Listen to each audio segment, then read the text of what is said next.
The following is a presentation of the St. Louis Chess Club. Four legends are in the U.S. chess capital to face off in an exciting, fast-paced format. World's #1 Magnus Carlsen was unhappy with his play, but a lackluster showing for him was still good enough for clear second. But it was the reigning world champion showing his sovereignty as Gukesh Dommaraju put on a dominant 3-win performance for clear first. The rust is gone and minds are sharpened. Day 2 of fighting chess, coming up next.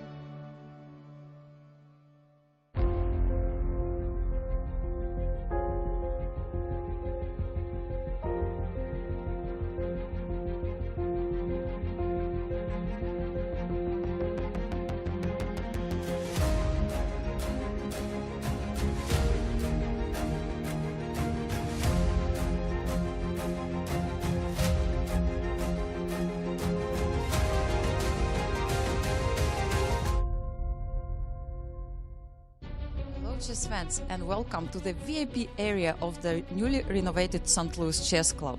The day 2 of the Clutch Chess Champions Showdown is about to start. The stakes are getting higher. Every move has extra weight and players understand this very well. So let's get ready for the one more day of this thrilling world-class chess. Let's go to the studio and start the day 2 with Maurice, Yasser and Dash. Gukesh Dommaraju may have been the lowest-rated player in this superstar competition, but the world champion came out swinging on day 1 and now stands in sole possession of first place. The pack of chasers are the best in the world, and there's still a lot to play for. Day 2 of Clutch Chess from the St. Louis Chess Club starts right now. Hello, everyone, and welcome into the studio. I am your host, James Dash. As always, joined by GMs Yasser, Seirawan, and Maurice Ashley as we kick off day 2 of Clutch Chess Champions Showdown. But Yasser, what a day 1 we had. It delivered in every sense of the word. 75% of our games ended in decisive fashion, and it's the youngster who sits on top. Fantastic. It's just a fantastic story. Hello, everyone, and welcome to our live coverage of Clutch Chess. Day 1 was fantastic. And everyone, it seems to me, has something to prove in the field. But it was world champion Gukesh whose voice spoke the loudest as he raced to a day 1 lead. Ratings? Who cares about ratings? It's what you do on the battlefield. Maurice, all the hype, man. Day 1, it lived up to it. It really did. And you look at how sometimes we see draws as a bad thing, but not here because the draws roll over to the champions jackpot. And you saw the players bring it. The least expected of the group was the youngster. Yeah, so what? I am the world champion after all. And he definitely showed his stuff. Fabiano Caruana languishing in the bottom, but with 2 points up for grabs in every game today. Expect him to make a run trying to get to the top. Every opportunity for all of our players still to make a run towards the top of the leaderboard. Speaking of, let's check in with that leaderboard and see where everybody stands as they enter day 2 of the competition. You can see there Gukesh stands alone in first place with 4 points to his name and $3,000 already in his pocket due to those 3 victories that he picked up just yesterday. Magnus Carlsen only a half point behind him. Hikaru a half point behind that. And as Maurice mentioned, it's Fabiano who's languishing a bit at the bottom of the table, but still plenty of opportunities for him to make those points back. And how does he do it? Well, he does it with this unique and inventive format that we have in play here for Clutch Chess. We're 9 rounds of 18 games. We've already played 6 of those games, of course, and it's important to know that there are no draw offers before the completion of Black's 60th move. We're playing 10-5, and we've highlighted day 2 in the scoring because that's where we are now. And it amplifies. You get 2 points for a win, 1 point for a draw, 0 for a loss. So just reflect back to those standings for a moment. Fabiano's sitting 2 points behind Magnus Carlsen, who's in second place. You get 1 win. Bang. Bam, just like that, you're all tied up. So nobody's out of it just yet, and things will only get more stellar as we move over to day number 3. Let's take a look at the schedule. You're here with us on day number 2, October 28th for rounds 4 through 6, and we'll conclude the event tomorrow on the 29th. Rounds 7 through 9. Of course, if there are any tiebreakers, they will be played immediately following that 9th round of play. Coverage begins same time as we have today at 11:50, so make sure you don't miss tomorrow's thrilling conclusion to this event. Absolutely. Maurice, you got to drill down and tell us what happened on day 1. Well, if you take a look at how the players did yesterday, you see that, yeah, some players are not so thrilled and others were sitting kind of pretty. Let's start with Fabiano Caruana coming off winning his 4th straight U.S. championship. You think the other players care at all? Well, not so much. Nakamura, he did battle him. They both won 1 game each, but Magnus was able to snatch victory in one of those games as he was in trouble, but saved himself as world #1s do. But it was against Gukesh, the youngster, that Fabi really ran into a brick wall and lost 2 games, and now he sits below everyone else at -3. There you see Gukesh walking in, the leader of the event right now, looking very casual after his first day's success. But moving on now to Hikaru Nakamura. He did start off the day again okay, winning 1 game apiece against Caruana, but Gukesh dominated him with the black pieces at that to send him reeling. But a nice comeback with a great game against Magnus makes him now at 50%. So he's not feeling so bad with 2 points up for grabs in each game today.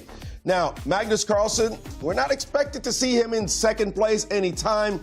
He started off with a win against Gukesh and a win against Caruana. He was atop the leaderboard, but got hit by Nakamura in a key game and now sits in 2nd at only +1. But take a look now at the unexpected, maybe for some, maybe not for others. World champion, 19-year-old Gukesh Dommaraju lost his first game against Magnus, but a great game against Naka, followed by 2 decisive beatdowns against Caruana. And now this young god stands atop the others of Mount Olympus. Will they come and rise today? He will be ferociously attacked, as nobody has any respect for anybody else in his field. It's all about the wins. He's got a target on his back, to say the least, as he has separated himself. But it was a roller coaster of a day just yesterday. It was a slow start for Gukesh, strong finish. For Magnus, a stronger start, but maybe a bit of a fall-off near the end. And we heard him talking yesterday. Definitely wasn't happy with his play in the interview yesterday. So I'm always terrified of an angry Magnus. I think that, we talk about Magnus, we always expect him in top form, but an angry Magnus, that's just another level. That's true. That's true.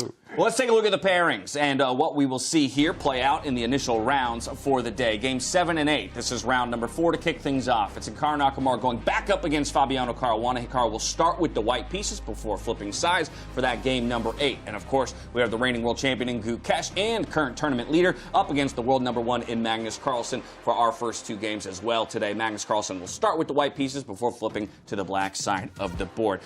What's at stake? What's in play here? It's a big prize purse for all of our players. First place takes home $120,000, $90K for second, $70K for third, and even if you finish 4th, you're still walking away with at least $60,000. But bonus prizes are also in the mix. $72,000 in play there. Of course, some of that's already been handed out when it comes to the victories that we saw just yesterday in that bonus money. Any draws, of course, have that money ported to the Ultimate Champions jackpot that will be awarded to our winner at the end of the tournament. We can check in with how that bonus money gets distributed. It was $1,000 per win just yesterday. We upped the ante to $2,000 per win today, and we go even a step further tomorrow on day 3. But with a few of those drawn games just yesterday, we did see $4,000 going straight into that Champions jackpot, awaiting the first place finisher at the end of our event.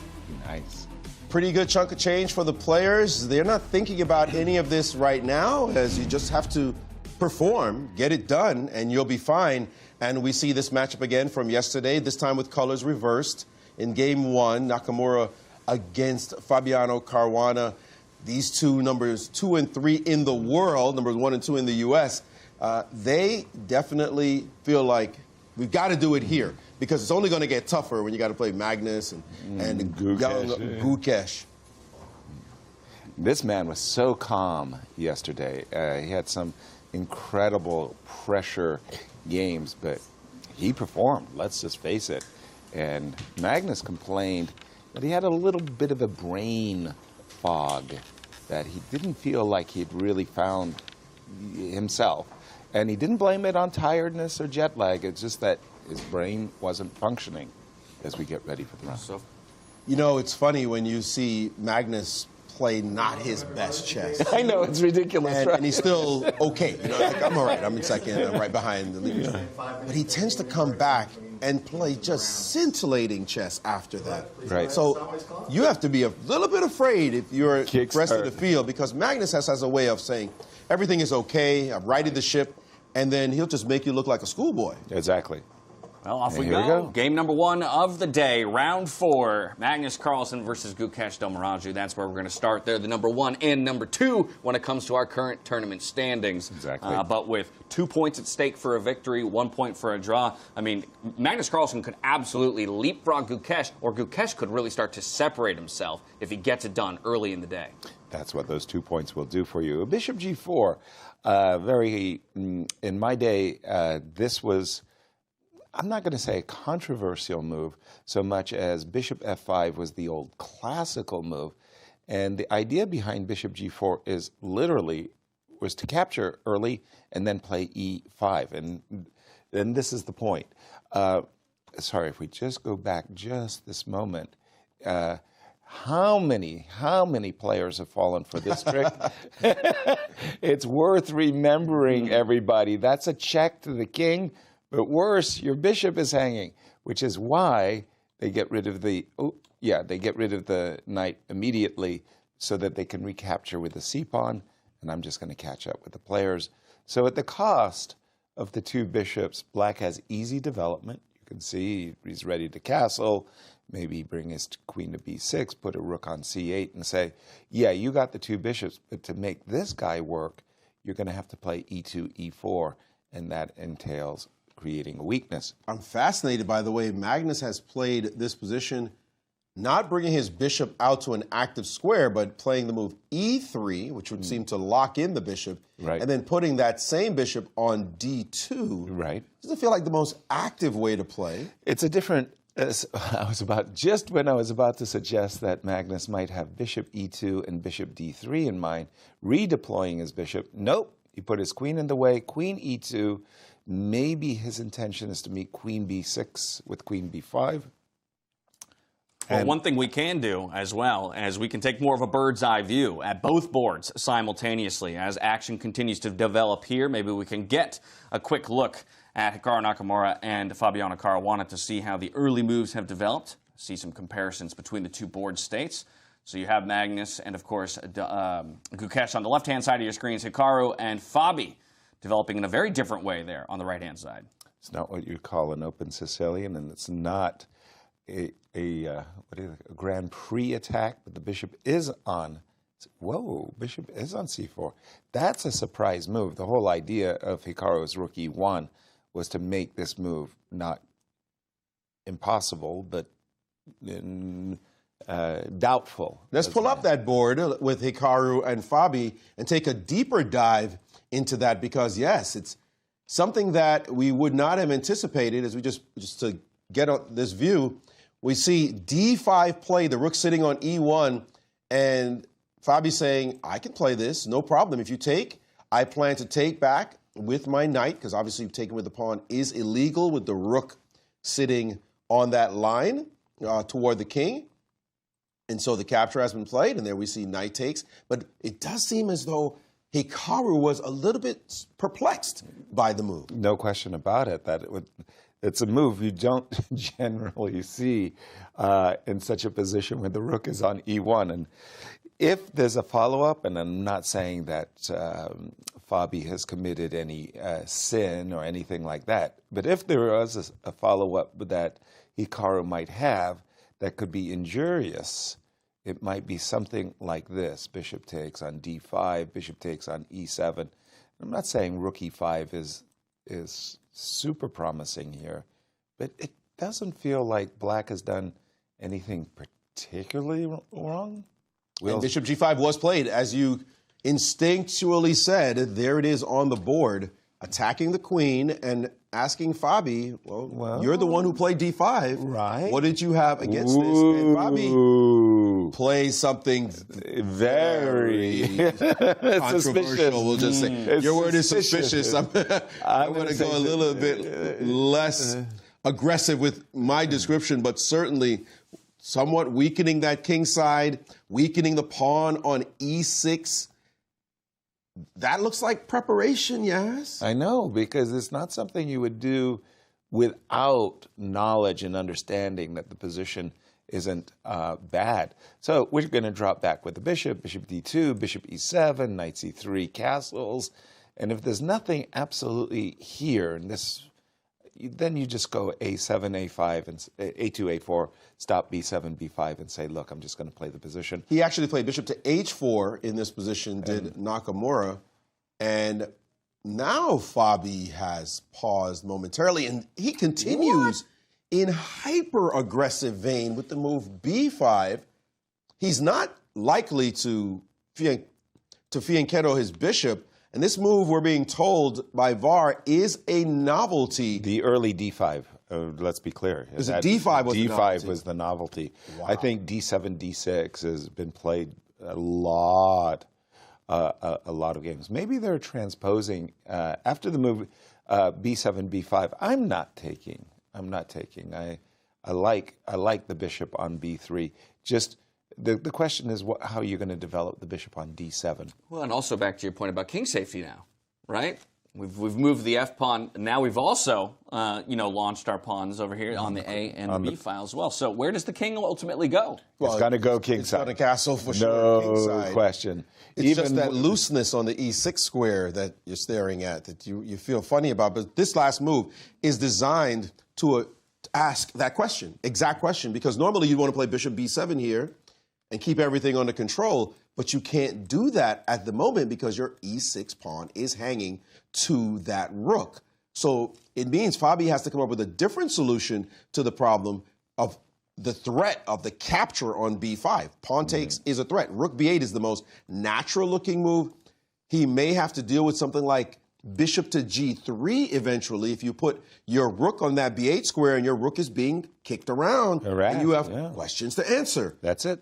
That's so right. What does Fabi have in mind here? And Naka looking very calm in this position as Fabi has real questions to solve. Yeah.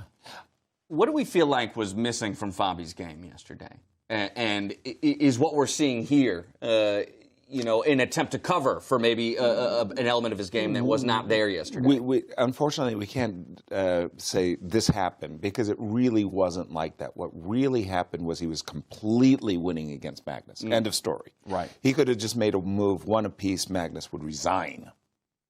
He took a pawn. He could win a piece. Magnus blundered a piece. Magnus was not punished. And Fabi lost that game. So that's a 2-point swing.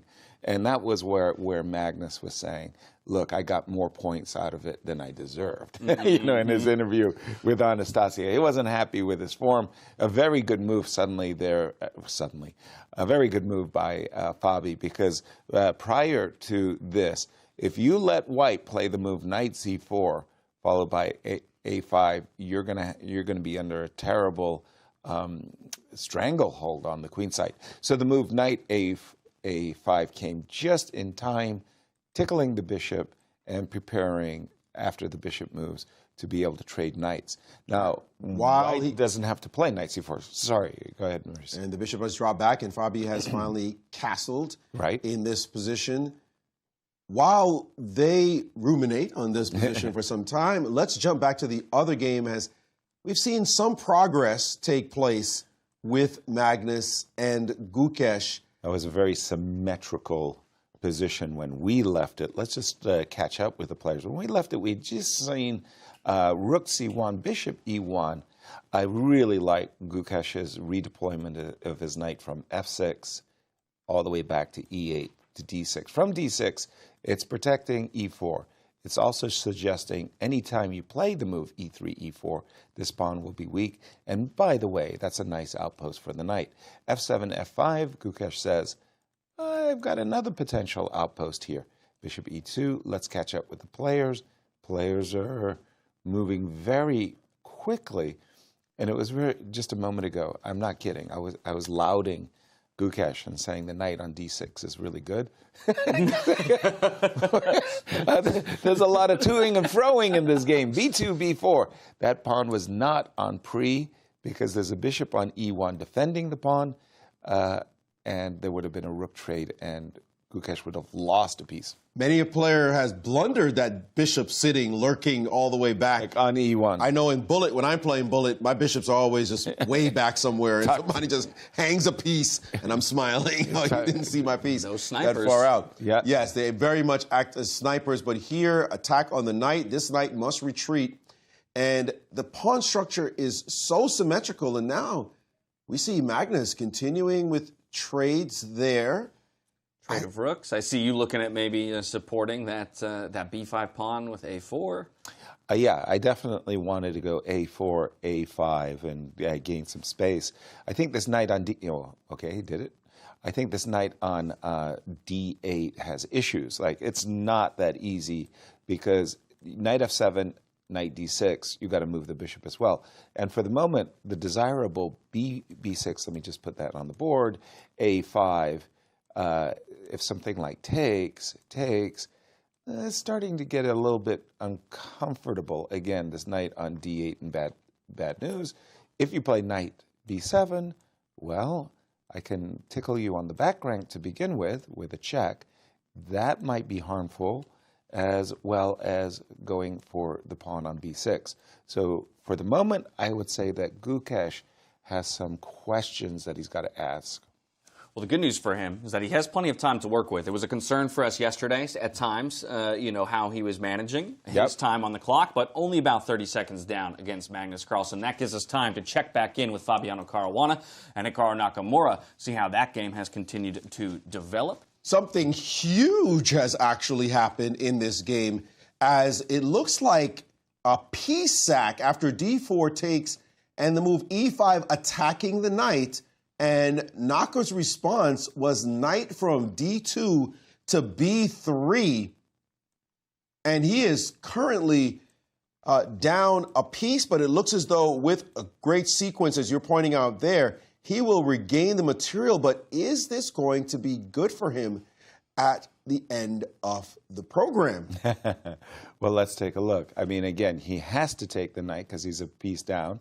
He's got to take the bishop, and we're in one of those bishops of opposite color middle game / end games where it's all about the safety of the king, right? Now, normally speaking, you would want to play the move f2, f3 here, just because you have the option of queen f1, you consider it. And the question is, whose king is safer?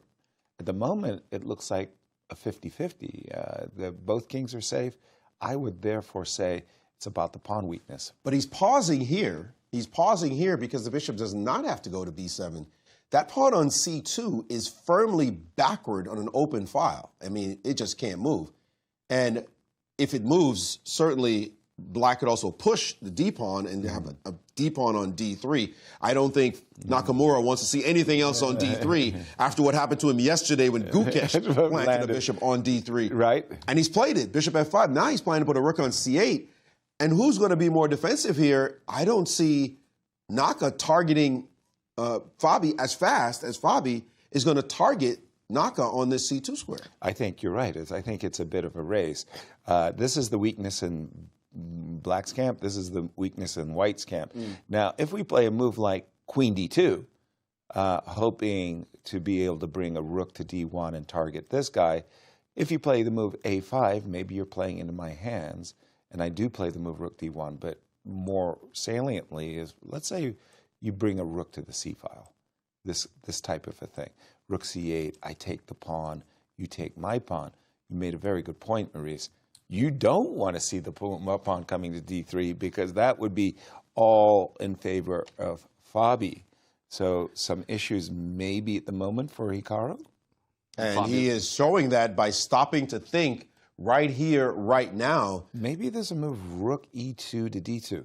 What's the idea? Well, just as it looks, your defensive work, you're covering your weakness, but if you can put the rook on d2, offensive work as well. Right now, the rook on e7 doesn't have any support. If you had a pawn on h6, And in this moment, we have to flip back over to Magnus Carlsen and Gukesh because moments ago we were at near zeros, but the most recent move here made by Gukesh gets the question mark from the computer, and a near 1.5-point advantage is handed over to Magnus. I mean, E5 is as bold as you get in this position. But I mean, with those pawns standing abreast, this is such an aggressive way to play the position, and Magnus is looking around thinking, if this is good, it's great, but if it ain't, I'm going to punish this guy for playing chess like this. I think that's too many weaknesses. Nothing beats passion and aggression in chess, and you're happy to see it when it happens. But in this case, it looks like there's too much talent on the floor. This is too much enthusiasm. Rook takes c7. Okay, the queen could have been dislodged, and I think Magnus's intent is to try to hunt this pawn down. I think he wants to go captures. I think you almost have to capture if you want an advantage now, right? Captures. And moves like f4 followed by bishop f3 come to mind. Here we go. Let's see Magnus's, well, if he'll follow it. There is, by the way, another consideration. I hadn't thought of it too deeply a moment ago, but there is the move knight b4. Aiming for c6? As well as d5. Oh, just to threaten that same pawn. Okay. I'm a pawn grabber. You are. If that pawn were sitting back on g7, then I'd feel like okay, maybe you'll manage this. But with the pawn on g5, the pawn on f5, another button, the pawn on d5, another button, you just feel like too many things that something's going to pop up out of nowhere, and you're going to have a great position. Well, that's the most direct as you can get.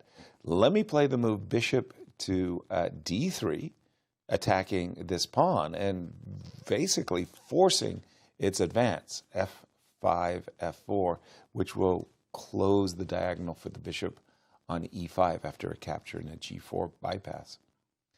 Definitely a problem position here. Queen c2 also on Magnus's. I like Magnus's position very much.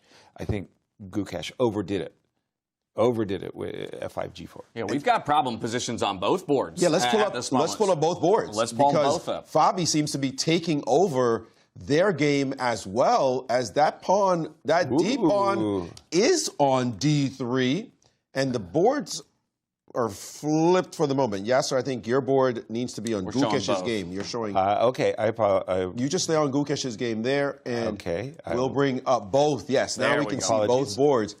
And that pawn on d3, we said that yesterday. Naka saw bishop on d3, and it was a nightmare for him against Gukesh. Now this pawn looks like a nightmare against Fabi. Yeah. Turning a weakness into a potential weakness into a massive strength there. Lobbing it onto d3. I like the structure for Magnus. The eval bar just dropped dramatically to losing territory with the move bishop to b3. Fabi instantly finds the top line move. Rook c2 coming, and he's in dire straits as Naka. Let's pull that up. Let's just pull it up. It's too dramatic to ignore. Well, it was we might be staring down the barrel of a finish here. I was absolutely expecting Hikaru to play bishop f4 and blockade with his bishop, not with his queen, because after bishop b3, the move rook c2 was absolutely a killer threat, and Hikaru had to play. And now you play rook e8, and this just looks winning. You can't play rook e1. Because if you trade, then d2 wins the game. Oh, yeah. There's no back rank action because the queen can drop back. Exactly. And if you can't stop rook e2, the queen has to move away. And d3, d2, this is winning. And this is absolutely winning for Fabi. With a sip of the water, Fabi knows he's in the driver's seat now. Well, you kind of see a lot of that tension maybe has left his body after a poor performance yesterday. I think everybody in this tournament has a lot to prove. And Fabi, he couldn't ask for a better outcome of game one, but to get 2 points and get out of the cellar. You saw Naka there shaking his head, furrowing his brow, and he knows it. He's looking around desperately, but that D pawn is just too darn strong. Exactly. And he's going to go down in this game, barring some kind of incident. let's switch back from this game, or maybe even give us the two shot, maybe a good one here, if we can see Magnus's game as well. So we pull up Magnus's game. Yep. Then we can see the two shot of the players there, and we see consternation. Both Gukesh concerned, as he looks like he has a bad position. Naka has just played the move king to F1 on his board. Ooh, rook E2 still looks juicy. Rook E2 still looks like the killer move. It's in. And queen F5. Queen B4 played, and he's hoping that there's no danger if the move like D2 doesn't quite work yet, because you do drop your rook. I don't know. That might be mate. D2 looks like, no, it's not mate. King takes, bishop C4. No, I've got king D1. It's not mate. But I can start for Fabi with a move like queen F5, covering the G8 square with my bishop, attacking and threatening mate on F2. That's a stupid question. Please. What if I play H5 here? Good, very good moves. No, seriously. What is white going to do? Rook E1. What else can he do? Oh, bishop C4. That move looks very, very powerful because, again, you're defending the rook so you can play the move D2. Okay, I'm going to pick a game. If you don't mind, I'm going to go to the Hikaru Fabi game because I think this move is a winner. Bishop C4, threatening D2. The rook will be defended by the bishop so that the rook could actually move with the threat of double checkmate. Rook E2, good luck E1. with your next move in this one. That looks horrible, terrible. Totally. Also completely cuts the queen off, right, from getting to the other side of the board now at this point. So no, he's ready to resign. He knows there can be no move. Except move D2 is not stoppable. There's going to be discoveries now that your king showed up with that bishop on that same diagonal as your king. This one... Hikaru never resigns. Trust me. He's going to find some resource. I don't know what it is. We call him the best defensive player. No, you're right. I didn't see a resource either, but I thought he was going to play B3 and find something. Let's jump back to Magnus. Let's see the other game. Massive win for Fabi. These guys traded blows yesterday, but today it will be Fabi who draws a first blood and snags 2 points with his decisive victory over to the matchup between Magnus Carlsen and Gukesh, our number 1 and 2 in the tournament so far. But it's Magnus who's on the front foot. Absolutely. But winning with the black pieces, what a way to start day 2 for Fabi. You really needed it after yesterday's performance. Queen E2. Hikaru checking in with the game as well. You can see their top. Yeah. Sneak peek, we call it. Massive problems here, though, for Gukesh. He sees that weakness on his side of the board, not just the pawn on D5, but it's the king now being exposed. And he's down to 30 seconds on the clock. We've seen him here before, but in this kind of bad position against Magnus, a raging Magnus, not a way you want to start the day. Well, the problem as I see it is there's the move bishop F2 coming. What will that do? No, but there's moves that have been played. Oh, sorry. You have to I have to get update. To the position. The queen's sitting on E6 right now. Oh, excuse me. Apologies. Sorry. Okay. I'm not that interested in trading queens. If I want to trade queens, I do it on my own terms. Queen C6, trying to get a passer. I'm a pawn grubber. Queen takes D7 and G takes F would definitely cross my mind. I'm not 100% sure I could win that because there's good blockading chances. Bishop F5, another one of those moves. If we want to trade, let's do it on my terms. So many good choices here. For white. For white, and Magnus just working them out. He's now been thinking for some time, and he's put away the piece. The pawn. But he's got the time. That's the benefit of the way that he's played the game so far, right? He's looking at 20 seconds on Gukesh's clock, 2 minutes for himself. Yep. He's opted for a pawn sacrifice. Well, there is a queen E7 check. I don't know what kind of pawn sacrifice that is. That's pawn on B5. No. He could have taken it. Okay, now this is the problem that Gukesh has. Anytime this bishop appears on this diagonal, here it comes. Watch out. Bishop to D6 and bishop to B8. That snags an absolutely fabulous pawn. Mind you, there is counterplay. So Magnus first says, let me address the counterplay. Bishop B8. Bishop is on my agenda. Bishop to D6 to B8.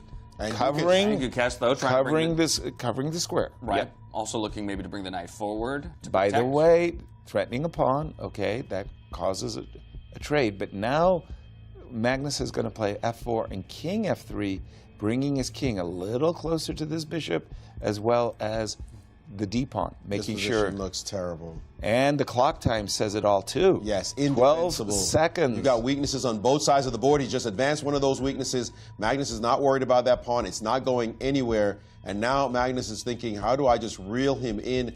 I do see an idea of bringing the bishop back from the square and bringing it to F1 and then to H3, just to eject the knight That's a very nice move. from that square, and then you get to play bishop B6, bishop B8, and take the pawns. Yeah. That's one idea. You could also think just about march bringing the his king king up towards the center, yeah. into the game as well. I'm much more direct. King E4, give me the pawn. Bishop E2, give me that one too. But actually, there's a galloping king, king E4, king D5, king C6, all the way into the position. That's a major problem you would have to face if you just take that king and just march it down the board.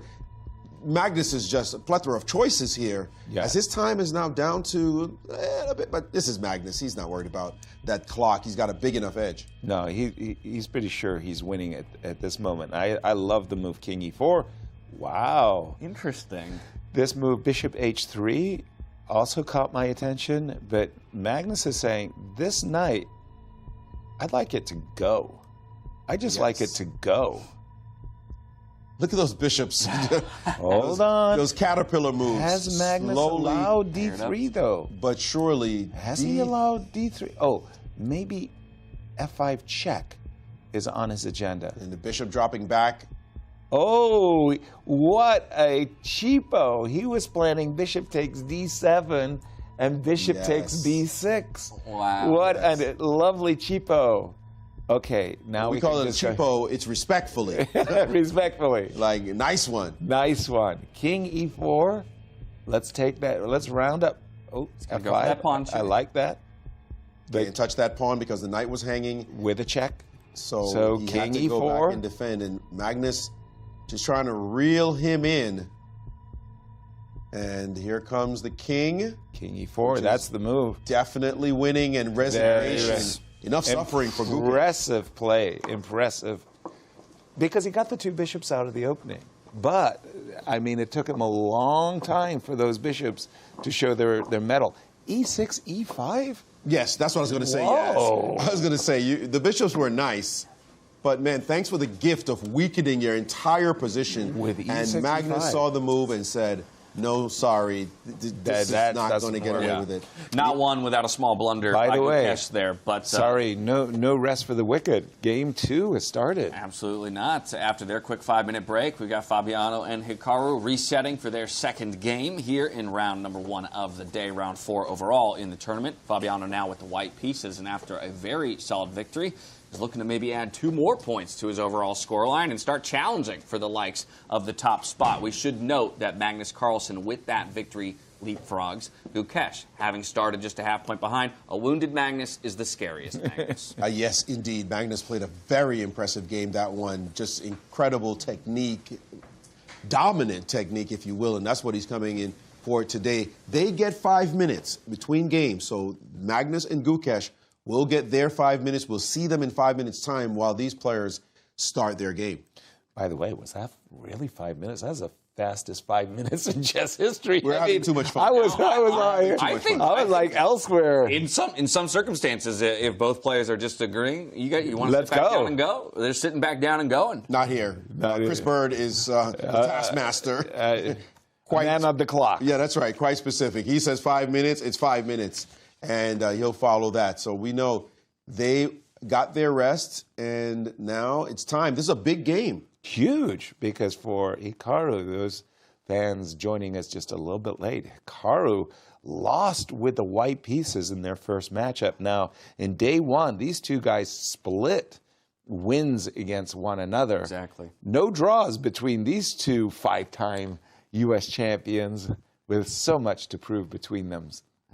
At least not that, but take a look at this so you can see at the bottom of your screens. Fabiano has half a point over Hikaru Nakamura, and how different this picture looks than the very standings we kicked off the day with. It was Gukesh in number 1 and Magnus in number 2, and with the 2 points that Magnus just picked up, he moves back into sole possession of first place, as well as the most money in his pocket at $4,000, and Fabiano leapfrogs up into 3rd place, and now nipping at the heels of the likes of Gukesh. There you go.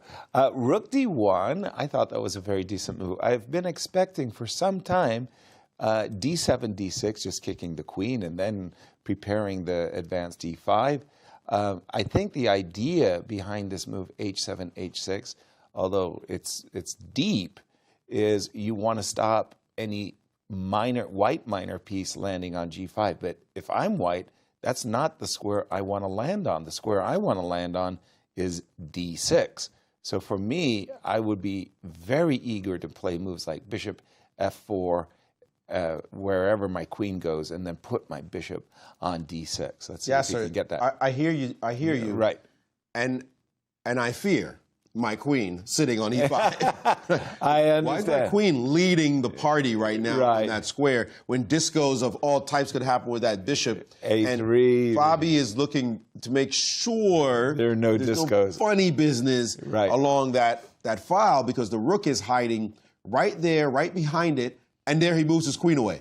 We see a very interested spectator. He could go to the restroom, get a snack, get some water. He's got some time. He's like, no, I like watching chess. Let's see what's going on over there before I get down to business in my game. Yeah, as you were saying, the bishop does have this ability to move with a discovered attack on the queen. Hence, Fabi did take the move to drop out of target range of that rook with the move queen F4. But he does shut off access to this very square that you were talking about. I know. Your bishop to. Maybe he could have put his queen on D4, but okay. For the moment, he still has his ideas. Development. Bring your pieces to effective squares. Maybe he's thinking he can even afford the time out to play moves like B3 and bishop B2 fee and shadowing his bishop. For the moment, though, if I'm in Hikaru's shoes, I'm sitting there going, what am I doing with my ugly bishop on C8? I mean, I really need to play the move D7, D5, so let me prepare that move either with the move knight C7, or let me play D6, bishop E6, and play for D5. So Hikaru's, and by the way, 8.5 minutes to 8.5 minutes, not too much difference on the clock. And for sure, he prefers D5. Of course. We all want to play D5. 100%. Right? If we could just clarify the position as the other two sit down. And, you guys might be right. I got to talk to Chris Bird, because I don't think the time elapsed in terms of 5 minutes like they were supposed to get. To 5 minutes, fastest 5 minutes I've ever seen. That's what I'm saying. What's the deal? The player contract is very specific about 5 minutes, but maybe the players are insisting They're ready we don't to play want no some stinking chess. 5 minutes. We just want to go. Let's go. Well, they are going. They started. And there you have a Joko piano with D7, D6, almost a Hungarian variation. I'm going to switch to the game of Gukesh and Fabi for just a minute. Okay. Because Gukesh and Magnus. Pardon me, yeah. Because I want to remind you of the game between Hans and Fabi. Remember in that game, Yes, he played for F5. But it was C2, C3 by Hans that provoked the move F7, F5, and then very quickly F5, F4 came. Not in this case. Bishop E6 immediately. I'm just curious what this opening is called. I know it's a Joko piano, We but had a Joko piano yesterday. it's just the calling it Italian Italian game. And this is a very rare bird in the Italian game. Only 8 games in the database. So bishop C5 and knight F6 dominate, not the move a D7, D6, the one chosen by Magnus. And we have a trade. And, we're going to keep an eye on this one. And C3, possibility of queen B3 on tap in some positions, hitting pawns, but Magnus not worried about it just yet, as he has queen C8 as a sufficient response, and also attacking a pawn on E4. We did see in the other game, because this opening is going to take a little while to get going, but we did see in the other game that Naka did play for the D5, the desirable one. he played his knight back to c7. Yep. If we go back one more move. Here. One more move before, right here. It was queen f4. He wanted to play d5. He said, first let me prep it. Yep. And then after b3, there you go. I got that move in, a very freeing move. And then a couple of developing moves. That white queen has been dancing and prancing quite a bit around, or spending she's just some been, time. Or she's just getting kicked around the board. Yes, I told you I didn't like sticking my queen in another person's face. Yeah, now she's moved again. But at the end of the day, after all of that toing and froing with the queen, what we're going to have after takes, trade on d5, is a kingside majority versus a queenside majority. And I gotta say, in these Catalans, I've always favored white because I think that it's easier for white to play for the move. Let me just put some move on the board if you don't mind. And you can tell me whenever you want me to stop. I've always liked these Catalans positions for white because it seems to me that I get to use my majority, e4 and f4, before you, black, get to use your majority. Players like Ulf Andersson as well loved the knight sitting on the d3 square. So I do think that maybe Fabi has outplayed Hikaru in the opening. Ever so slightly? Ever so slightly. He's deep in thought now. Something serious is going on the other board. I will switch to Gukesh versus Magnus, as Gukesh, after trading on e6, has just played the move d4 and said to Magnus, I could double your pawns. Magnus says, help Something yourself. going on in Magnus's face. Do you see that? Yeah. No, I didn't see that. Face of disgust for a moment. As though he... Drink of the water, a little shake of the head. As though he's messed things up. And I'm being told by VAR, Yeah, look at you've it. got this nice move d5, and Magnus seems to be thinking, did I play? Did I allow He d5? never looks like this. No. Like, never. But there is a problem. Yes. The knight, if he establishes a pawn on the d5 square, does Gukesh, then he has knight g5 coming. So let's say you take pawn takes here, for example. Pawn takes, pawn takes. Now he has to move the knight. There's nothing else to do. Back it up is actually the only move. Right. I don't want to go to Get trapped on a5. a5. And now what do you do about knight g5? Like, Well, there's knight is about to pay a visit, so I just got to get out of the way of the fork. I mean, you can drop the knight in whenever you like. Maybe you want to play c4 as a prelude to that. but he didn't do it. He just took. Oh, so now I'm forcibly reminded of the first Singfield Cup, and it was Magnus Carlsen on the white side of this structure against Levon Aronian. And Magnus needed a draw with the white pieces to win first place. And after a good middle game fight, Levon offered a draw. Maurice and I got tasered when Magnus said, let's play. Yeah. That was one of the badass things I've ever seen in my life. With a draw, you win first, and the guy refuses the draw. Maurice and I looked at each other. Look, he continues to be utterly disgusted with his position or something within this board. Well, he doesn't like the outcome of the opening because, let's face it, these pawns are ugly. And in that game, by the way, Magnus did win. He was a winner of the very first Singfield Cup 2013. And he went from that event, he signed the contract to play in Chennai, the World Championship match. Here in St. Louis, we got pictures of that signing ceremony. Well, And he went on to win that too. And he went on to win the World Championship match. World title ever. Yeah. That's when we knew this young man had arrived. Right. Because when we saw that draw live and in Technicolor get turned down. Refused? Like, no thank you. Yes, I win the tournament. I win $70,000. But so what? I want to keep on playing. We said, this guy has a kind of blood in his veins. Inner confidence. That just you're not going to find in regular places. And talk about clutch. This man is clutch. And Gukesh wants to prove he is as clutch by defeating Magnus in this game. And for as disgusted Magnus seems to be about his board state, he's got to love his clock position in this game. Yes, incredible. 4-minute Wow. advantage right now, 9 minutes and 30 seconds to his name. That's huge.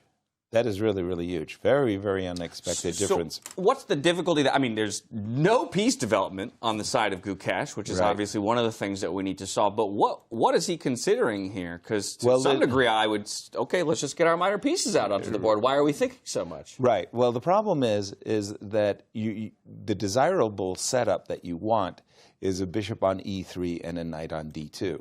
The problem is if you start with bishop e3, you're essentially hanging the pawn on e4. There's going to be a trade on d1, and there goes your pawn on e4. If you go knight d2, your bishop's not on e3, and then black will quickly play the move bishop c5 and seek counterplay against the pawn on f2.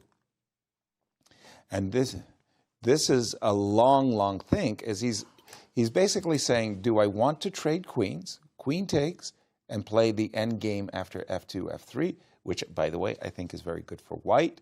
Or do I want to play with the queens on the board, start with the move queen e2, bishop c5, bishop e3? And he's really having a hard time weighing the choices. I'm sorry. Neither one of them is that important. You don't spend 5 minutes on a move. Like, this is that important, I guess. Unless you're winning the game, you're looking for my turn to move and win. Look at Magnus, by the way. Sit here, and Magnus is now so unconcerned. How He's could looking at the next board. Sitting here for 5 minutes thinking about a chess position. He's now, this is the opening. This is not very practical on Gukesh's part. Agreed. And whatever move he finds now, it ain't going to be that good that Magnus just fall off his chair. Right. Justify spending this much time. Agreed. So I am very concerned for his clock handling, and Magnus is showing like, okay, if you want to do that, then thank you very much for all the time in the world. As he finally has moved. Did he? He has finally moved. Apologies, I'll catch up with. Finally, he played knight d2, and I will tell you, Magnus is ready to slap down bishop c5 in an instant. I think that's the real question. How quickly does Magnus respond here, just to throw the ball back into your court? Especially after you've taken 5 minutes. But bishop c5 is... Gukesh must have seen bishop c5. Of course. He's got his answer prepped. But nonetheless, I agree with you wholeheartedly. That is very, very wasteful time management by Gukesh. That could easily haunt him. There you have it. It took him 30 seconds? It took him about 30 seconds. But That's hey, if shocking. I'm spending 30 seconds for every 5.5 minutes you spend, then the game's over after 2 moves. Yeah, deal. I get you, James. I'm not feeling it right now for Gukesh. Because you don't spend that much time with bishop c5 coming at you, and now you're starting to spend more time. I think you really just need a move. He's not happy. And now he's played. No, he's messed it up completely. This is a mess up. Because again, queen takes d1, rook takes d1, knight takes e4 is too automatic.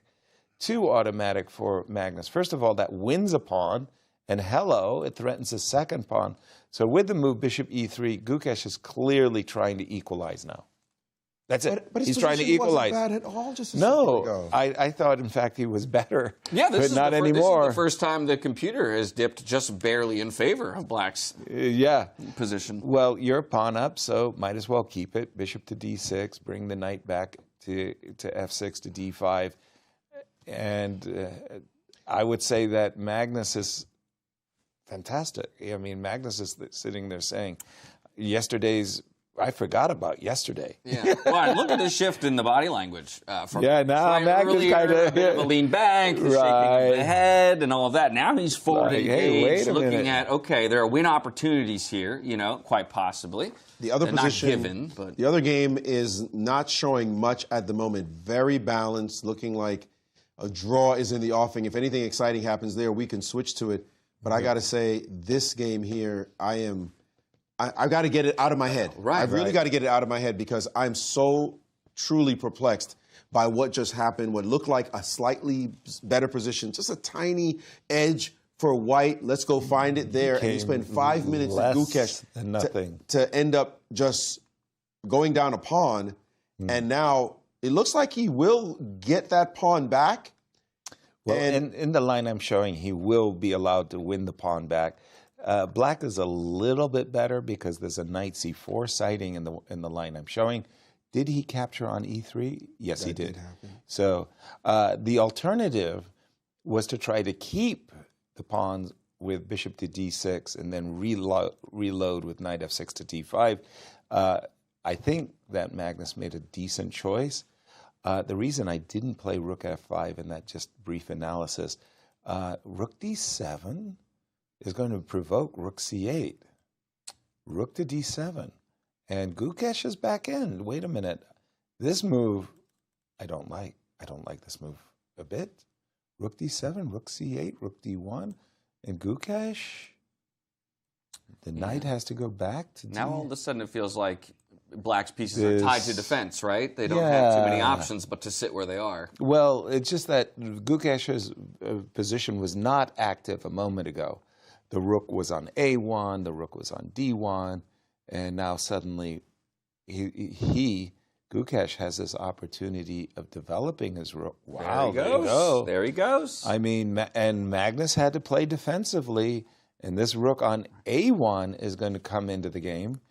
And here we go. Yeah, I mean, it's a breath of life, but this is where you're wanting those 5 minutes back. Oh, yes, right? very That's much where so. you're saying you're wanting those 5 minutes back. I'm in that boat. You know what?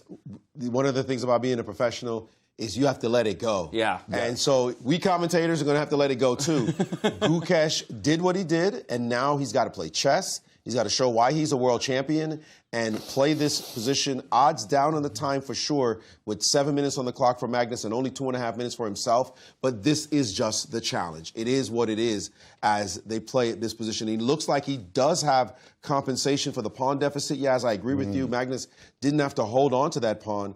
And now Magnus is saying, get that rook out of here, please. Let's see where you plan to put it. I see no problems anymore in the position. I think whatever advantage Magnus had, it's gone. That's it. It's gone. If you, But you like the idea of forcing the trade of rooks here? Absolutely. Rook d8 check. Now, if you drop back with this rook, I'm going to take this rook on c8 and then play knight takes e5. So I'm assuming we're going to see munch munch. And then I'm assuming we're going to see rook f8. And now we're in a knight ending. As far as I can tell, only the barest, because Magnus's king is a little bit more centralized. But I don't believe that this should be much of an advantage at this moment.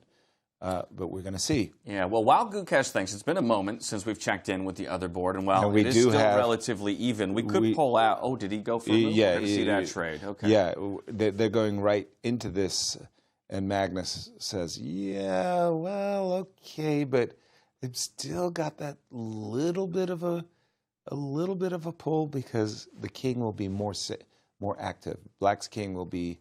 A move active. Could we do a small calculation, Sure. please? The move rook takes. Yep. King takes, knight takes. And then the move knight to a4. And then because these pawns are under duress, I have to play knight d3. No choice. All right, and I guess here c5 will not land with force because of c4. Because of But c4. maybe you start with b5 with the intention of c5, c4, and gift me the pawn. Yes. Advantage black. Advantage I want to Magnus. go e5 there and just start either offer the pawn And the here trade. we Look at that ending in the slight possibilities there and decided Wow. I'll leave you with that pawn edge for now. I'm not a fan. That pawn is going to be supporting. Were we talking about a strong knight or a strong bishop Anything on D3? D3 Turns out to if be, it can be wicked. secured, it can be really powerful. And that's what we have now. The other game, I really want to switch, but whenever I look over there, it looks balanced. Right. And at the moment, it just continues to be a very accurate play by both players with no big explosions taking place. But this one is so crucial. If Magnus pulls this off, man, he runs away from Gukesh, and if the other games are drawn, the rest of the field as well, with a big 2 points, 4 points from just 2 games. Absolutely. All of a sudden, he'd be light years ahead of the field. Really a shocking development, thanks to those clutch points. E5, E4, knight D4, knight D3. Well, here we go. Let's see it. There it is. Oh, okay. That was a sly move. I like that move by Gukesh, knight E5. So first of all, we cannot tolerate a knight coming to D3. So this move, knight e5, stops that. And at the same time, the desirable rook f5 is immediately met by rook check, and you got to go back with the rook. So the knight can't be kicked away. Clock times is 1 minute.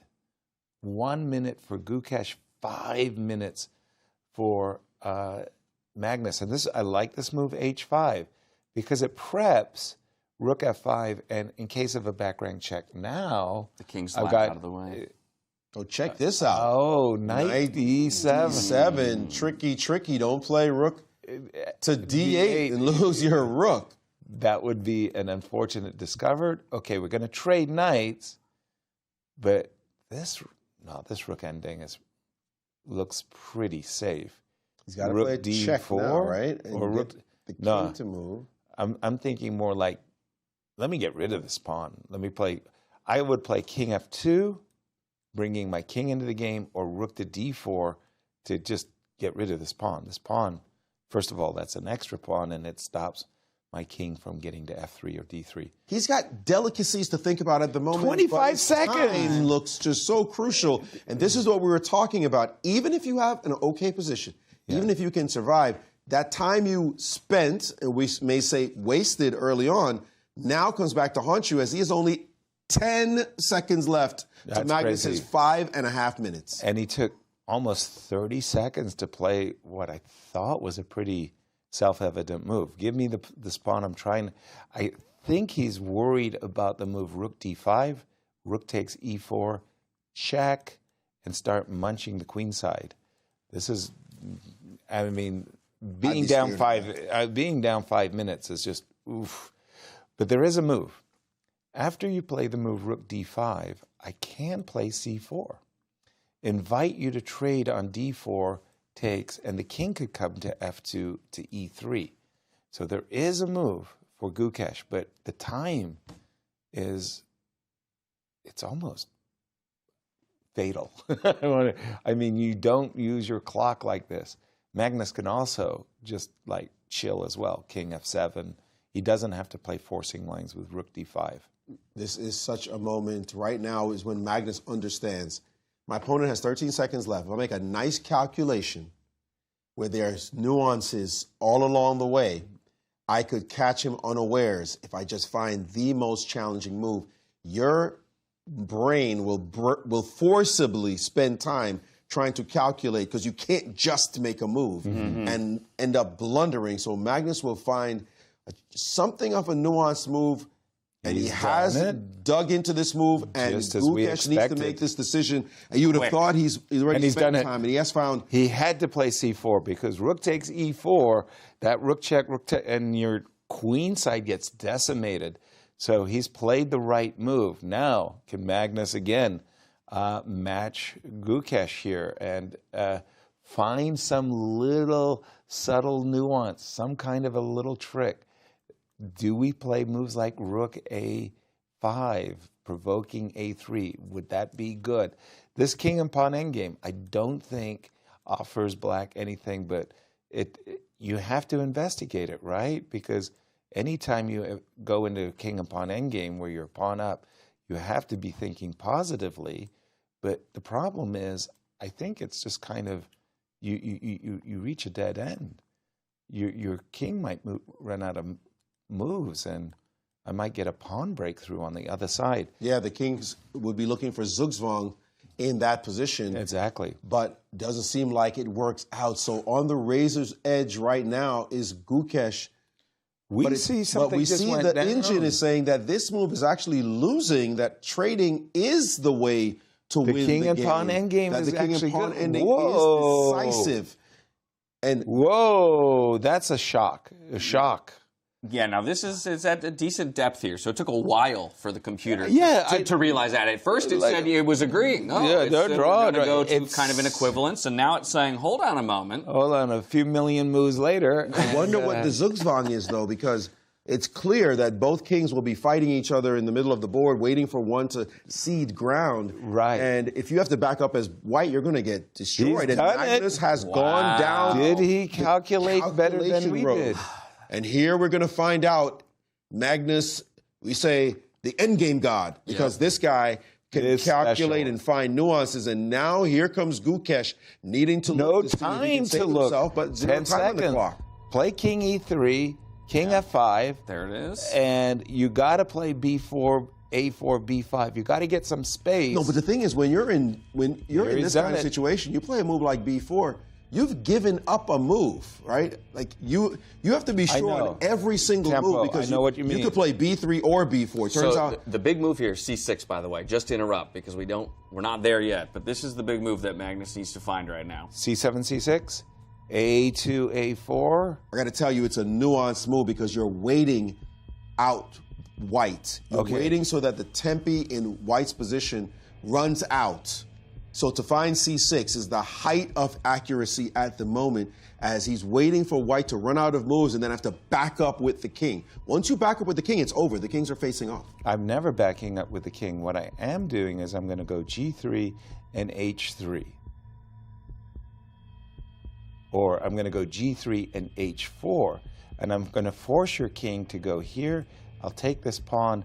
And when my pawns are advanced, I'll run up the board and make another pawn break. So that's why I thought it was a draw. A6. By the way, Yasser, but that line was losing as well, according to the engine. He had to find c6. But now h4, a mistake. These king and pawn endings are nasty for the tempi and every single move. And I'm going to admit, I don't see. It's just way too sharp for us to see everything. I think b5 just kills it. I think b5 just kills it because after b5, you run out of moves. Well, you can't play c5 because then c6 and e5 wins. There it is. So b5 is a winning move at the moment, I believe. Well, that's what we believe, but again, it's up to Magnus to find it. We've had the benefit of the engine this entire time to help us along the way. I think a4 would have kept Gukesh in the game, and now Magnus, using all of his clock, by the way, he was up 5 minutes on time now. He's down to under a minute. All right, but that's the benefit of the bank that he built up. Precisely. All right, and now he's using it in the critical moments. And there you go. B5. He found it, and Gukesh is distraught because Gukesh now realizes that c5, c6, followed by e5, and that's all she wrote. That's an absolutely stone-cold winning king and pawn endgame now. e5 makes it simple. Final few resources available to Gukesh, just to not He's done it. throw the game away. But e5 is found by Magnus. Calm, cool, collected is he. Wow. Winning that game, and by the way, now the end of that. But Nakamura in the other one has taken over that game. No way. They've been trading blows since day one, and they're carrying it over to day two. Well, it's a blunder by Fabi that cost him. It's a knight ending, but with the move knight e4, Hikaru gets a king and pawn ending, and his king is more active. He wins. That's it. That's a winning king and pawn ending now. Hikaru knows it. Yeah, and just like yesterday, these players are looking to trade blows. And there you go. Black's winning a lot of games in these matches. Counter punchers. Wow. Well, how about that? Magnus Carlsen, huge opening to his day after what he would have called a disappointing finish to day one. He dispatches Gukesh twice in a row to pick up 4 points. Let's go to Maurice over at the big board. Yes, and this, again, very difficult in time pressure. We don't see it as fast as they do. They don't see it as fast as the engine does. And then you see mistakes creep in when you're under the gun. This is an equal position according to the engine. All white has to do here, and I say all, meaning you got to find it with no time on your clock still, is play this move king to d3. And this position, black's not going to make any inroads because the move king to c5 can be chased back with this move knight to a6. Fabi, in this position, however, played the move f4, trying to get his own action. But when the king came in, there was no way to stop the king from moving forward. Here, he then blundered with the move knight to d5. The king just came into c4, and it's about this outside passer making a way that you just can't stop, and that's why he won the game. This was, again, with seconds on the clock for Fabi, and he was not able to find exactly what he needed to do. Now, if we go to the other game, this position here, this one is nasty. These king and pawns, you could study them all your life and still have issues. Yasser, here you were saying the move b4 was correct. Now the move c6 is the move Magnus should have played. Now, you were offering A4. Well, he played A6 in the game. Yes, I know, but here at C6. A4. A4. You want to play the move A4, and now the problem is you're going to get tempoed with the move G5. Now, G3 or? Let's go. G3. So you play G3, and suddenly this move appears. Now, that's very surprising because D5. Yeah, yes? obviously. D5 takes, and now the move G4. And here it comes. You don't have a move. Zugzwang. You're in Zugzwang. You're right. If you push a pawn, either pawn, we're going to push and wait. You're matched. Nothing to do here, nothing to do here. Yep. If you back your king up, 1, in this position, I'll back my king. But is this true? If I go up? Oh, yes. If I go here, then I could go here. Nice. And now you can't take because of that. Sweet. And suddenly I've sacrificed the pawn to make the maneuver, and that's what would happen to you no matter what you do, and that's why he was winning in this position. It's that tempo. That's why I'm always scared to push pawns, because in king and pawn endings, because you just never know when you're going to need to be able to push this back one move so you can get the move yourself. Right. But you don't have it. So very nuanced play. Both sides made mistakes in those endings. That's what you expect when you have no time on the clock. Yeah, but exciting finish from the world's best in Magnus Carlsen, and that'll bring us to these standings right here. It's wow, 2.5 points of separation between Magnus Carlsen in the top spot, picking up 4 points in our first round of the day. Hikaru Nakamura, he'll slide up into second place with 5 points to his name, $4,000 of bonus money. Gukesh still remaining with the 4 points that he entered the day with, and Fabiano at 3.5, closing that gap a little bit on third place. We still have 4 more games to come, though, today. Before we head to a quick break, I'm going to attempt to stump the commentators. So let's see what question we have for you today. Among these 4 players, who has played the longest over-the-board rapid game by total moves, not by time, in their career? And the 4 possible answers are the 4 players in our tournament here. So Hikaru A, Magnus B, Gukesh C, Caruana D. Go ahead and get your answers in. You at home can think the same. Don't be looking over here, guys. We'll reveal that answer to you. Now, as we go to break, Yasser had the opportunity to talk to Fabiano Caruana as he entered the tournament here in St. Louis. Let's take a look, and we'll see you in just a bit. Don't.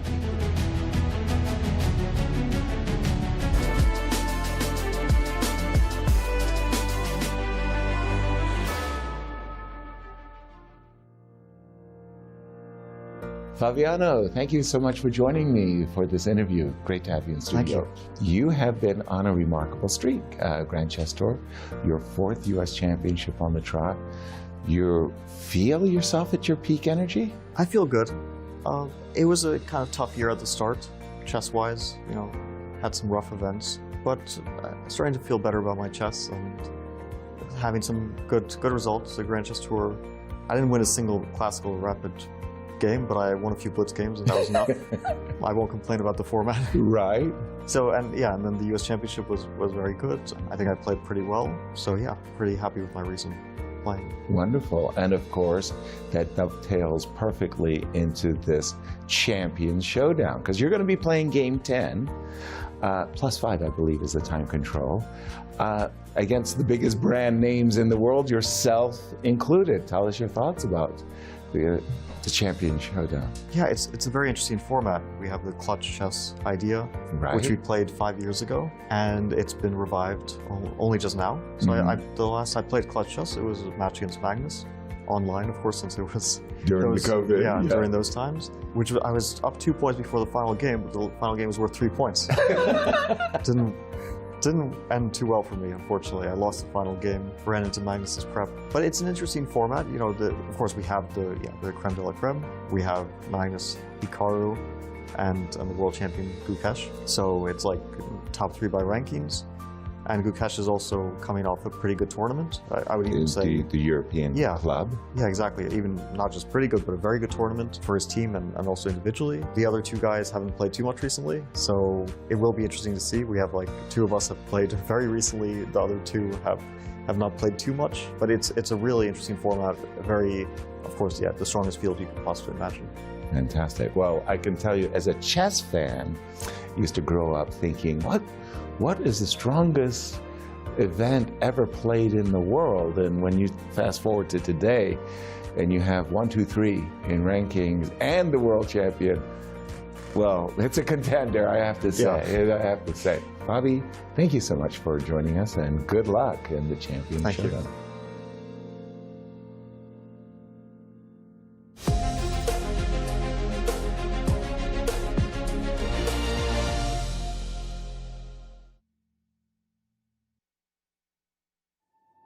From world capitals to the chess capital of America, titans of chess have traversed the globe to prove one thing: who will be the next Grand Chess Tour champion? Each stop yielded elated winners, but it all came down to four, and beautiful Sao Paulo, Brazil set the stage for an epic final showdown. After a tense first match, Fabiano Caruana and Maxime Vachier-Lagrave emerged victorious, but with the title bout deadlocked after Classical, it all came down to Rapid and Blitz. Once the dust settled after a stunning comeback, only one man was left standing, and Fabiano Caruana was crowned the 2025 Grand Chess Tour champion.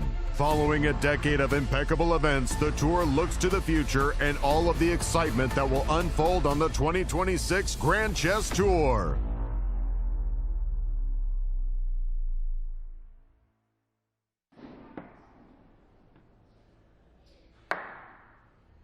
Mate is in 4 moves from the position in front of you. Don't move until you figure it out in your head. Don't look at me for a hint.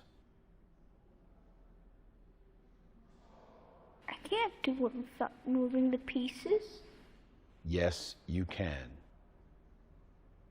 Clear the lines of men in your head, one at a time, and the king will be left standing alone, like a guy on a street corner. I'll make it easier for you.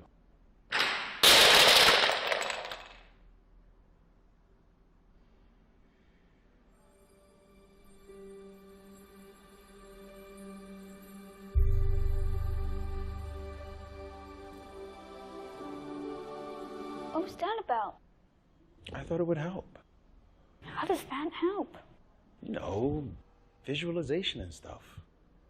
I'm not picking up the pieces. Sometimes you don't need to do anything crazy to get better. You just need to reassess your chess. I'm Grandmaster Maurice Ashley, and I'm presenting Jeremy Silman's How to Reassess Your Chess now on Chessable. So go to chessable.com/yourchess and start reassessing your chess today.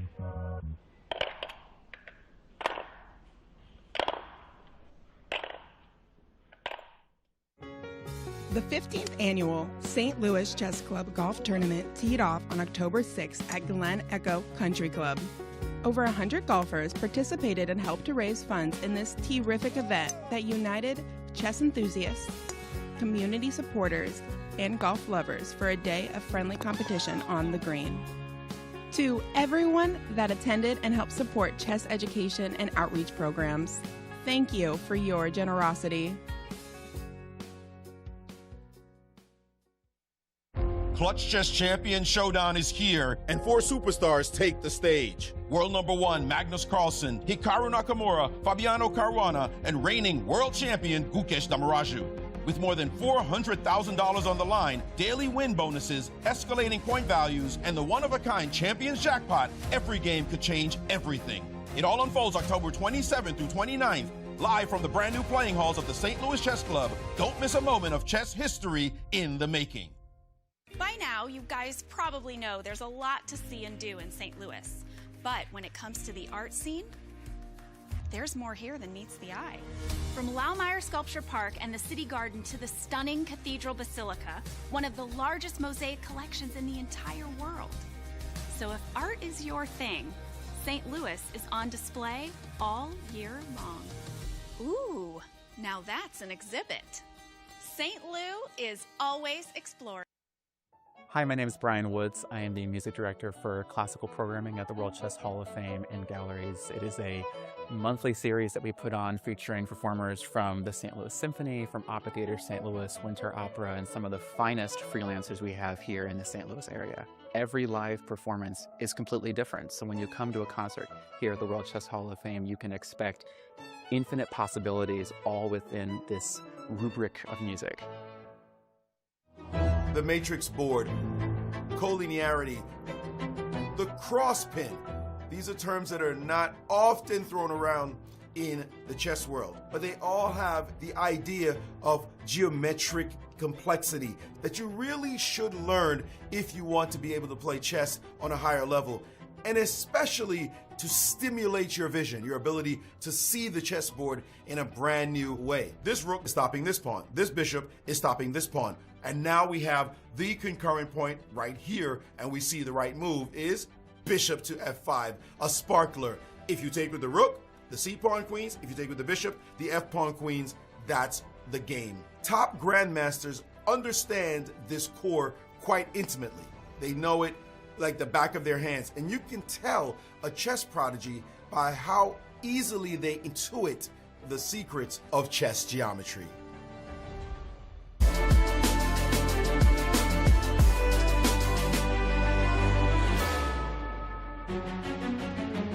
Welcome back, everyone, to the St. Louis Chess Club for Clutch Chess Champions Showdown. Already, the picture that we entered the day with has been flipped on its head with Magnus Carlsen sitting atop the table. But before we went to the break, I threw a question the way of our two commentators in an attempt to stump them. So let's take a look again at that question. Among these four players, who played the longest over-the-board game, rapid game, I should say, by total moves in their entire career? It's the four players in our field here. Yasser, I have the answer. And the You've got it written down. Oh, I got it written down. Maurice, he's got it written down. So why don't you, do you have yours verbally?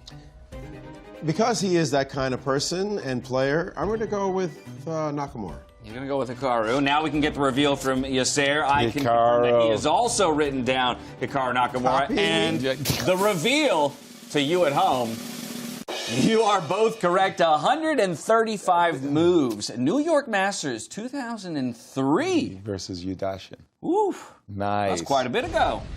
It is the nature of the man.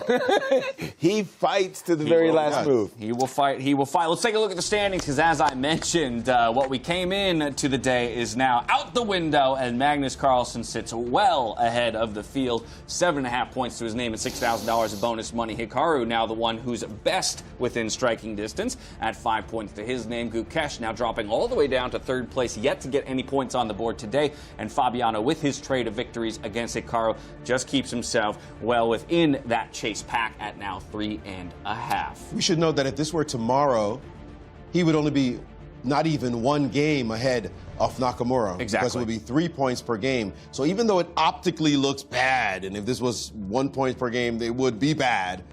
Right now, the players need to just stay within range of Magnus as we go into tomorrow. Before we go into tomorrow. And now we head into round number 5, so let's take a look at the pairings, who everyone's going up against. It will be Magnus Carlsen with the white pieces up against Fabiano Caruana, and then Gukesh with the white pieces against Hikaru Nakamura, who will flip sides of the board for game 10 and the conclusion of round 5. So for Fabiano Caruana, if he wants to continue his climb up the standings, he's going to have to get it done against a very terrifying looking Hikaru or Magnus Carlsen. Before we get into the games themselves, let's go over once again to Yasser Seirawan, who had an opportunity to talk to Hikaru Nakamura before he entered the tournament. What did I say? I don't know. We're about to find out. Oh, it was Anastasiya. My bad. It wasn't you.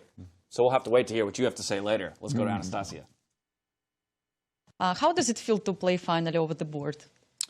Well, I mean, I have played some over-the-board chess recently, just not against the strongest opponents in the world.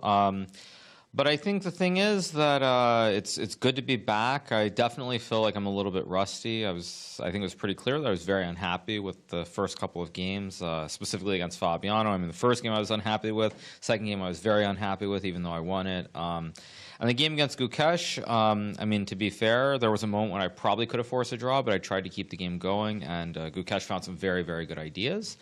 And then this last match, it seemed like Magnus kind of fell asleep at the wheel, or maybe it was preparation gone wrong. And I got a very easy position to play, and it actually was the best game of the day. So overall, I'm happy. I think with the format of the scoring of the points as well, there wasn't any real reason to keep going in the final game. So it's a good day.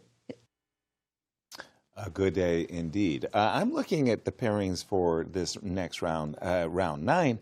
I'm seeing Fabi with white, and I noticed when we did the pairings, it was the wrong. So I think Fabi is going to be playing white in this next game. And it's a crucial game because Fabi needs to climb back in the tournament And who better to do it against than the guy who's leading the event? Win here would be massive. Absolutely needed. He'd be doing a service not just to himself, but the whole competitors field. in the field. Yeah, I don't think he cares about the other competitor at all. He just knows what he has to get done, and a win for him would be just gigantic. Coming off his 4th straight U.S. championship title, the winning of the Grand Chess Tour this year as well, the champion. But that means nothing when you're playing against the world #1 who sits there and says, yeah, it's exactly the kind of player I want to beat. I just beat a world champion, and now I want to beat the Grand Chess Tour champion, U.S. champion. You could be champion of the universe. Well, that's a bit of a big champion. Right. But he just wants to show that he is the best of the best. So this will be a huge matchup right now for Fabi. As Magnus said, that's why I'm here. And for Gukesh, well, they started terribly. There's no spin there. That was just a bad start. I asked Gukesh in the interview before the tournament if he had any advice for his competitors. Okay. He didn't. He didn't. They'll find it themselves. He suggested. I'm going to, as our primary game, I'm going to stay with Fabi and Magnus, just because Magnus is on a bit of a roll, and Fabi needs a win. E2, E4. And the last time these two met in clutch chess, that from 2021, was 2020. it? 2020. Fabi had a lead going into the very, very last game. For 3 points, he led by 2, and yeah, wouldn't you know it, Magnus pipped him at the post with a victory when he needed it. That's called clutch. That's called clutch. And we have a Rui Lopez on the board. But no Joko pianos. Let's get serious. A Berlin. Okay, this is a bit of a surprise. I think Fabi could enter the Berlin ending if he'd like, and we're about to see. Knight takes e4. Will he play rook e1, or will he play the move d2, d4? d2, d4. And they're going into, I haven't seen a Berlin ending in ages. At one time, I hated it whenever it appeared on the board. And now I'm looking forward to seeing what these two top guns have prepared. h2, h3, the most common move. I mean, so what are we looking for in the Berlin? Obviously, Black's king has already lost rights to castle. That's going to be one of the major players in this. Well, it's the two bishops for Black against this useful, one might say, majority of pawns. Now, unfortunately, the Berlin is so extraordinarily flexible that it's really hard to pin it down. But in this exact position, you have moves like king e8, bishop e7, bishop to d7, h7, h5, and so many moves. So we're going to see how it unravels first. Okay, this one we know gets very technical. Right. The other board has already exploded with an unusual position. And if we look at this opening line, you see that it's obviously an Nimzo-Indian. Yeah. And now take a look at this sequence. Takes, takes, takes, takes, and knight e4 very quickly. And the salient question, what happens on bishop takes on g7? There is a check. There is a check. But now I can play bishop back to c3. And knight takes c3, and then queen d2. That's a darn good question. Oops, then I'm a pawn down and I'm very, very unhappy. But of course, bishop g7, king takes, queen g4 check. Let's continue this line. Queen g4 check, and then knight to g5 is a way to save the piece, although h4 could follow. What's happening here? I'm sorry for just pausing, Maurice, because, what is happening here is I like white. I can meet queen check with a king move, and I'm winning back the piece, but at the end of the day, this king is a lot more vulnerable, and Gukesh is looking at bishop takes g7. Hey, this is the current position, folks.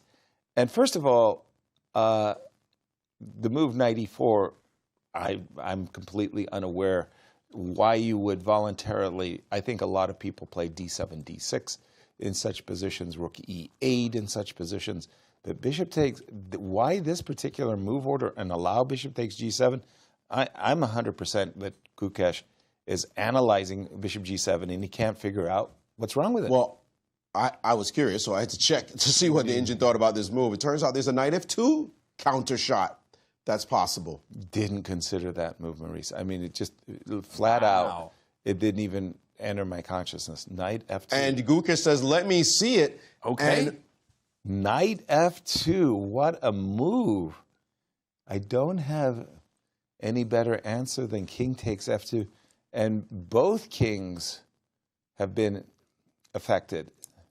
Yeah, but it's the double exclamation mark for this bishop to g7 move here. Well, I think knight takes f2. Well, Hikaru, as if, yeah, let me just check my files. He had this at home. Knight takes f2? Which is the top line. It is the top line. Here, check this out. Knight takes f2. I do have the move queen f3. So if you take my rook, oops, I think you're lost. Oops, queen g4 is a mate. Oh, there's a queen a5 check first. Queen a5 I realize check. it's bad. But knight f2 on the board. Wow. He took it immediately. King f2 immediately. I thought he was going to play queen. I thought we were going to see queen f3, king takes g7, queen takes f2 as a way of preserving the castles option. He didn't do that. He just played king takes f2, king takes g7. Now, I guess, check and maybe post the queen on f4. This is unclear. I don't know what's going on here. Never seen anything like this before. No, this is Never not seen anything like this before. This is not my wheelhouse. I got to tell you something. Yeah, this goes against every fiber of, just the fact that both kings are where they are currently positioned. I see Maurice over at the big board, though. Having so we can go to him in just a moment to kind of dive a little bit deeper into some of these lines. Maurice. Just very quickly, because all of us are curious, right? What happened here? It turns out that queen f3 was the best move, Yaz. Your instincts were spot on. And if knight takes on this square, then this move, then this check is possible. But now bishop c3 is completely winning after queen b6, trying to bring the queen over in case you give a check. Now bishop to d3. This is what he had to calculate. He is currently down a rook, though he will get this piece back at some point. But now the attack is just pretty much playing itself. How can you bring anything over to this side of the board as the two bishops are just monstrous along the diagonals? The move f6 could be played to be met by queen h5, and even just this very calm knight to h3, and you can feel the pressure of white's pieces in this position. This would have been a fantastic way for Gukesh to play. The problem is he hadn't seen the line before, so he didn't want to go into a deep think. So back here, after knight takes f2, he just decided, I'll trust my opponent, I'll take on f2, and that's all she wrote. But that has given back a big part of his advantage. Looks like a little bit of a bluff on Naka's part. Paid off. But it's paid off. That's it. Very much has paid off. And, in consideration of Gukesh's poor start to the day, I'll remind everybody that it was him who ramped up throughout the day. So we're kind of hoping for the same things here. Yesterday. Yeah, just yesterday. He got off to, what was extraordinary is he got off to a bad start against Magnus. He lost, but then he went on a tear, whereas Fabi, he started with a win, and then he finished with 4 losses in day one. So a tale of two different two sides of the same coin, right? There you go. Knight d7, and I'm seeing from Hikaru's point of view that he's ready to play moves like knight e5 and establish, well, I want to say a dark square blockade, but that's kind of hard to say a blockade. For the moment, because we don't yet have our bishop on d7. Rook f1 and the old castling by hand routine as we drop back with a king for Gukesh. Yeah, take a picture of that f-file, though. You're not going to see that too often. Rook, king, knight, queen, all stacked up together. Exactly. All right, I'm going to just take a gander at the game between Fabi and Magnus, because that was the Berlin ending, made famous by the Garry Kasparov, Vladimir Kramnik match from the year 2000, where Vladimir famously upended the heavy favorite Garry Kasparov, b7, b5. Let me just check. I know it's that they've already made a lot of moves, but let me just check to see if they're still in theory. Nope. A novelty came right here. In this position, previously, Black had played the move b7, b6. Magnus played c5. Let's catch up with the players. And we have this position on the board. Okay, how would I assess this? I kind of prefer white. I like to play moves like h4, yeah, h5. I like our centralized G4, rooks, our control of the d file. Pushing. Our king gets king more involved first. quicker. So you see that Black's king is a little bit left behind. The reason why I might have wanted to play a3 for Fabi is there are these ideas of b5, b4, followed by rook, swinging all the way across to the a6 square. And when there's a black pawn on b4 and the white pawn on a2, you can't conveniently play a3. So instead of king g1, f2, I thought a3 as a prelim. Mm-hmm. But here we go, There b5, it is. b4, just as Magnus has this amazing intuition. He intuits a moment like, yeah, that was a good move that you played king f2, but did you understand that maybe you needed a2, a3? By the way, Magnus down on the clock, unlike in the Gukesh game, where he had 9 minutes out of the opening, now he only has 5, and it's Fabi who has 7 minutes to the good. Advantage on the clock and advantage in the evaluation. Yep. But now he does have to find a solid response to this very strong move here by Magnus Carlsen, continuing to ask questions of his opponent. Just staying Maurice. here at the big board, it looks as though there's no problem actually for white in this position. He has a number of moves. The most salient one is this move h4, not being worried at all by the move rook to a6. And check this out, the move a3. I didn't think it was You're allowed to playable. do it? That looks absurd in this So position. we take? Takes. But you didn't want him to take on a2. Interesting. Okay, and takes in this position. And then just continue with the move h5. That's wild. Nobody's looking at this. Nobody's looking Down at this. upon. No, yeah. Like, why did you even... Yeah. I wanted to capture with my b pawn so that the b pawn would be away instead of allowing it to stay backward on this file. But you just gave an open a pass pawn here, and they're just giving a big edge for white as white is preparing to bring the king around to this side and play for g4, maybe g5, maybe get your own pass pawn on this side of the board. Which begs the question why Fabi played king f2 in the first place, because he could have played h4, king g2, king h3, h5, and just got on with business and not worried about this the a2 tempo. pawn. Yeah. He's played the move rook to e2 in this position, and now if you do this, he can take here, and if you capture, he can now play the move a3. That solves that problem. That so the big makes a lot question of is going to sense. say, well, what if you take on this square? In this position, well, he's well defended on this side. Suddenly the move g4 can appear on the board. Also the move knight to c3 with all kinds of ideas can appear on the board as well. So like that's those why moves. he's played the move rook to e2 and is now testing Magnus with this move. He's prepared to What take on you b4. got? And Magnus has pressed the pause button big time in this position. He's realizing that his endgame is not nearly as good as he had hoped. A critical moment for him, and now going to take some time to think. Has a 2-minute deficit to his opponent in Fabiano Caruana when it comes to the clock. A 4-point lead in the overall standings. That's nice. That's nice. But Fabi is saying with this move rook e2. So I'm prepping the move g3, g4. Previously, when my rook was sitting on e1, g3, g4 ran afoul of the move bishop h4 check. But now, for example, after rook b8, the move g3, g4, bishop h4 check is empty.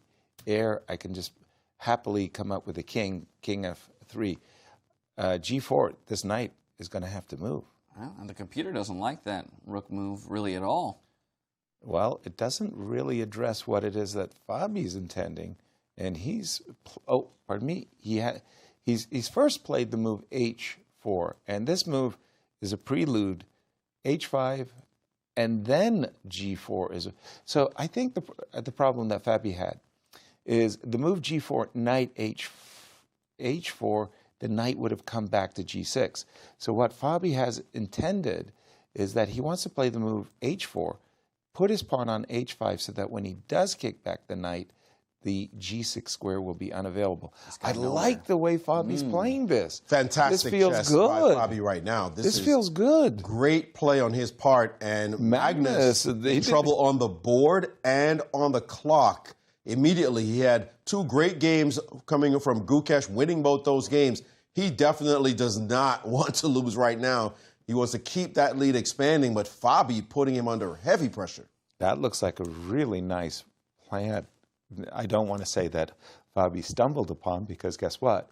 These Berlin endings, the professionals of the chess world have been studying them for ages, and now here we go.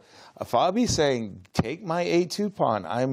I'm prepared to make that sacrifice. Rook takes a2, g4, and this is what we see in a Berlin, where you have this useful majority, and Fabi is putting it to good use. So quickly he moved it, Fabi. He said, I don't care. I know exactly what the plan is here. And Magnus, he knows it as well as staring down a juggernaut on the king's side. Magnus did not like the speed with which the move h5 came. The position's not good for him to begin with, but when your opponent is playing like he knows what he's doing, and you're under 3 minutes, 2 minutes, 12 seconds for Magnus, our tournament leader, in some trouble here in this one. By the way, if we take a look at the other game, just keep them actually the two double view.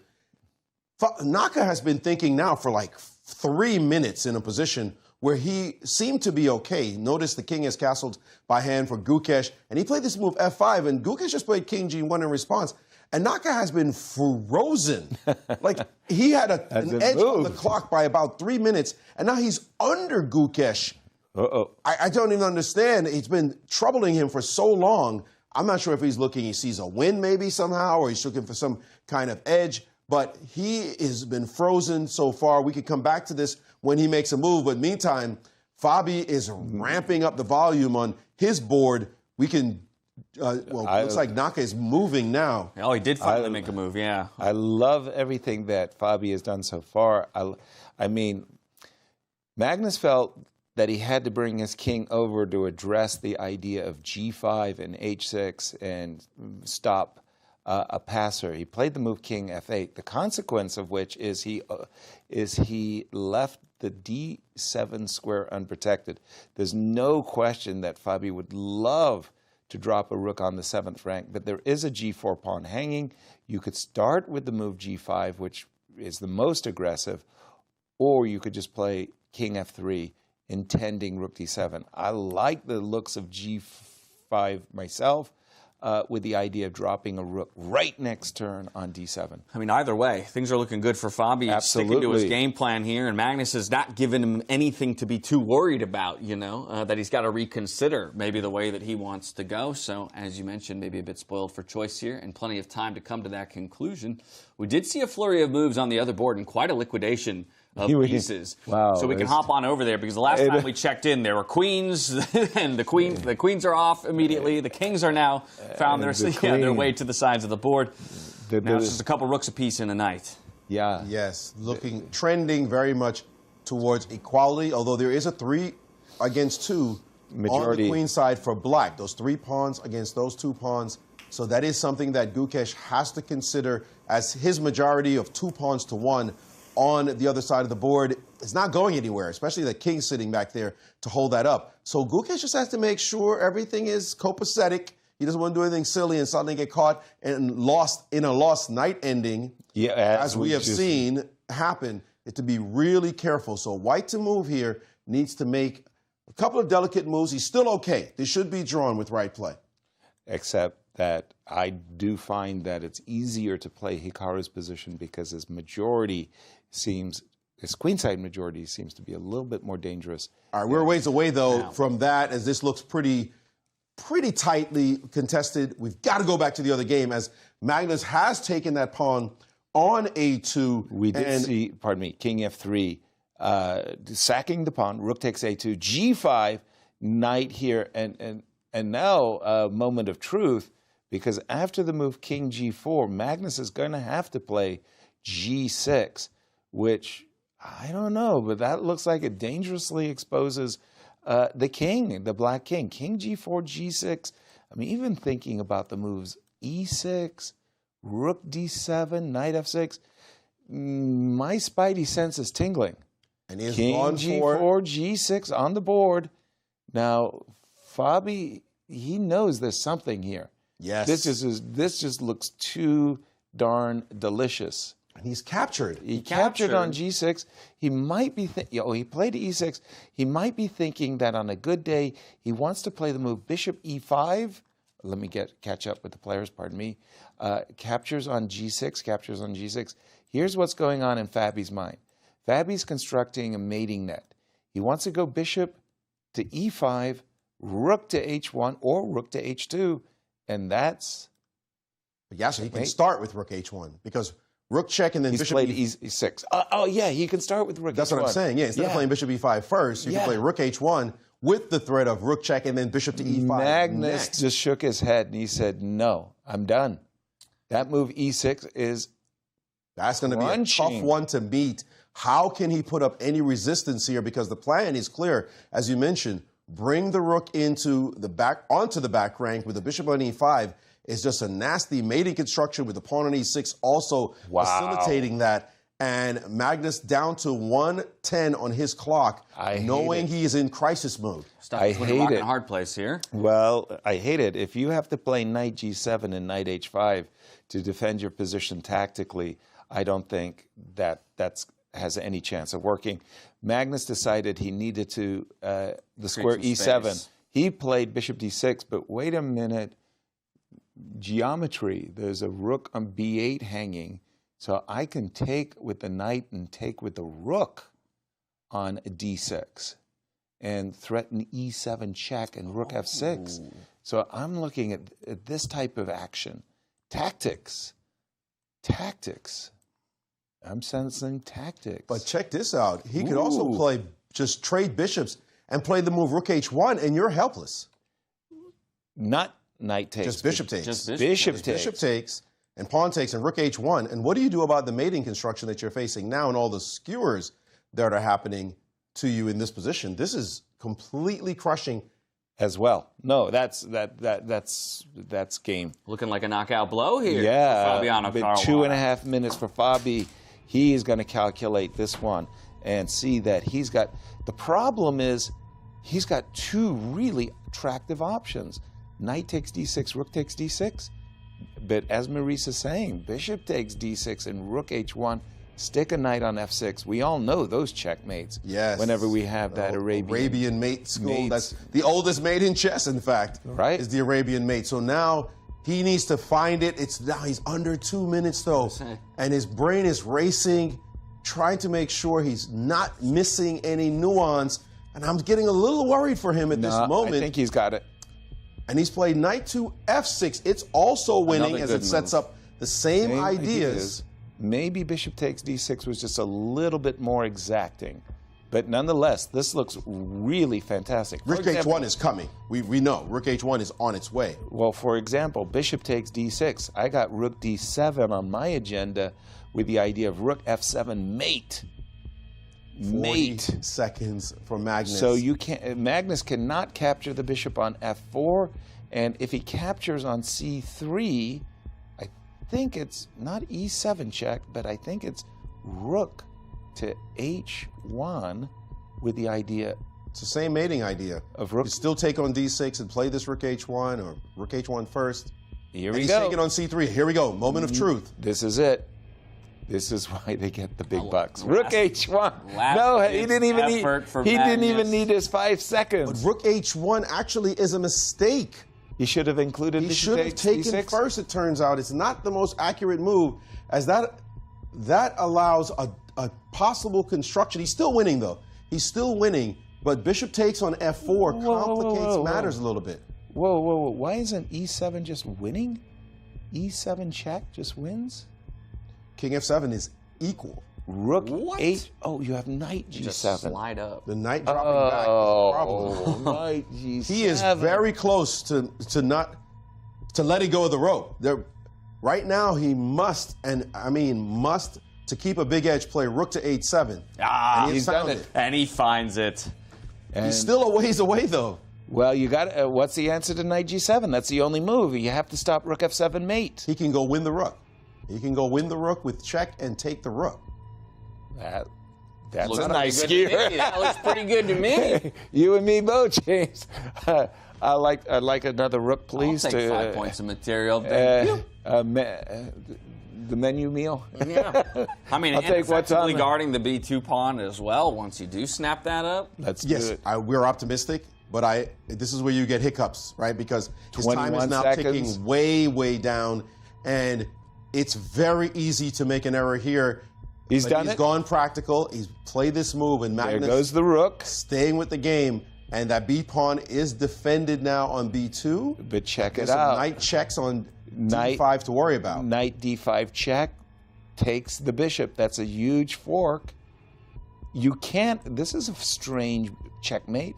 Bishop goes back. Knight G8 is a checkmate. Wow. So the bishop can't just retreat. That's beautiful. And Magnus has 11 seconds. All right. He Fabi took now. with the rook. Rook Yes. takes B2. So there is a knight to D5 check sighting, followed by rook to D8. What is this? This is a forced win, right? King to D6, rook to D8 check. King has to move. I'm not exactly sure. Knight takes F4. Oh, we have a result. Drawing that game. But going back, we do have. Okay, rook. Yeah, We had the rook trade. we did have On the rook B2. trade on B. So Oh my goodness, what has happened here? why didn't? Okay, they've transposed D3 and That's a is win. it? So I That's had over. Knight E2. Bobby has won. Big win for Fabiano Caruana here. Over in the to you, opening Maurice. of his matchup against Magnus Carlsen. Let's go to Maurice to look at it. He walked the walk, the path. He just had to find the winning ways. Did Fabiano to finish this one off. And after rook takes on B2, he did just very concretely know. Maybe there was a mate in there somewhere, and there was, and maybe there was an easier win, and there was, but you are many ways to skin a cat in chess, and that's what he did here. He found this idea, and he calculated, when I take here, and you try just to make your pawn become a queen, I got this waiting for you, because now C2 is just simply met by rook takes, and you can't push any further. Beautiful. So he was ultra careful with Fabi. When you're going against the big dog, the number one in the world, you got to go something in the hand and back it. Okay, we're going to be careful with this guy because he bites.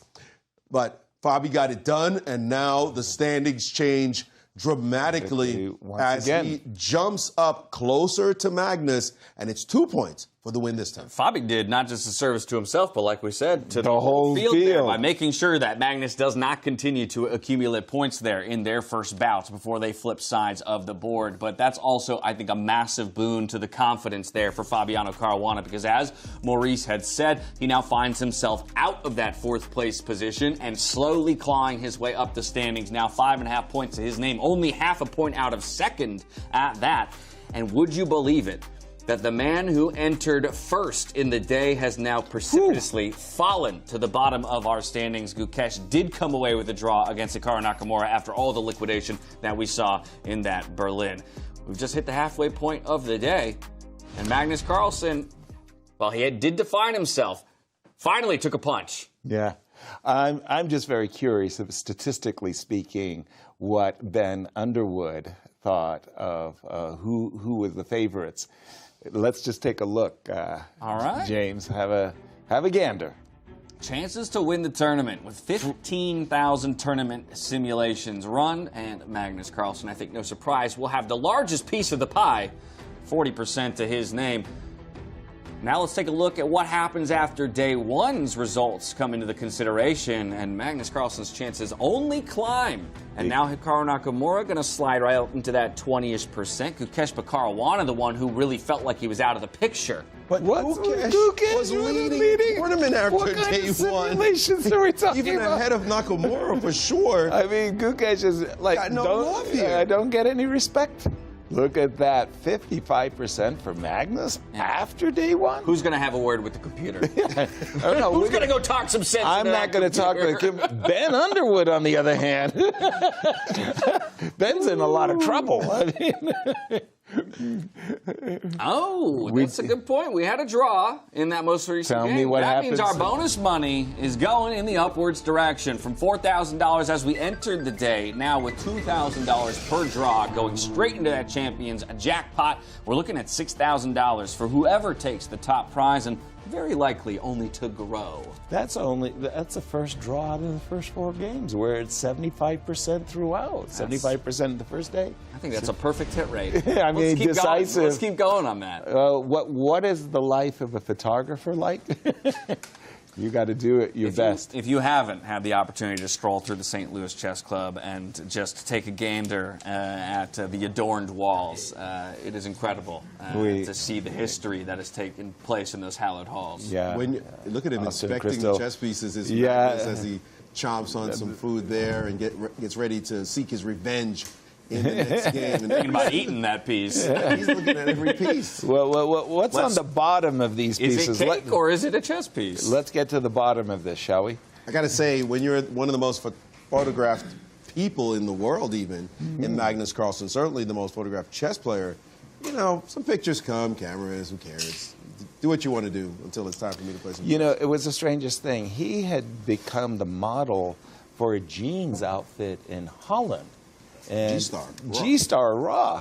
And in Amsterdam, is like every tram stop had this enormous poster of Magnus. I got tired of seeing Magnus walking out. Imagine being him and walking around and seeing yourself everywhere. It wasn't fun. I mean, oh my goodness. The kind of fatigue. Magnus is loss of the day, 2 points. And for Fabi, that was manna from heaven. Fabi needed that. I gotta tell you something I really like about Magnus. What's that? Is how much respect he has for the game. So that when he sees somebody play a good game against him, he says, tip the hat. Well done. Well That's done. it. That was chess. That was and good. So it doesn't bother him. Okay, I lost the game. It might. If it was a good game. If it was a good game. If he played like garbage and lost, no, then he's upset. then he's hopping mad. Right. But if he gets a good game of chess, okay, You're deserving. That was well done, sir. Now let me show you a good game myself. So we will see what he comes back with to counter. By the way, as Fabi's thinking about his move, I'm seeing on the other board an opening that you don't see every day. Okay, Hikaru Nakamura, Gukesh, they split a point apiece here in their first go-around, and we'll dive into it. Is Gukesh on the black side of the board this time? I just want to know what this is called. It's the 4 knights, which makes sense, but this move, knight d5, is way down on the list. It's like the 8th move. Yeah, wow. It's like the 8th move. Knight d5 and bishop c5. Yeah, it's still the 4 knights, weirdly. And we still have a lot of games in the database at this current state, 51 games. Crazily enough for me, the move bishop g4 is the main move in this exact moment. But knight d5 is definitely way off the beaten track. First game between these two players was very, very unusual. Bishop takes g7, knight takes f2. This one looks to be more of the same. If you don't mind, I'm just going to jump back to Magnus and Fabi because I was very curious whether we were going to see a London system with bishop f4. No, Magnus said, let me, and then after d takes c4, a different twist. Okay, this is still very well known. Queen a4 check. I think most people like the move c7, c6 here. Knight d7's okay. And Magnus to play. You don't have to capture immediately. There are moves like knight d2, and you start thinking to recapture with the knight. But queen takes c4, as well as g2, g3 are the main moves, I believe, at this point. Well, this one is fairly standard fare. The other one, though, is already Crazy? in bizarre mode because that started in bizarre mode. Yeah. Yeah, because the Incr is giving the last move, Bishop G4, as a miss. Not a great move, a missed opportunity. And yet, it's the most popular move in the database. Yes, but knight takes E4. You have to wonder what was actually wrong with taking the pawn on the E4 square. That was very playable and more or less equal according to the engine. If anyone has an edge there, it was black. This has been played multiple times, 27 games.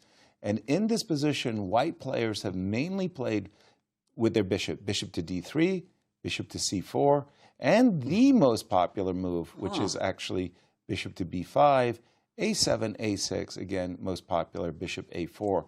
And I have no idea what this is called. They say it's the four knights. It looked like you're standing four knights. It's not sure every I day love four how nights. flabbergasted you are. Right, And yeah. For once, like, I feel like we're almost on an even playing field. Well, I'm just saying, yeah, the depths of opening theory can be crazy. I had what was called the Encyclopedia of Chess Openings, and these were 5-volume sets of like 500 pages. And they're just mapping out just the chess openings. 5 volumes? The Encyclopedia of Chess Openings, it was called. Bishop G4 on the board. Well, bishop B5, main move, bishop G5, takes on E5. These are, and funnily enough, Hikaru, he's the one who's surprised with the move knight D5, and yet he's 30 seconds behind, even though he initiated a rather unusual. Because the move bishop G4 Yeah. looks a little loosey, potentially. Yeah, I agree with that. Right? Yeah, And there's some risk associated with that move. Shades of Morphy versus Duke and the Count. That's right. And the Paris Opera, when that bishop lands opera there, game. some little legal mate possibilities. Oh, I live for that. Right? Like, Never who had knows? We're not clear. And this is definitely looking very legalish, mate, if you will. But looks like because the bishop is not out from F1 as yet, that there's no such setup. And how do you play here as... Well, I find myself drawn to the move bishop G5. I mean, development is always good, especially in open positions. Bishop G5, bishop E2, those are the two main moves.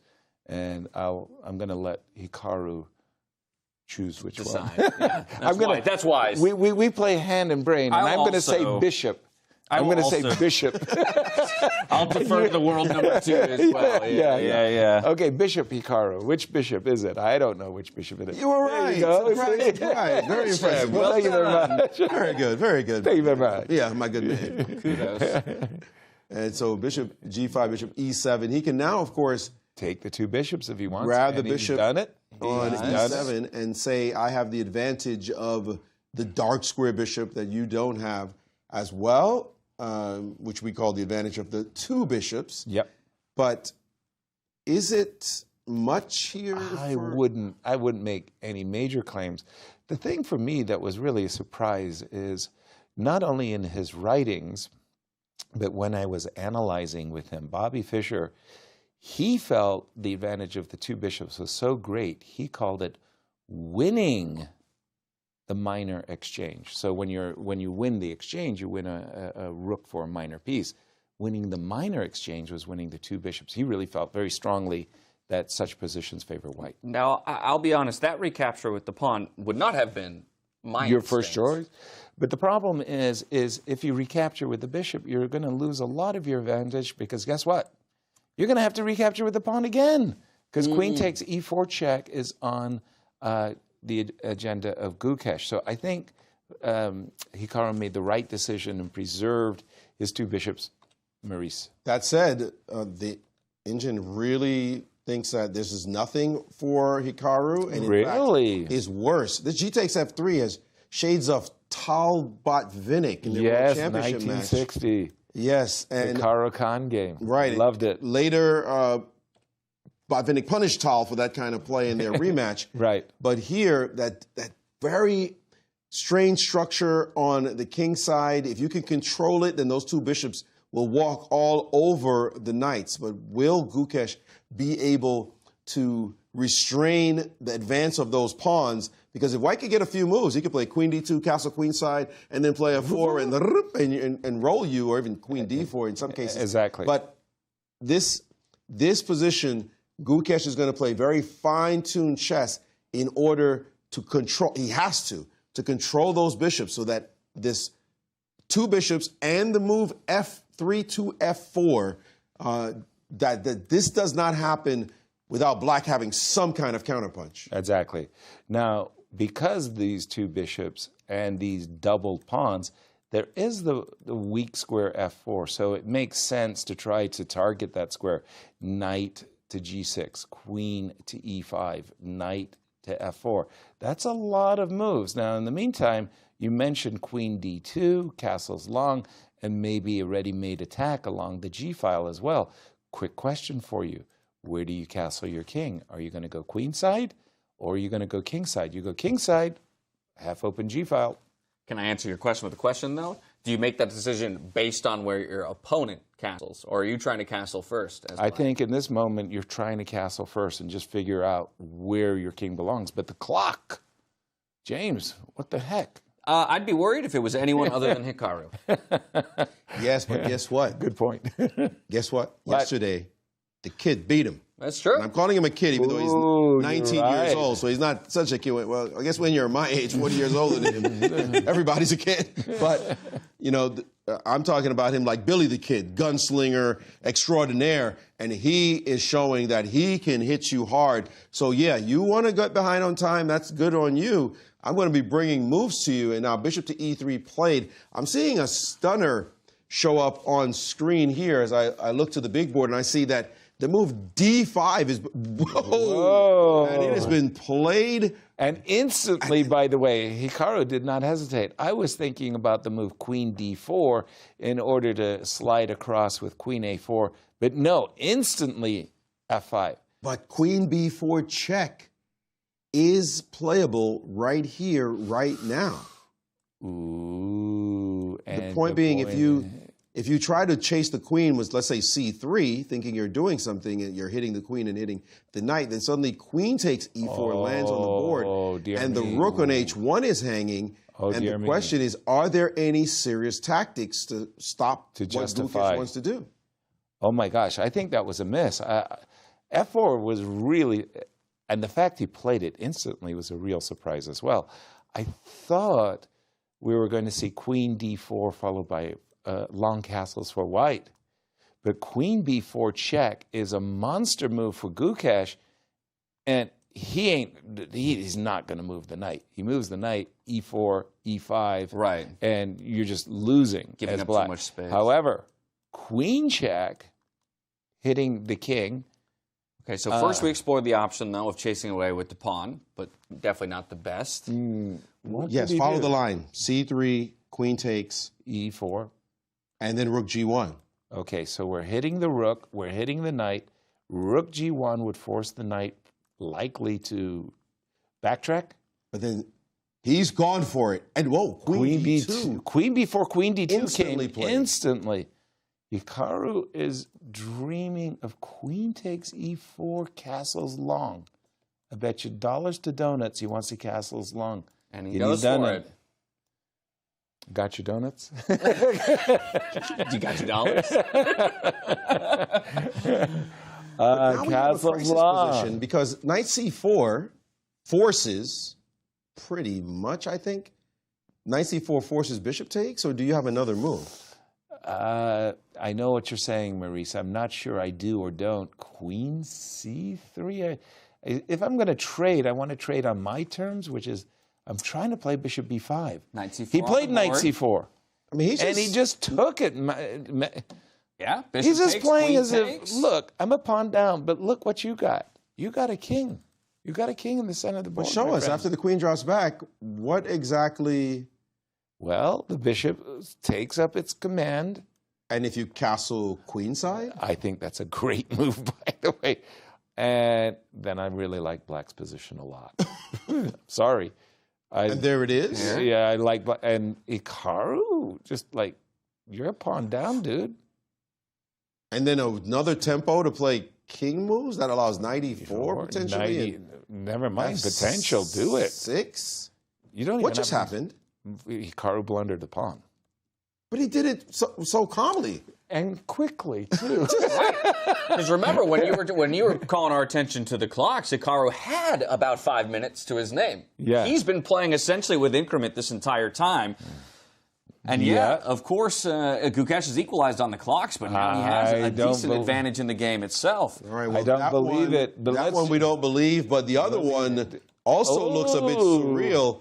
Exchange sacrifice. Exchange sacrifice has erupted on the board with Magnus and Fabi. And bishop b4 check. I played Queen's Gambit Accepted many, many games in my career, and it was very oftentimes that these exchange sacrifices appeared. So it's not unusual to see these types of exchange sacrifices, but I don't know if this is still opening theory or not. So just forgive me as I check the openings. And one game. One game in the database remaining. And that is with the move bishop d2. That has been played before.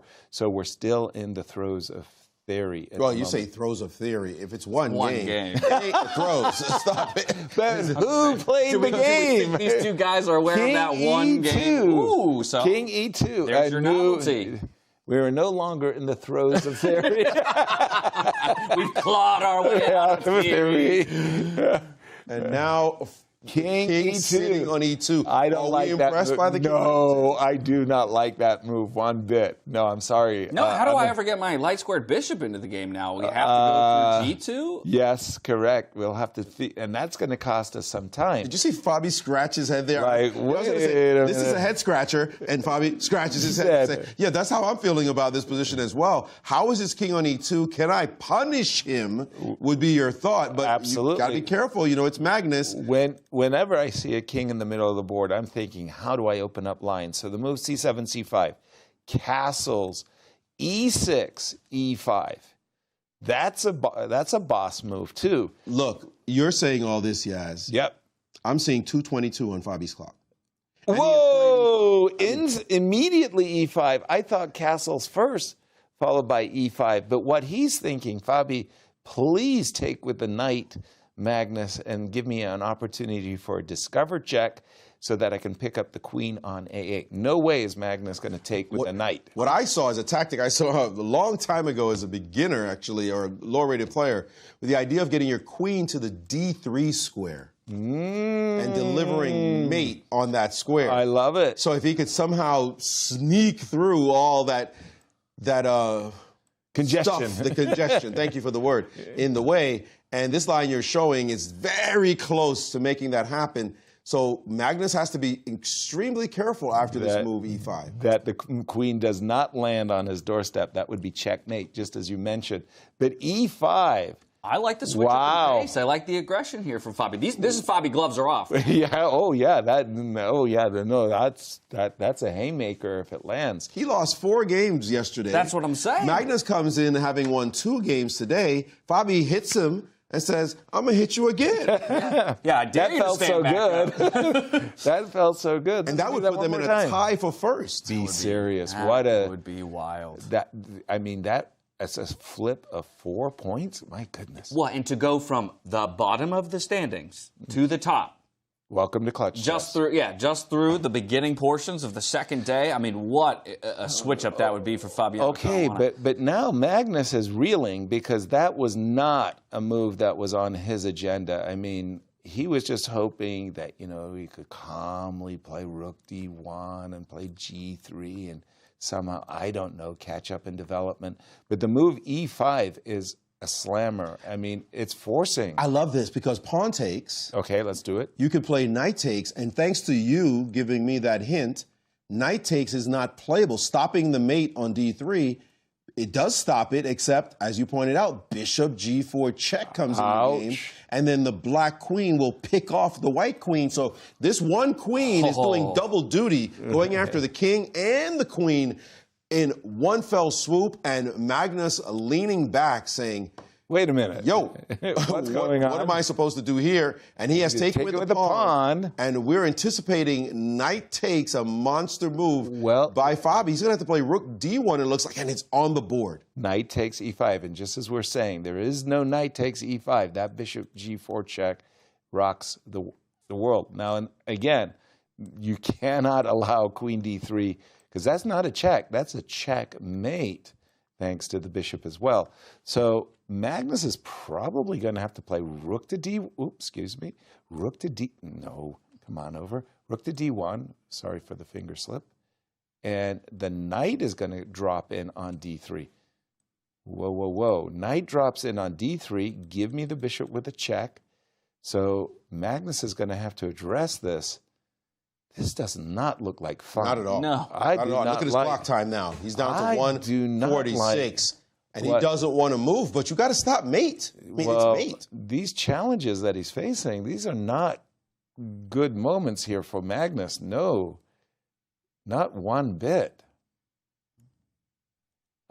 Bishop back to d. No, he's going to play rook d1. You see him that hesitation before he played the move, and now the knight is in, and here comes a check. Doesn't like playing it, but he knows he has to play it. Queen takes c7. I'm a pawn grubber, but Magnus, I'm not sure I like this at all. Queen a8. Well, that would be geometric as ever. What a move. Wow. Whenever both pawns. You're attacking your opponent's king, don't trade queens. Just don't do it.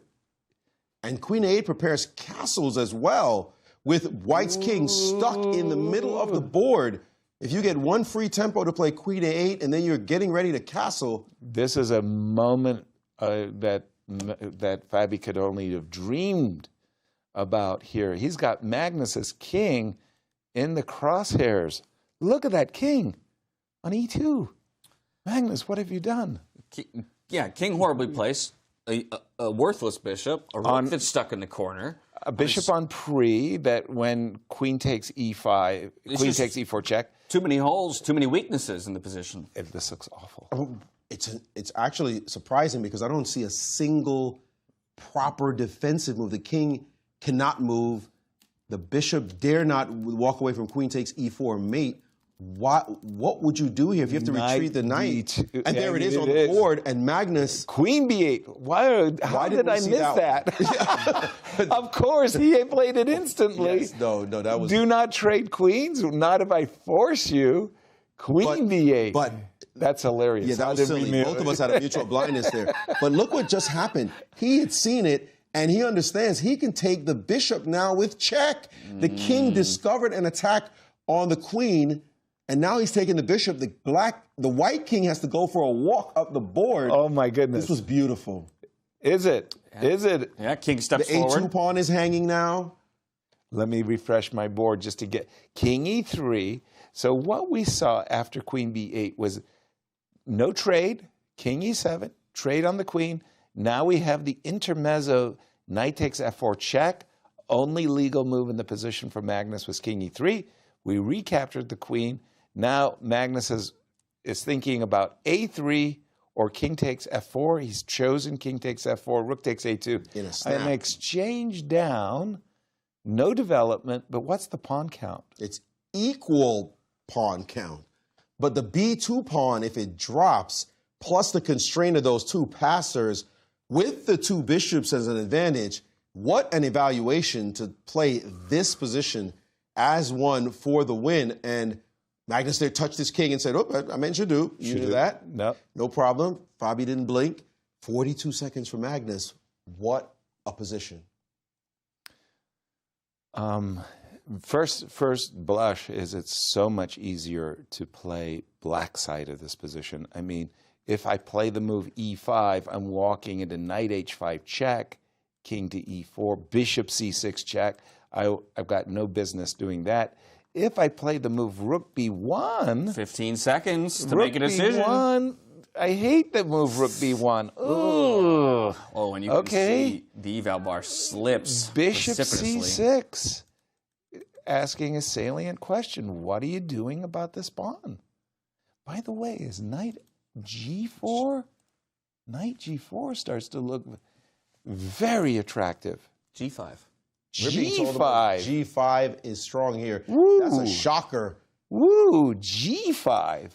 That comes just out of offering nowhere. up another pawn, right? Well, let's take a look at that, because if we take with the knight, oh no, you're back. I've got you from behind. Okay. Yes. And skewers your knight. Now, what if I take with the king? Well, if you take with the king, then Knight comes E4 knight check. takes. And he found it. Whoa! What a boss move by Fabi. With 46 Fabiano. seconds, he found that move. That is a crushing blow. Amazing The move to find, and he's taking with the king. No choice. There goes that down. Oh man, now he lost his E And pawn. now they're now he's blitzing. dropping his F pawn. Knight takes it, but Maggie, he's just rolling with the punches. He's saying, you've done great, but I'm still with you. I'm still with you.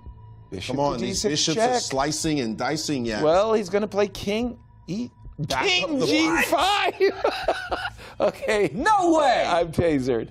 You cannot get away with it. Can you get away with this? You cannot. Where's this king going to hide? The king is saying, fine, I'll do it myself. But there's a rook on A2 that's going to come back in the game. Rook what? The rook on A2 is going to come back to start hunting that king down. So, okay, how do we get the rook back in? Oh, you mean like maybe a rook A6? He's played knight E4. Knight back. By the way, I love the felt on the bottom of the pieces, but in this particular case, the knight kind of slid And time into is the still a E4. factor. Time is still a factor here. Always. Fabiano's now the one in a little bit of time trouble here with so 15 seconds. what Maurice was saying is there's some ideas of the rook. You got to get the bishop out of the way, which is what he does. Pardon me, that was supposed to be the bishop attacking the rook. If the rook is forced to move over, that rook A6 is serious. Whoa, whoa, whoa, whoa, whoa. You just played bishop F5. Intimating, excuse me, G4. That was Why did he give him G4? Rook back. I think bishop F5 was just, hold on, there's a bishop F2 check sighting. So H5, bishop 8, bishop F2. I just don't know if bishop F5 was the most accurate move. Rook A6 was made in 7. That's what I thought. Rook A6 was made in 7. I just checked. But this is still winning for him. Bishop F2 check, knight F6. 9 seconds for Fabi. Oh no, it's just moves now. B4. Instincts only for these players. Can Magnus make a comeback as Fabi has taken his foot off the gas just a little bit? B3 in the position, G5. Amazing defense by Magnus, and 7 seconds. Bishop F2 check, best move in the position. He finds it. Now he's winning. Now he's winning. Game. Now Fabi is winning.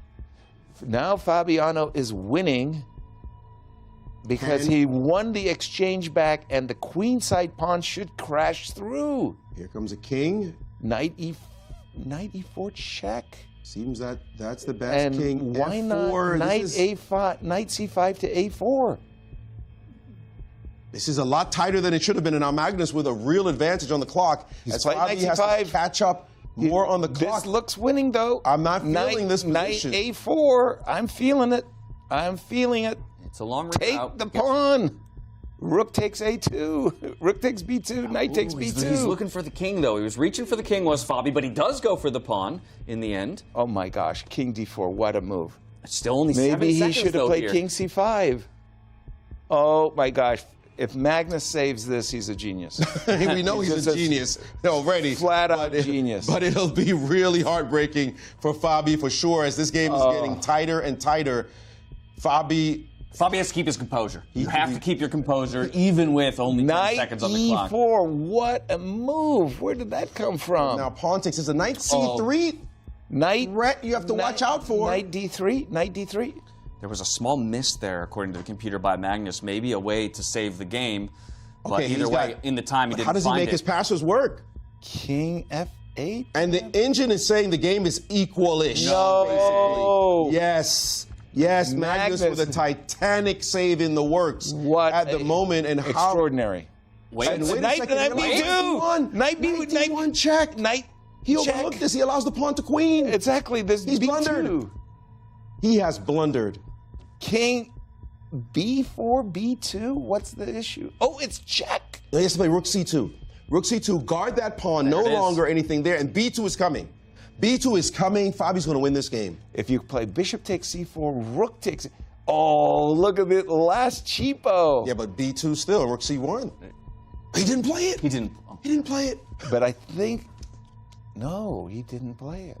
I think B2 was the cleanest. He's still threatening King. Isn't he threatening King G6? Oh, no. Oh! Heroic defense by Magnus. He nearly saved it. But for Fabi, hello. May I introduce myself?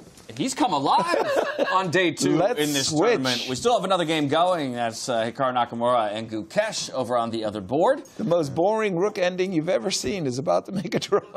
We got there just in time to see it. Wow, I'm so relieved. Fabiano fast becoming the story of the day. Just like that. He is the story of the day. He dispatches Magnus in back-to-back games, picking up 4 points and tying him in the overall standings. What? I'm still a little bit shaken. Entered the day, 4th place. Yeah. Nothing like a good game of code names can get you in the right mood. Was Fabi? He was over. He was over last night. We played some code names. I'm not going to talk about your captaincy, Maurice. We're talking chess right now. Please. Listen, what we just saw was crazy. Wow. That was pure adrenaline, down, roller coaster, you name it. I need 15 minutes of a break, just like the players. What did we just see? That was insane. That was great stuff. He was so close with Magnus coming back. And I thought he saved it at a moment there. I really had chances. Did. Wow. We'll show you a few of the impactful moves coming down. Exactly the moments here between these two, because there was this fantastic cheapo that Magnus had put on the board, and he was thinking in his mind's eye that he could play bishop takes c4. He didn't go for it because he's thinking, if you push the pawn, I'm going to play bishop takes c4 check and take the rook. But what he missed was after king b4. Beautiful move by Fabi. Right now, here it comes. He realized rook as you said, to he's losing. C2. He had to bring his rook over to defend that pawn. What a move! The beauty of it is if you take on c4, he just takes it, and then you cannot stop the b pawn from becoming a queen. It's like a construction. It is a construction. This moment right here. And now this was the moment he could play b2, could push his pawn, and then this was it. You lose your knight, bring the rook down. That would have been winning, but Fabi decided to bring his piece back. And this was actually a drawing moment here. But he had missed knight d3 check. Yeah, he's supposed to play king a3, I think, in this position. But he moved his bishop away. And no. Fabi about to move and said, oh, wait, that's a rook. Look, the rook. But they did that with seconds on the clocks, too. They had seconds on the clock for a while. Okay. We could barely call the game. The heart defibrillators and the whole thing is just ridiculous. All right, well, take a look at this now, y'all. Take a look at this now. A T-1, a tie for first place between Magnus Carlsen and Fabiano Caruana. 2 decisive victories in a row to snag 6 total points across 4 games so far for Fabi. 7.5 total to his name. The highest earner when it comes to the bonus money as well. $7,000 in his pocket. And it's Hikaru and Gukesh who are chasing them down. 2 draws were nice. 2 draws. Exactly. So they're just keeping pace with them, if you will. Everyone well within striking distance. Only 1.5 points separates first from 4th currently. And Fabi, he's sitting there saying to himself, day 1 never happened. It just never happened. Day 2 is what we want to talk about. Wow. I want to interview him now. Oh, no. He needs to finish the job as far as he's concerned. And by the way, trends don't count in clutch chess. No. I don't care how it looks like you're doing. You could be going up. One game. And you crash. We saw it happen with Gukesh on day 1. First, we saw it happen. Magnus started strong. Then Gukesh took over. Then Magnus really took over. And then here comes Fabi. I mean, that's just what happens when there's 2 points at stake every game. And we're kind of set up for something brilliant at the end of the day, which I'll get into in just a moment. But we had another draw, so let's take a look at that bonus money as it ticks up in our championship. A jackpot here. Another $2,000 going to go into that prize fund. Now up to $8K for whoever takes the top prize at the end of our 3-day event. But now we're looking at our final matchups of the day. We've got Hikaru Nakamura going up against Carlsen and Gukesh against Caruana. So both guys who are in the chase pack are playing the 2 top dogs. And just as you mentioned, with only 1.5 points between last and first, both those guys win right here, bonk, the standings are flipped again on their head. I'm looking at this one moment where it all went wrong for Magnus, and it was his novelty. King E2. Oh, yes. That King E2. That King E2. That king danced way too many salsa dances after this moment. Like, what? That king went up the board, danced, came around. It even ended up on the queen side, finally getting forked when it was on B4. That one he'll lay to rest, this novelty. Well, I don't think it's going to be repeated anytime soon. The King E2 but it was amazing. Yeah, well, after the long journey that king took, he'll catch his breath, we'll catch our breath, the players will catch their breath, and we'll be back on the other side of this break for the final couple games here to conclude day 2 of Clutch Chess Champion Showdown. See you soon.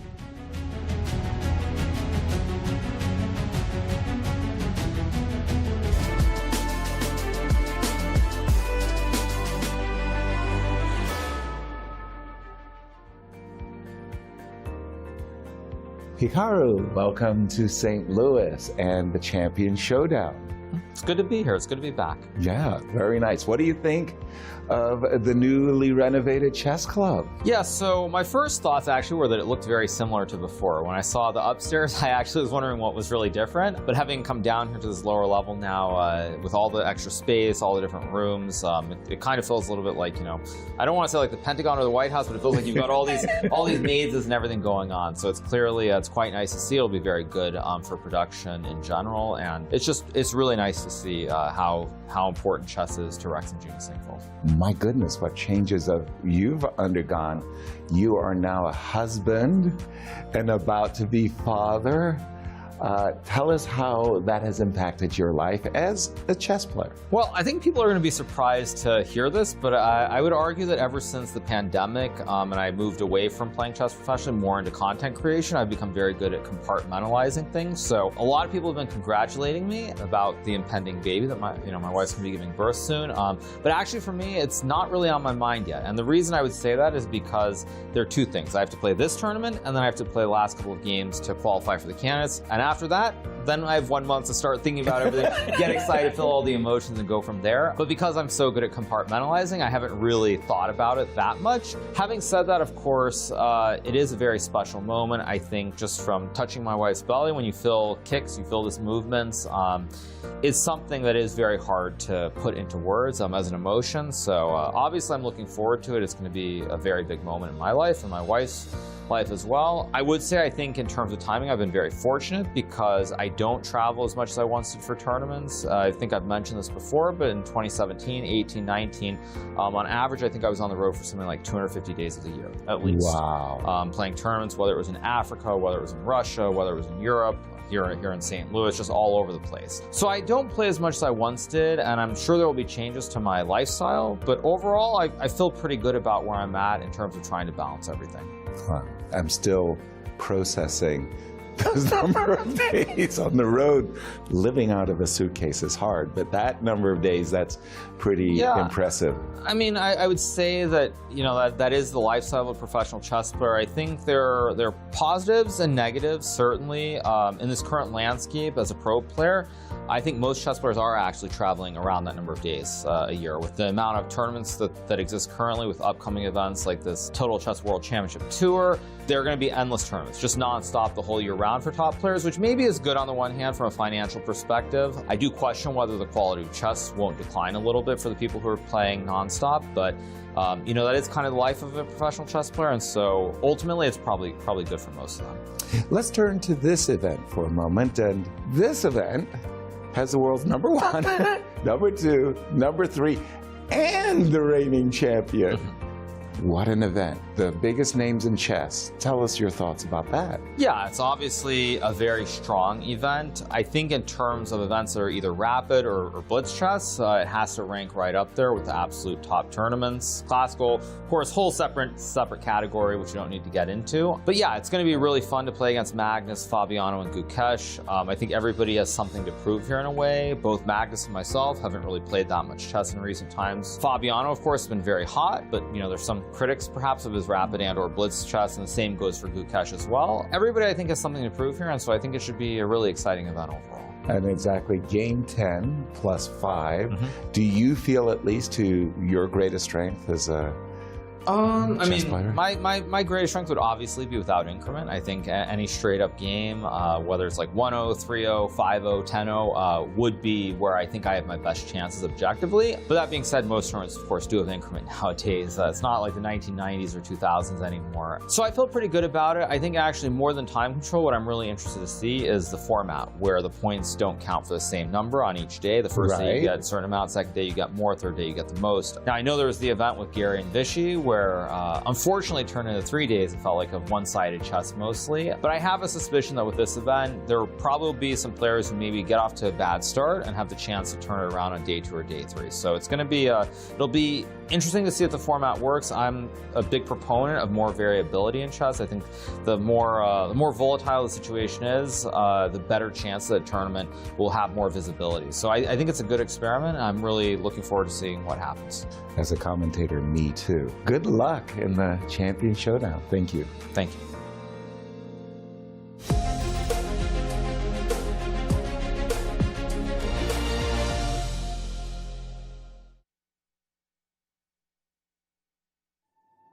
From world capitals to the chess capital of America, titans of chess have traversed the globe to prove one thing: who will be the next Grand Chess Tour champion? Each stop yielded elated winners, but it all came down to 4, and beautiful Sao Paulo, Brazil set the stage for an epic final showdown. After a tense first match, Fabiano Caruana and Maxime Vachier-Lagrave emerged victorious, but with the title bout deadlocked after classical, it all came down to rapid and blitz. Once the dust settled after a stunning comeback, only one man was left standing, and Fabiano Caruana was crowned the 2025 Grand Chess Tour champion.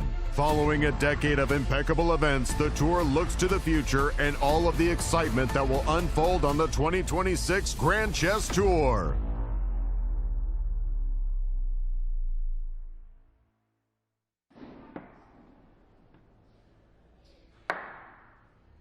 Mate is in 4 moves from the position in front of you. Don't move until you figure it out in your head. Don't look at me for a hint. I can't do it without moving the pieces. Yes, you can.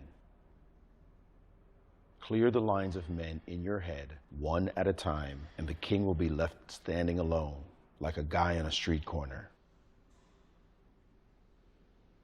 I'll make it easier for you.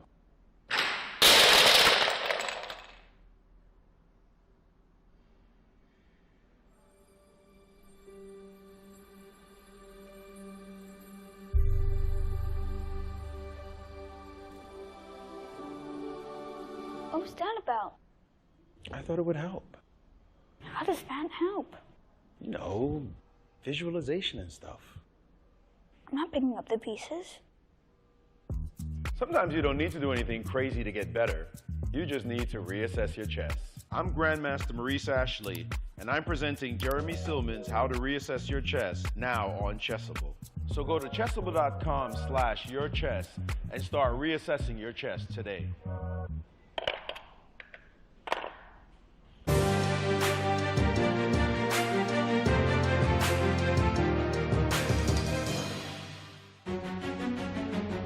Hello, everyone, and welcome back to the St. Louis Chess Club for Clutch Chess Champions Showdown. I mean, just game after game after game, the excitement rises, and we do want to be extra careful to be grateful to all of you who have joined us on this journey.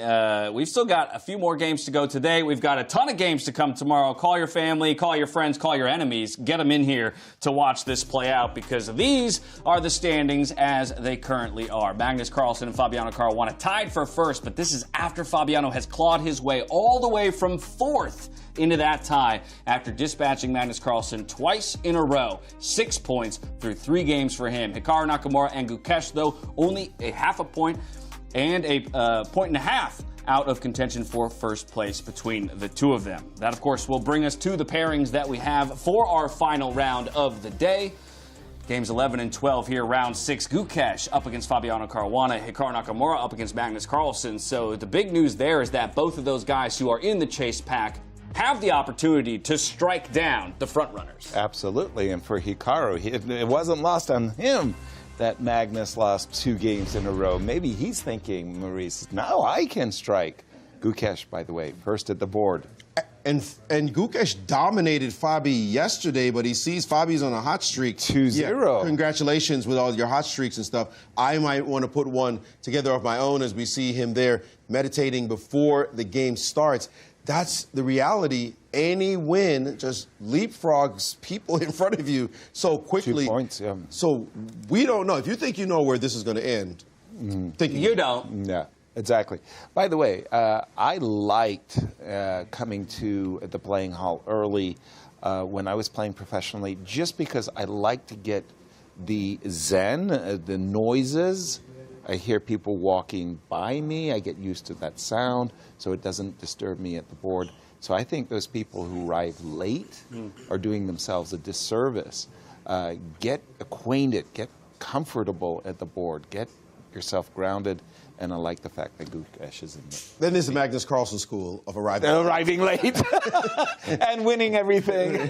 So throw that advice out the door. I don't want to be bothered by fans and people on look at people taking my photograph before I sit down. I need to hurry up and just get on with it. But what it speaks to is finding what works for you. Exactly. Right? And this is what works for Gukesh. And that's what works for Magnus, right? And there's a reason why they are 2 of the world's best. I got to tell you, when I was a part of the team hosting the World Championship in Singapore, I actually had the honor of introducing the 2 players, both Gukesh and Ding Liren, to start their match. Right. And I was told, yes, when you introduce Gukesh, he's going to come in, he's going to want to stop and meditate for some time.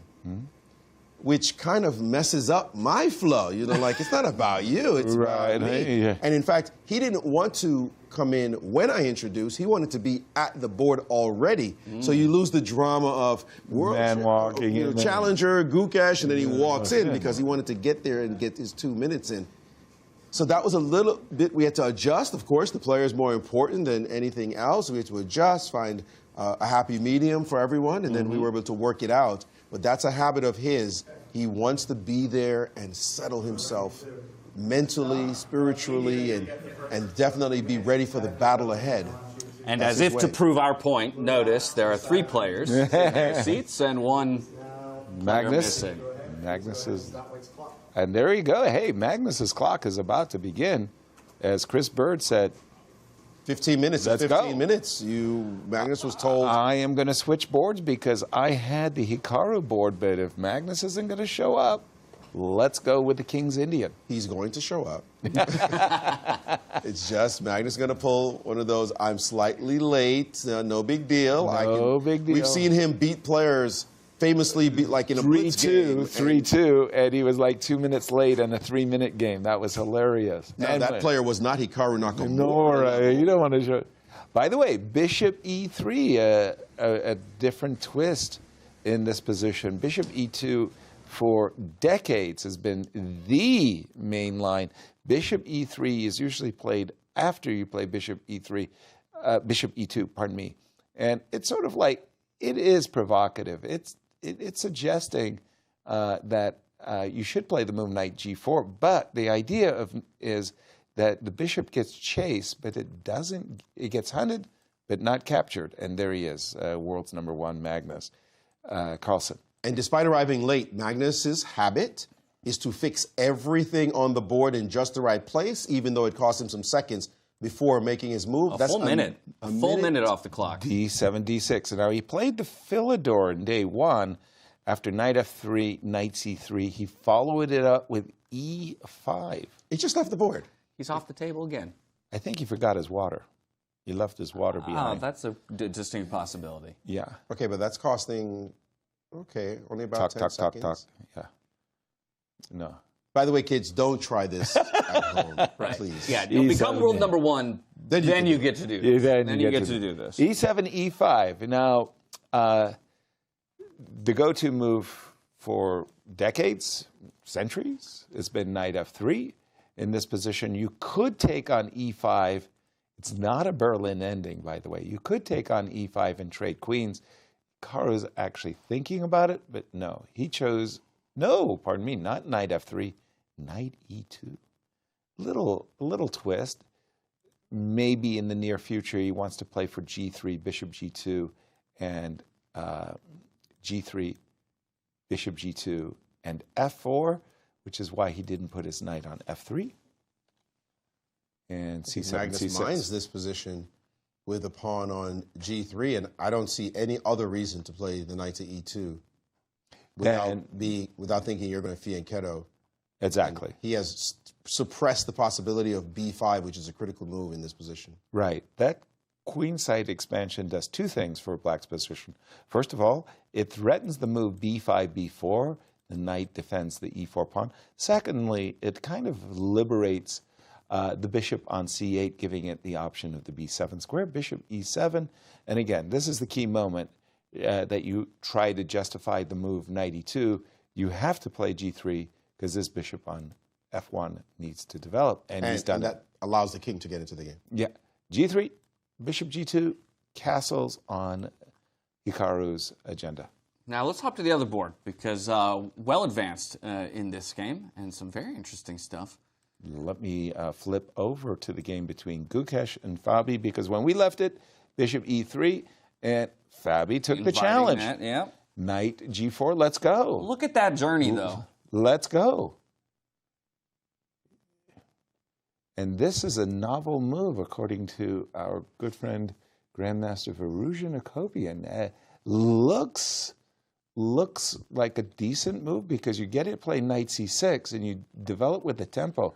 Now, when the knight came back, Fabi said, I don't want to see the H file open for obvious reasons. The rook is ideally, but on the other hand, after bishop takes, and I'm wondering why Gukesh is thinking about it, after bishop takes, queen E8.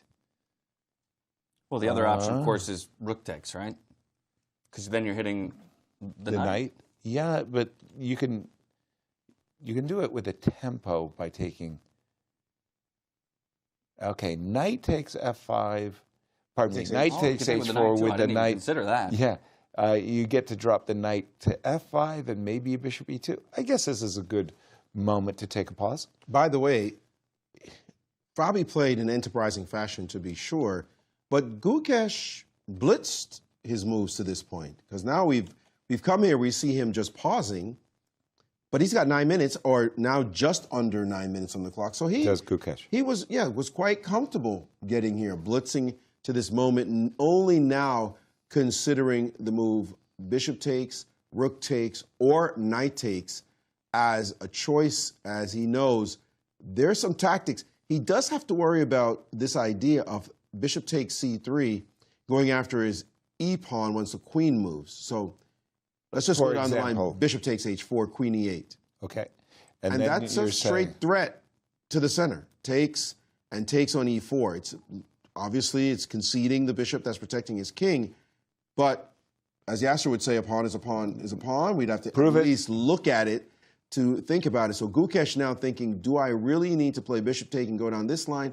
Or is it possible for me to play rook takes and keep the position with some pressure, lateral pressure with that rook, as James pointed out, toward the knight, toward the pawn? This could be a very interesting line as well. For me, I'm finding myself more and more drawn to the move knight takes H4. Whether I take on H4 with the bishop or whether I take on H4 with the rook, I still find that the knight on F3 is not that useful. And if I play knight takes H4, then I get to play bishop E2. Let me just refresh my board. Gukesh agrees with you. Yeah, I was warming up. It was slowly getting there. The idea is that this knight on G4 is actually really bothersome. And so I'd like to chase it away, either with the move F2, F3, or bishop E2. So, and with my knight on H4, I'm eyeballing dropping the knight on the F5 square. Rook E8 came really fast. Something tells me we're still in Fabi's prep. You feel that way too, Maurice? We're still in Fabi's prep? I'm not sure if it's prep as in specific moves or key ideas, combination thereof. The idea being the pressure down the center, along the long diagonal. You've got the rook on the file. You've got the bishop paradoxically able to capture on c3 at any moment and pick off a pawn. And so these are the kind of ideas you'll analyze a whole bunch of variations, and then you'll come to settle on a way of play and the main themes you should be playing for. And so that's this specific position may have also been on his board, but I think he's in flow as far as the kind of thing he should do. And now that's a pawn sack. Yep. Well, okay, let's just take a quick gander at it. Bishop takes c3, check. But you're giving up an absolutely vital, I mean, truly a vital defender of the king for this pawn. Now, there is the consequence of f3, forking the rook, forking the knight, inviting knight e3, queen. There is rook takes h4. Wow, this is really quite the combination with knight takes g2 as well. Oh my gosh, how deeply have these guys calculated? So would you give up that beautiful bishop? Well, okay. Maybe in a bullet game I would. Let me stop you right there. It's okay. I mean, share your feelings. Bishop takes c3. I'm with you. I mean, I'm a pawn grabber. Wait, he didn't play that now. Let's get to the board position. He did play bishop e2. And Fabi said, nope, not interested in your pawn. Queen g5. Yeah, that queen had to go. I'm sorry. Which was nicely defending the knight.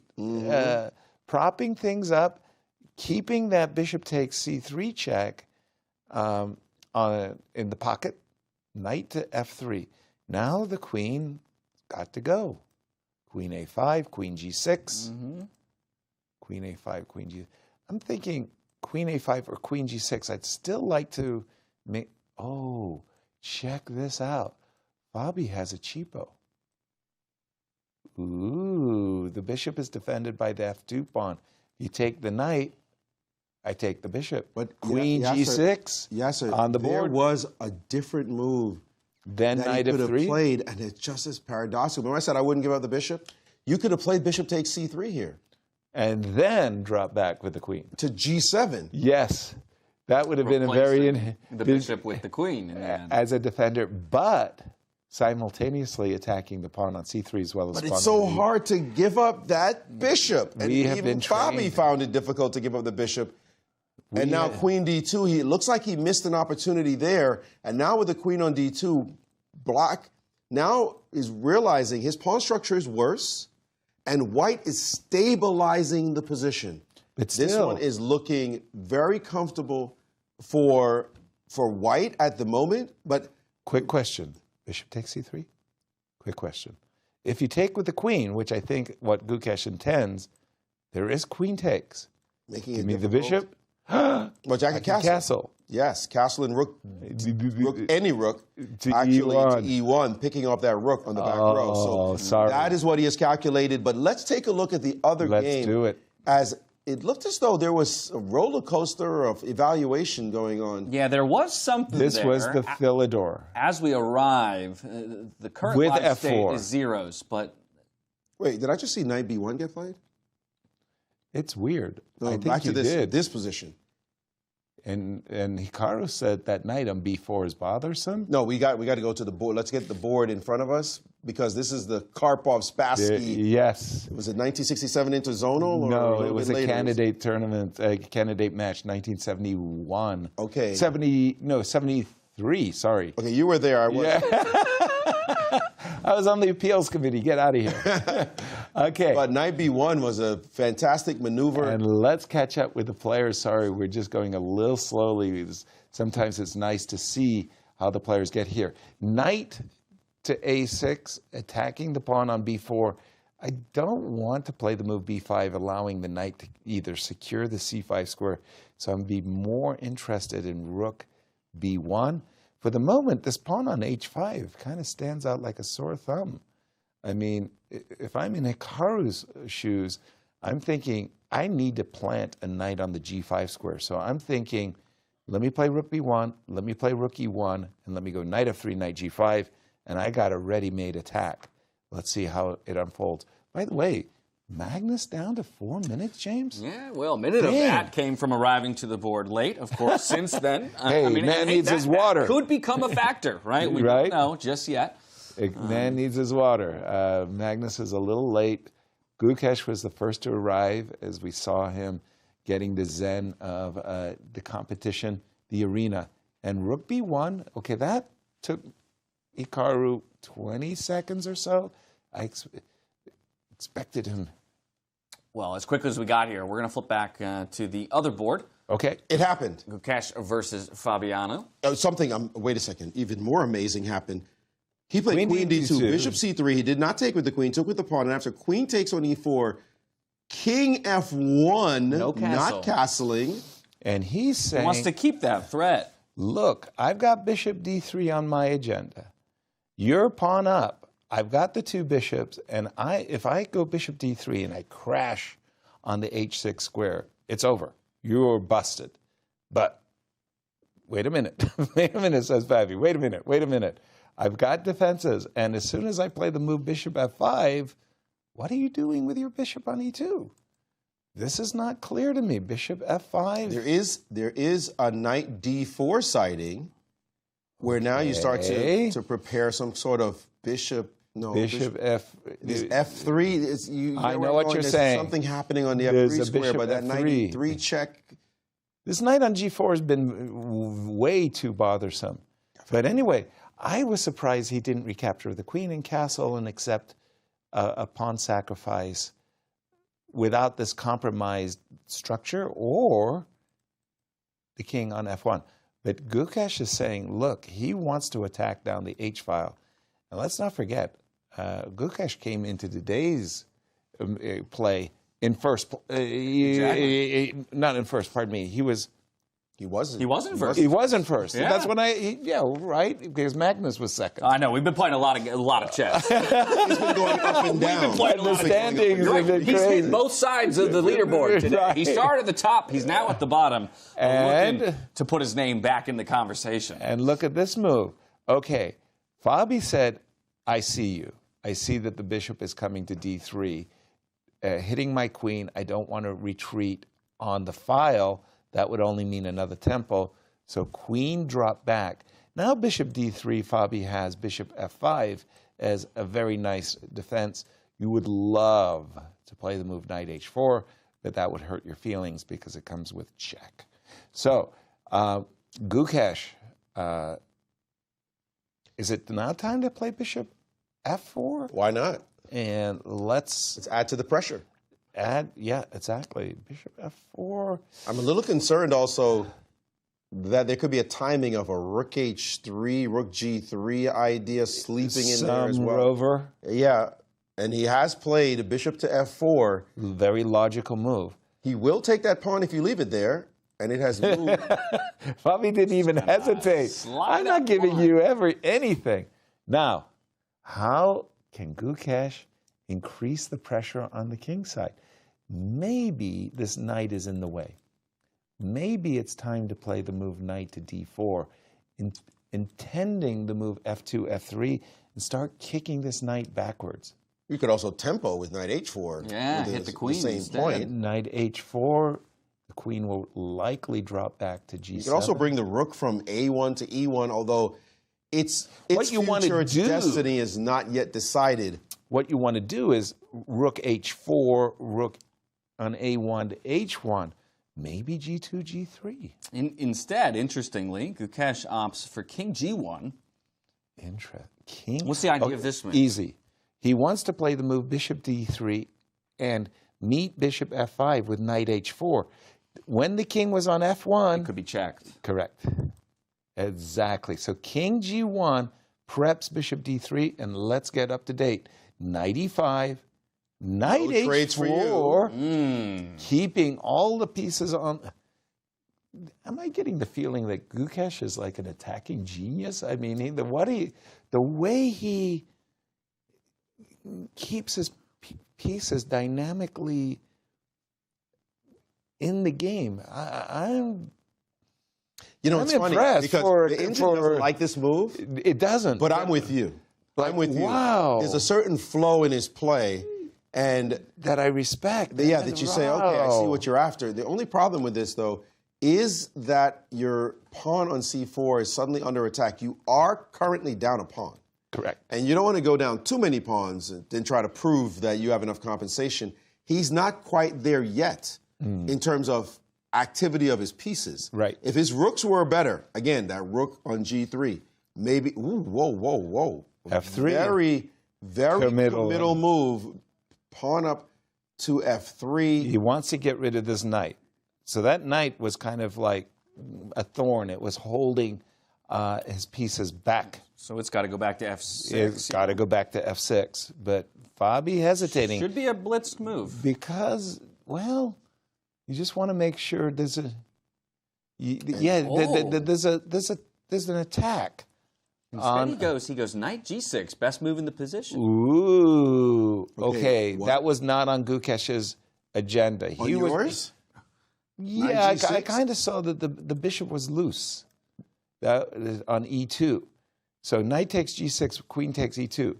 F takes g, queen takes e2, or knight takes f4. So I like this move, knight g6, and I think it was timed just in time, actually. I think that was a really good move by Fabi.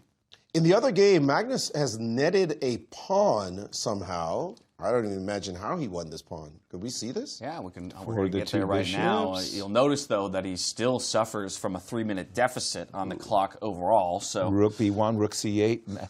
I told you, put the knight on g5.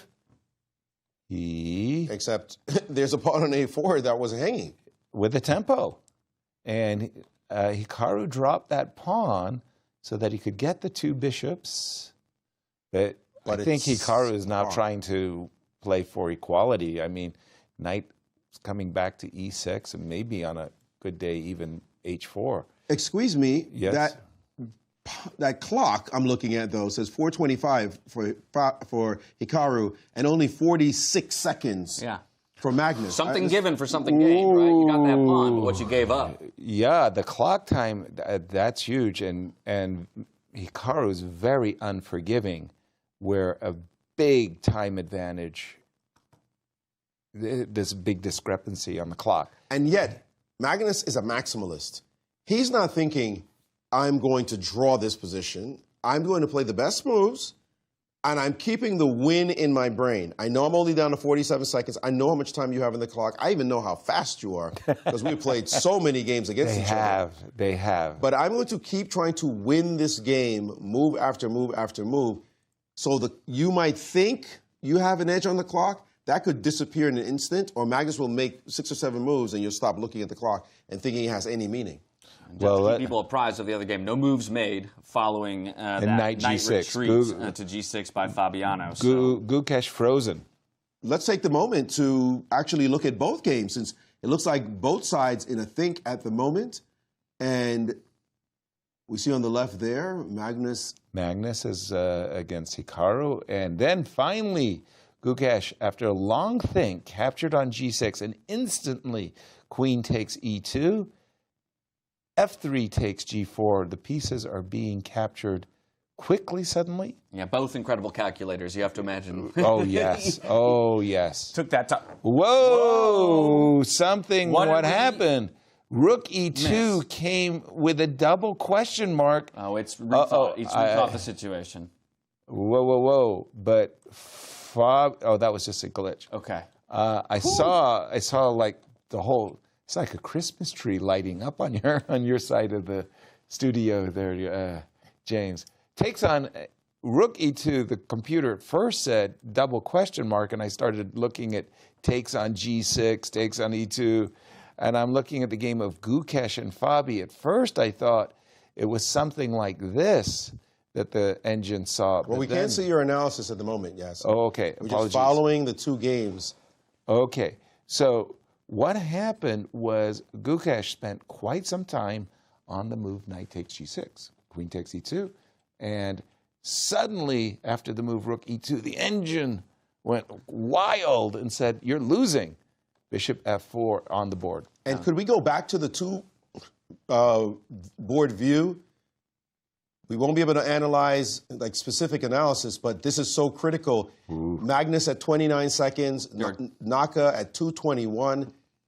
And the other side? Two players with 30 seconds to their name, right? It's Magnus on one side, it's Gukesh on the other.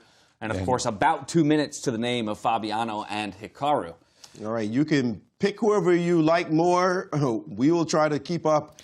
Well, the pace. Gukesh is just an ending, opposite color bishop ending, a little bit technical. I'm more interested in Hikaru versus Magnus with all the pieces on the board. Tactics. Magnus is better here, but he's better with 8 seconds. What? Better with... Whoa, whoa, whoa. We just saw the down, 5. Gukesh on the other board down to 16. What? Queen to D1. Why isn't Gukesh moving? He's down to 9 seconds. There, he does make a move. He's going to launch the H-pawn forward, just running it down the board, protected by his rook on H1. Did get a quick miss from the computer. That's a maximalist move. H6, you're thinking about H7 and bishop on D4. Fabi could just put his king on H7 and say, I've got you blockaded. And that is blockaded. Why did you put your pawn on a dark square? Wow. Okay, wow. But that looks like an even game going on there. I'm still staying with the game of Magnus and Hikaru because Hikaru is at 90 seconds versus Magnus is 14 seconds. And I'm looking at Queen D1. And why isn't Hikaru rushing that move? Queen D1 hits the rook, tries to drive it backwards. Well, he could play rook A2 and keep it in And play. then the C5 pawn. Grab that C5 pawn. I suppose the only other option would be to remove the queens from the board. He has traded queens. What he goes for. Yeah, but after knight takes, now the C5 pawn is fully protected, and Gukesh has blundered, by the way. Gukesh has blundered in a large way in his game, and he is way worse, if not totally lost. Wow. Well, those bishops of opposite colors can be very, very tricky, and he allowed King H7. But in any case, C4, 15 seconds. I just gotta wonder if Hikaru's idea, right? Get the queens off the board and just make Magnus prove his position with such little time. No, I didn't like. Sometimes, you got to take advantage of your opponent's 7 seconds. Trouble. 6. Magnus has to move. Rook back to E1. He's looking to E8. Pardon me, rook to E8. And he's looking at knight D3 to attack this bishop, and then he'll be saying, "Oh, I'm sitting pretty with the extra pawn in hand." And by the way, on the other board right now, Gukesh is dead lost against Fabiano. Fabiano still hasn't put the finishing touches on him just yet. But what a day it's been for Fabi so far. 6 out of 8 total possible points, and now staring down the barrel of 8 of 10 if he can get it done in that matchup. That's pretty good, right? That's pretty good. We'll take that. You'll take that. Nakamura, his time now going crucial. And ooh, what a move by Fabi. Rook takes G2. Let's go to brilliant. We gotta take a look at this one. Brilliant. And that nailed it. That nailed it. What a move. The final move by Fabi. Yeah, it was the nail in the coffin. As the players reset the pieces, maybe we'll get the analysis board up so you can see how it came to that conclusion. 8 points on the day here for Fabiano. There is that 8 pawn, and Fabi said, let's trade rooks. And Gukesh said, oh dear, after I trade rooks. Okay, so Magnus and Hikaru still locked in battle. We'll stick with this one as it plays out. Only about 15 seconds apiece right now. Onus on Magnus to make a move. I really don't like the way Hikaru has played this at all. He's lost. He's just played it very, very badly, I'm afraid. Hikaru's fans are going like, no. And again, Magnus shows what he's capable of. Yeah, I was under a minute, with 10 but I'll just keep playing great moves. With 10 seconds on his clock, he's been playing great moves. And this one, too. He's, like you said, maximal. He's looking at F5. Just stopped it, did Hikaru. Oh, wonderful play by Magnus. Take on G4, take on H5. It's over. That's very, very nicely done. Wow. Sometimes you just tip your hat. These guys are just so good. C4, C3. The knight cements the pawn. You're going to play F7, F5. You're 3 pawns up. Hikaru is just playing because of the clock, the momentum, the adrenaline. Hoping for a mistake, a blunder somewhere. Trades. Magnus, not the one to give it to him, though. Not one bit. Forced trade with the check. Magnus was looking at C3, C2 to C1, so Hikaru was just in time to stop that. Right. But it's too late. Final Bishop defensive C5. effort, but that's it. And look at Magnus' clock. 30 seconds left on the clock. He's got plenty of time to just relax, play developing moves. Yep. Enjoy the moment. About to play bishop f4. Oof. Then take with check and then bring the knight back. So bishop coming to trade off bishops, the one impediment to his promoting. So once that happens, there's just nothing to do. His knight's hanging. This looks like resigns. Well, for Magnus, after the dropping 2 games against Fabi, oof, this was a big comeback for him. A massive comeback for him, but honestly, yeah, for both of the guys who are sharing possession of first place, I had set up this round as it's the opportunity for the chase back, to really strike in Hikaru Nakamura and Gukesh. Unfortunately, in game 1 of this round, they won't be able to do that. King will slide to safety there after the rook check. That's a piece. Hikaru's still playing on, and there it is. Finishing touches, and he's quick out of his chair. Not happy with how that one went at all. No, that was not a good game at the end there. Not at all. Whew. Yeah, take a breath now. Well, yeah. Let's take a look. Let's just take a look at the finish to this one. As that was a beautiful move. As Gukesh got in big trouble in this game, we talked about him being a maximalist, playing with this move, but he played the move bishop to g5. That's just time pressure blunder, because after rook takes, and rook takes a2, you're not going anywhere. Nope. And I've got this a pawn, and that's one's flying down the board very quickly. Gukesh continued to act as though maybe I'll collect something on this side, but this pawn move followed by this pawn move, one step further. You can only take one at a time, and it matters only in this a pawn. And here, after rook h4, he played the move g5. He could have pushed his pawn forward, but after rook g4, he realized, hey, wait a minute. I can liquidate right here, right now, and played rook takes on g2. He actually did capture, and now bishop takes. And the beauty of this sacrifice is after the move a4 lands on the board, this bishop takes a long time getting out of the prison of these pawns. You just can't take enough of them in order to stop this pawn. Even your own c pawn. I was going to say, your c pawn is working against you. Double agent in this position, and you just lose. So rook takes g2, a monster shot. So many pawns up, a pawn running down the board, and this rook is actually trapped on that square. So it really doesn't matter what happens next. This was a win for Fabi, and now we can take a look at the standings. Yeah, final set of games about to start, but as we take a look at these standings, look at that, 8 points on the day for Fabiano Caruana, up to 9.5. Still in that share for first place because Magnus Carlsen as well was able to get a decisive victory over Hikaru Nakamura. Each of them as well gaining $2,000 when it comes to the bonus money, $8,000, $9,000 apiece. One more game to go here in round number 6. And the players are already underway. We'll start things off with Gukesh versus Fabiano Caruana. But I just want to take a moment to talk about Fabiano. And what a switch up from day 1 to day 2. I mean, 1.5 points to his name coming out of day 1. And now he's got 9.5.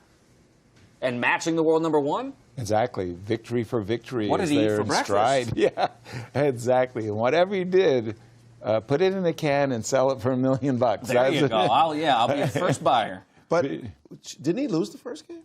No, he split with Hikaru, but I thought he won the first game, lost the second. He won the first and then lost. Lost the second. So it wasn't like he was doing great. And then he won 3 in a row. And now, bang, bang, bang. Yeah. Whereas yesterday he had lost 3 in a row near the end of the day. Well, so yeah, we're taking another look. Yeah, so it was that first win against Hikaru. Hikaru struck back. Okay, we've traded. But look at the winning streak that he had. 2 wins in a row against Magnus. Mm-hmm. I don't think anyone in the competition so far has won 3 in a row.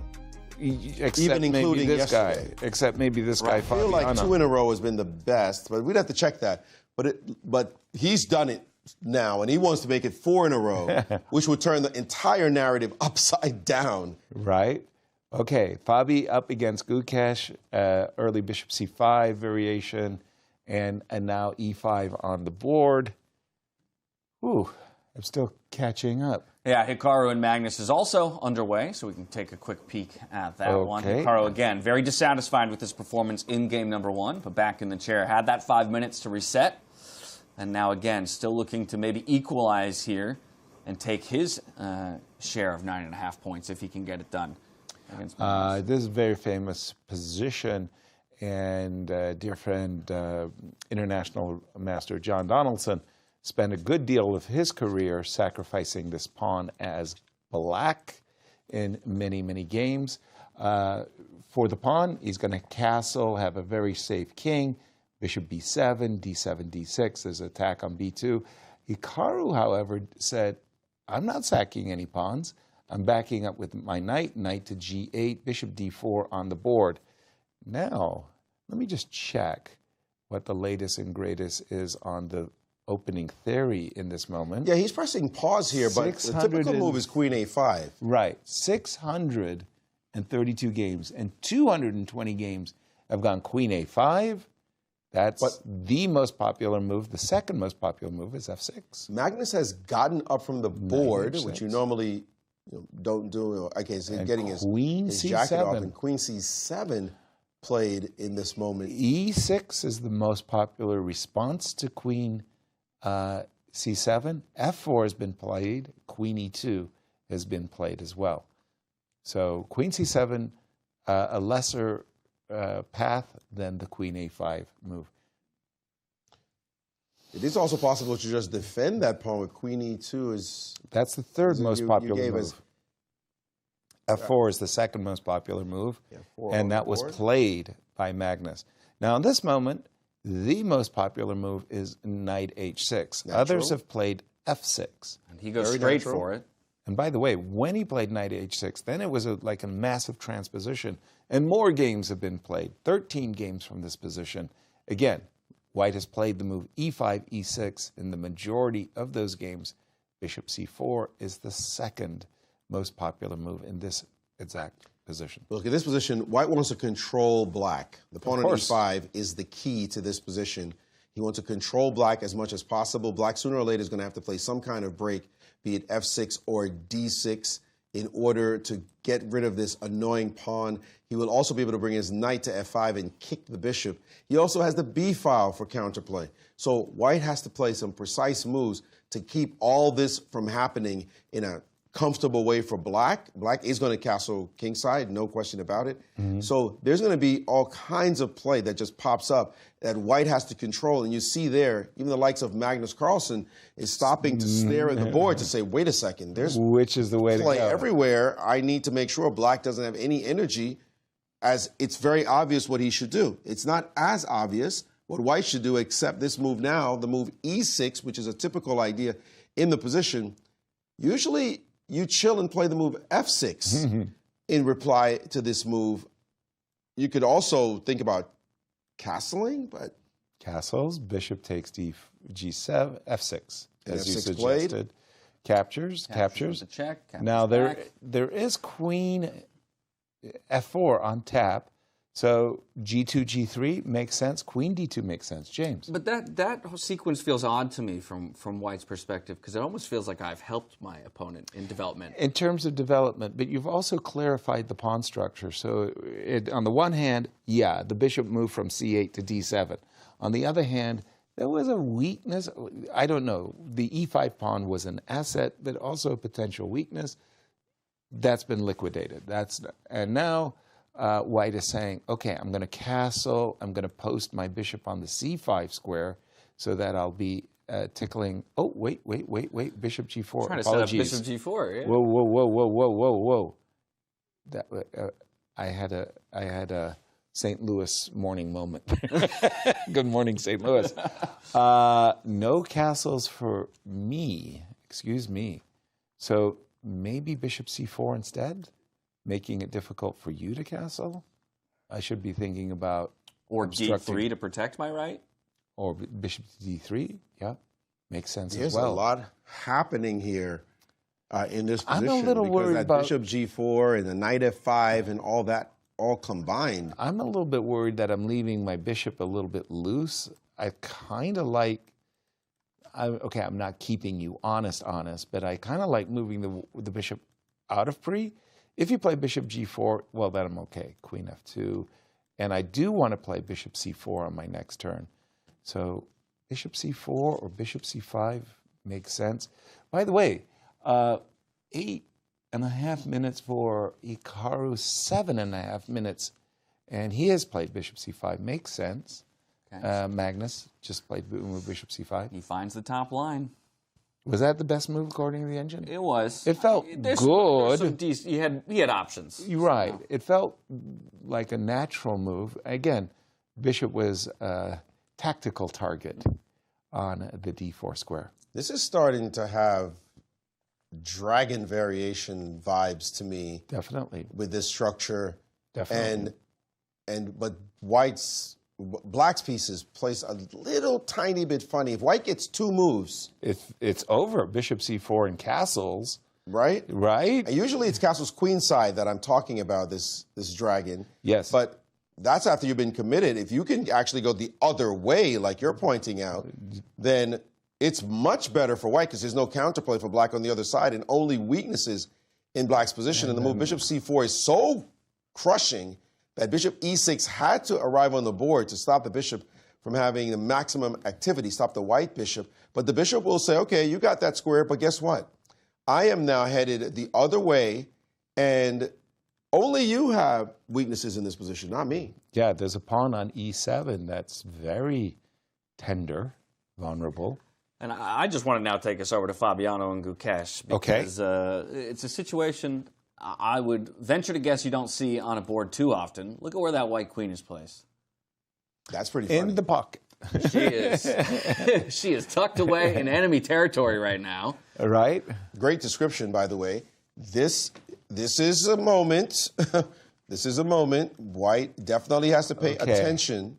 But we've actually seen this in the game of Levon and Fabi from the recent last round of the U.S. Championships, where there was that light squared bishop and there was a perpetual check that was caused by a rook sacrifice, if you remember. Recall, yes. But I was thinking that the rook was heading over to g6 and the bishop was heading to h3. Look at this. He's played rook b2. And his point is, I want to take I'm hitting your knight on d2. I'm hitting your pawn on a2. Yeah. I would love to be up material. Right now it's even material. I'd love to be up material. And you're going to have to show me compensation in this position by the fact that you have stuff too, but there's 2 passed pawns on both sides. Well, 1 actually for White, but Black has 2 central passed pawns. So are we meeting, how are you meeting knight b3? And he's played knight, well, you're meeting it with rook takes a2. I'm thinking, Maurice, that this pawn is my pride and joy, and let me support it as it tries to go to coronation. Now, let me ask you this, Yaz. Yep. You're down a pawn as White. Yep. You want counterplay. Yep. Who you take here? I feel like there's enough dynamic play to justify the pawn sacrifice. Does it mean that White could make this a 3-result game? Oh, easily. This is a 3-result game, 100%. 100% 3-result game right here. Because after this move, rook e1, how are you going to defend? How are you going to blockade the pawn? Let's just start with the most obvious. Knight c5 and e6. Well, the queen will have to sit on e7, it looks like. Ooh. Okay. Big moments here for both players. I mean, I feel like with the 2 points at stake, James, the standings are a slippery slope. You know, I was in second place and now I'm in last. What just happened? Exactly. Yeah. I mean, that'll be something that's, kind of itching at the back of Gukesh's brain. And on the flip side, we talk about momentum for Fabiano. We expected that momentum maybe to be there from day one, considering his most recent tournament performances. It was a slow start, but now he's on fire. And as we talk about things being on fire, maybe we hop to the other board where some action has occurred. Yes, White's last move, he did attain castles, and he got to play the move queen e3. That's a double attack. He hit the bishop on e6. You see that bishop just drop back, and he also hit the pawn on a7. He may say, you really want to take that pawn? And Magnus said, yeah. Yes, I do. That thing. He's got a gold membership in the club where all the cool guys hang out. And I'm going to tell you, we got a 3-on-1 pawn situation now. Yes, a 3-to-1 majority. Naka had better find some kind of cookery, trickery, something that he does here, because that's an A-pawn that will be flying down the board, and there'll be a 2-0 score for Magnus to close out the day. There is a knight G4. Played. Tickling. Now, queen B6 feels like I'm kind of jamming up my pieces a little bit if I have to play the move queen B6. Yeah, you could trade and put his rook on B8, for example, and I'm not worried about losing the B2 pawn back, because if we trade queens and you play rook B8, I move my bishop, you take. You said it. A-pawn is fast. Fast. But queen B6, I'm a little bit concerned. Queen C8, I could find my queen D7. I could find my bishop a little marooned on this A7 square. And here we go, queen B6. Well, when he played the move... he played queen C5. Oh, pardon me. Apologies. When Hikaru played the move knight G4, he was looking for this queen landing either on the C5 or B6 squares. He hasn't answered this right sets away. him up. This sets him up. There's a challenge here. The move F5 could be quite problematic for Magnus, because the bishop has been waiting all this time to enter the game, and bishop D4 suddenly becomes a move.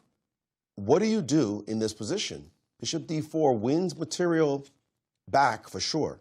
Still worried about that A-pawn. So, for example, if I play, just throwing something on the board, if we play F5 H3, and you play bishop to D4, and I take, and I give up my queen, I'm just wondering how strong this A-pawn could be.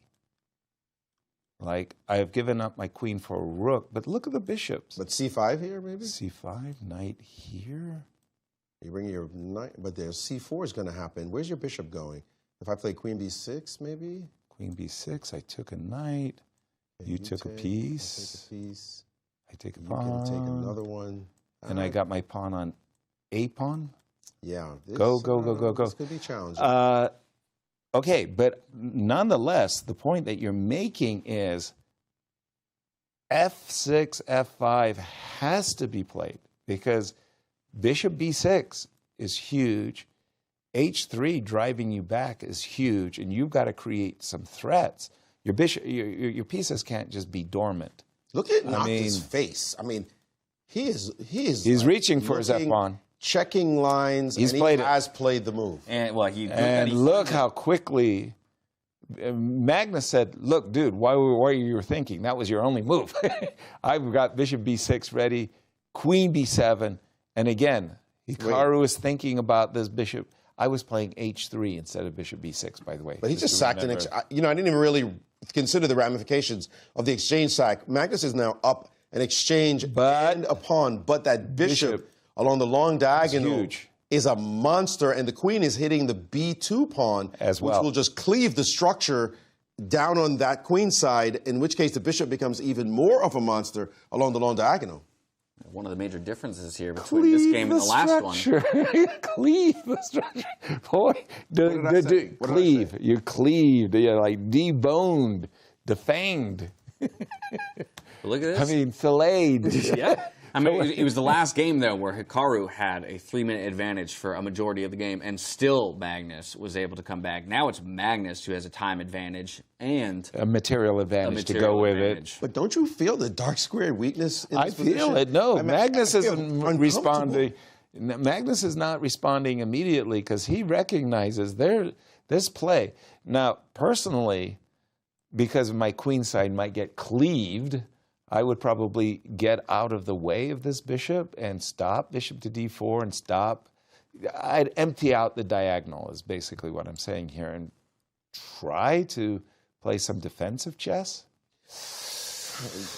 By the way, if my queen ever gets along, I say my like I'm playing the game, but if the queen gets along this diagonal, Black's queen I'm talking about gets along this nice diagonal. Course. We all know the famous smothered mate. Oh, yes, we along do. this diagonal here, the A7 G1 diagonal. So, for example, bad move, check. No, it's white. You played 92.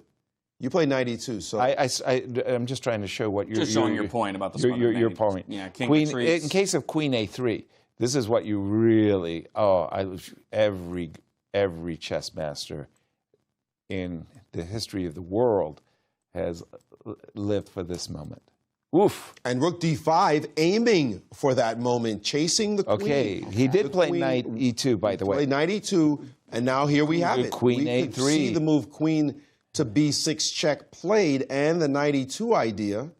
Exactly. Is that what he wants? Hikaru, I mean, he can get back in exchange. He's got to get back the exchange because, again, h3 would just kind of just drive the knight into oblivion.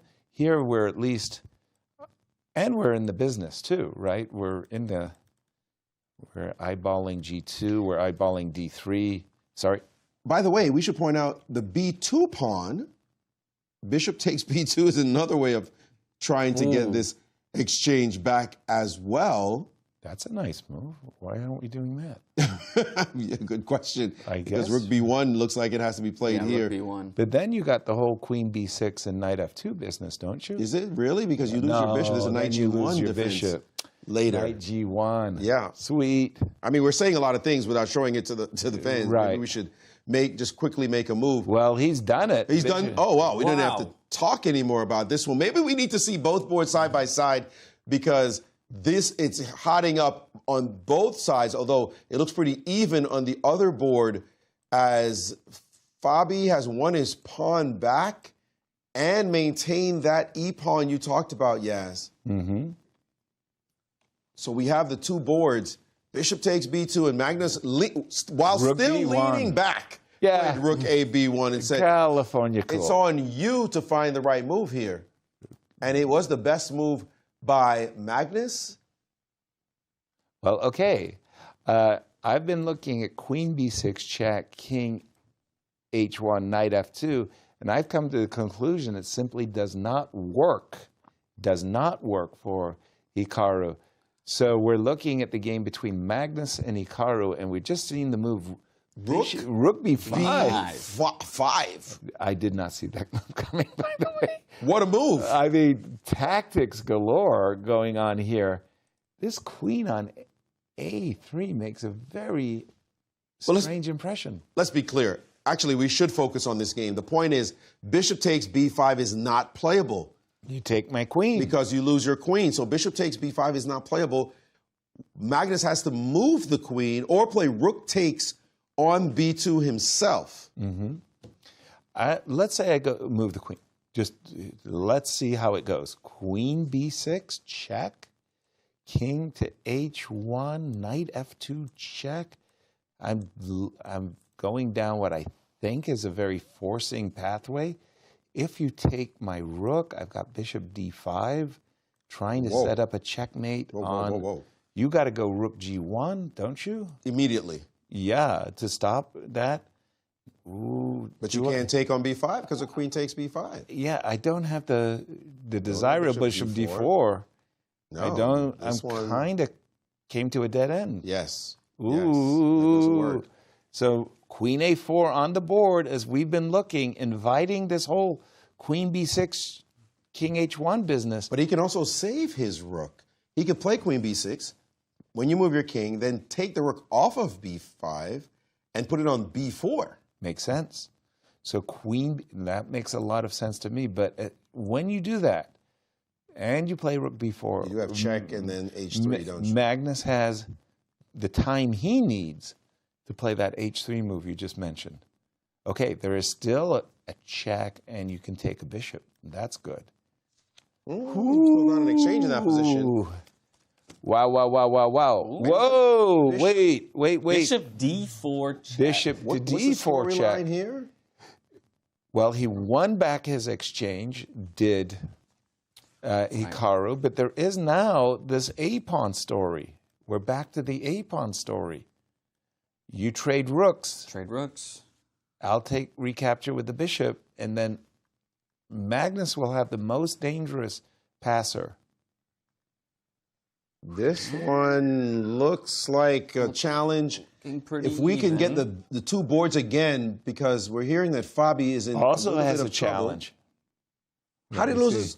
Oh, they exchanged off the pawns that were on the board a moment ago, and now it's only Gukesh with a threatening pawn. Gukesh managed to win the pawn on the right side. 20 seconds on the clock, by the way, for Fabiano here. Oh, versus 2.5 minutes. This is massive what could happen. Remember, Fabi and Magnus are tied at the moment, and now, ooh. Knight D3. Tricks. Trickster. You can't take the knight because the rook is hanging in the Fabi game. Right. Right. And so he's forcing the trade of rooks, and he's hoping that the queen and knight will be able to blockade the passed D pawn. And the engine bar, the eval bar on the left, has now just surged up in Magnus's favor, as he did not play the ideal move, did Hikaru?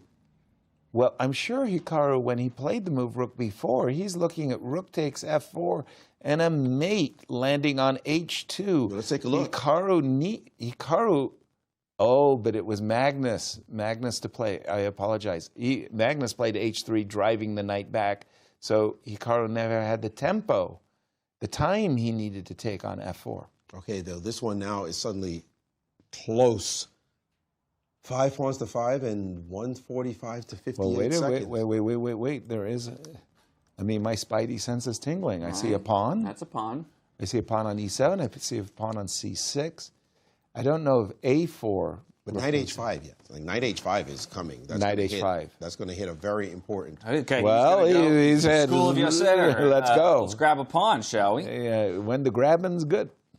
But that f pawn is 3 pawns, 3 pieces on it, and only 2 defenders. So there it is. Knight h5 on the board. By the way, see, Fabi is losing a pawn against Gukesh.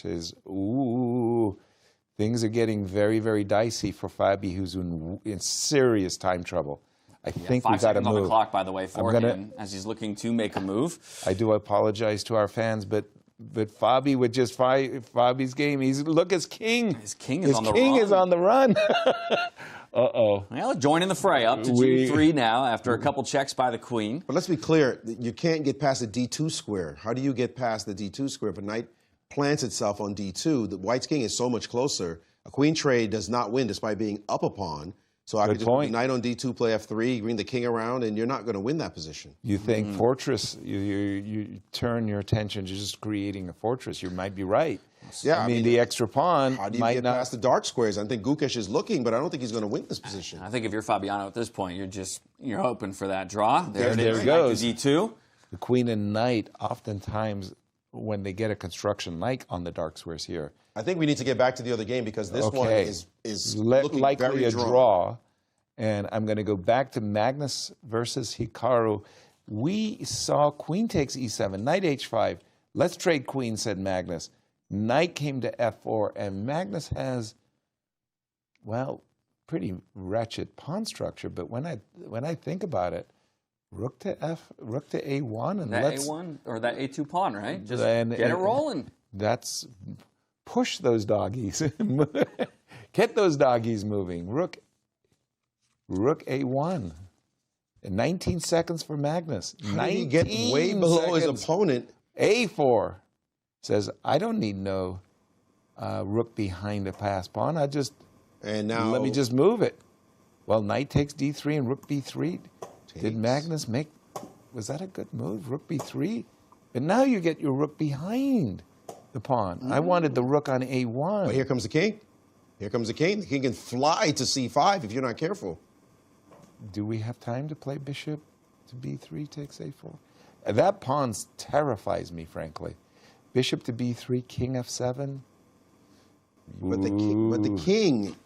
the king is headed all the way up the board, and that's why he just played this move, because that king was headed through those squares to c5, and now he's tried to block it, but it has not really slowed Magnus down at all, and now he's found another way to try to attack the pawn. Knight d5 on the board, and now suddenly that's winning. Magnus is going to pick that pawn off. No, because Magnus is going to get the perfect construction. The rook c5, the rook on c7, and the knight on f6. That is the perfect construction. Magnus Carlsen striking back after taking 2 to the face against Fabiano Caruana. Wow. Now he's getting it done against Hikaru Nakamura. By the way, A4, A5, that's a nice little touch, too. This is busted. I love the extra pawn. Hikaru, Magnus just got something on these 2 games over him. And it's always in that final minute. It's always in that final minute where you see, too, all of a sudden the clock situation switches. Right. And now Magnus, if anything, he's building a bank with that 5 seconds increment. It's Magnus. The guy is incredible, extraordinary the way he plays these end games, and he's fully aware that he has got this one. Now he's forcing the pawns to the wrong color, and here you see Hikaru trying to survive. But look at this setup. He's about to play a nasty F5 move, and he played it in seconds. Wow. And forced his opponent to resign in disgust. Magnus Carlsen with the amazing comeback. What a showing by Magnus Carlsen. Wow. Again, proving why he's the world's best as we flip quickly over to Fabiano Caruana and Gukesh. Still locked in battle here. 25 seconds to Fabiano, 12 seconds to Gukesh. Fabiano's move to make. I feel that Fabi's got a 3-result game. Yeah, that's what I was about to say. It looks like the night is branched away from D2. Who's playing for the win in this one? There's Queen H8 check on the board. Queen H8 check, Bishop H7. Played. Queen F8 check. Who's playing for a win? Fabi's looking desperately trying to figure out exactly what to do here. And he's not. Ooh, sneaky little check. Be careful. Don't reach for the bishop. That would cost you the game. Bishop G6, Queen H8. You've got to go. Retreat. And now so he's got at least a draw in his pocket, does Fabi. But Fabi's thinking, wait a minute, I've got something. Looks like he's okay. What about a knight F6 happening? He's going to accept the draw. He's knight F6 check? Yeah. Knight F6 check, King G6. He's saying, I'm claiming the draw. Claiming the draw. Repetition between these two. Right. So Fabiano moves up to 9 points. Reversing his fortunes of day 1 have been completely reversed in day 2. Indeed, a great finish. Wow. That's the story of the day, Fabiano. Gukesh was the story of the day yesterday. These 2 guys right here, the story, right? Essentially trading positions on the leaderboard, essentially. Let's not discount. Let's just be clear. Magnus was in second, and he's now in first. Correct. So he's part of the story as well. Let's not just make it that simple. Magnus is in first now. For sure. He just had less work to do to get there than Fabi, and that's why I think the focus is going to be on Fabi. Fabi's surge, and Magnus saying, okay, stay back. That's the thing. Football, like stiff arm, just stay right there. But he's within striking range because there's only 1 point. So very close indeed, while it looks like Naka took a real hit in those last 2 games. He did. Is not great. Mental collapse. Well, lack of preparation. I don't know if his opening choice was so marvelous. It didn't feel like he was super comfortable with the middle game he got. And that was a very typical middle game. I think it's a 3-result game coming out of the opening. But it just didn't seem like Hikaru, was very comfortable in this final game where he was black, I'm just saying. Yeah, he played some like cool moves and then some and he probably was okay if he played precisely. Right. But let's take a look at the standings. Yeah, some uncharacteristic mistakes from him, but that will bring us to this picture at the end of day number 2. Magnus Carlsen, he has sole possession of first place with 11.5 points to his name, $10,000 in his pocket. Fabiano Caruana, he'll snag sole possession of second place, only 1 point out of first. Hikaru and Gukesh, they're tied at 7, or tied at 7 and in third. Let's go to Anastasiya and Gukesh. And Magnus. Or Magnus, my bad. Yes, I'm here with Magnus, who had such a crazy day. It's a roller coaster, 6 decisive games. How does it feel? Better than yesterday, but I mean, I would like to have like a little bit more control in my games than I did today. But you know, I'll take the result, of course. What stays longer with you, the joy from victories or the pain from losing? I don't know. Certainly, I I mean, it's painful to lose, but I mean, essentially, Fabi could have beaten me twice yesterday, and he very deservedly beat me twice today. So I cannot complain about that much. I can only be happy that I, managed to swindle a couple of other wins. Yeah, and speaking about the other two matches, you started with victory over Gukesh.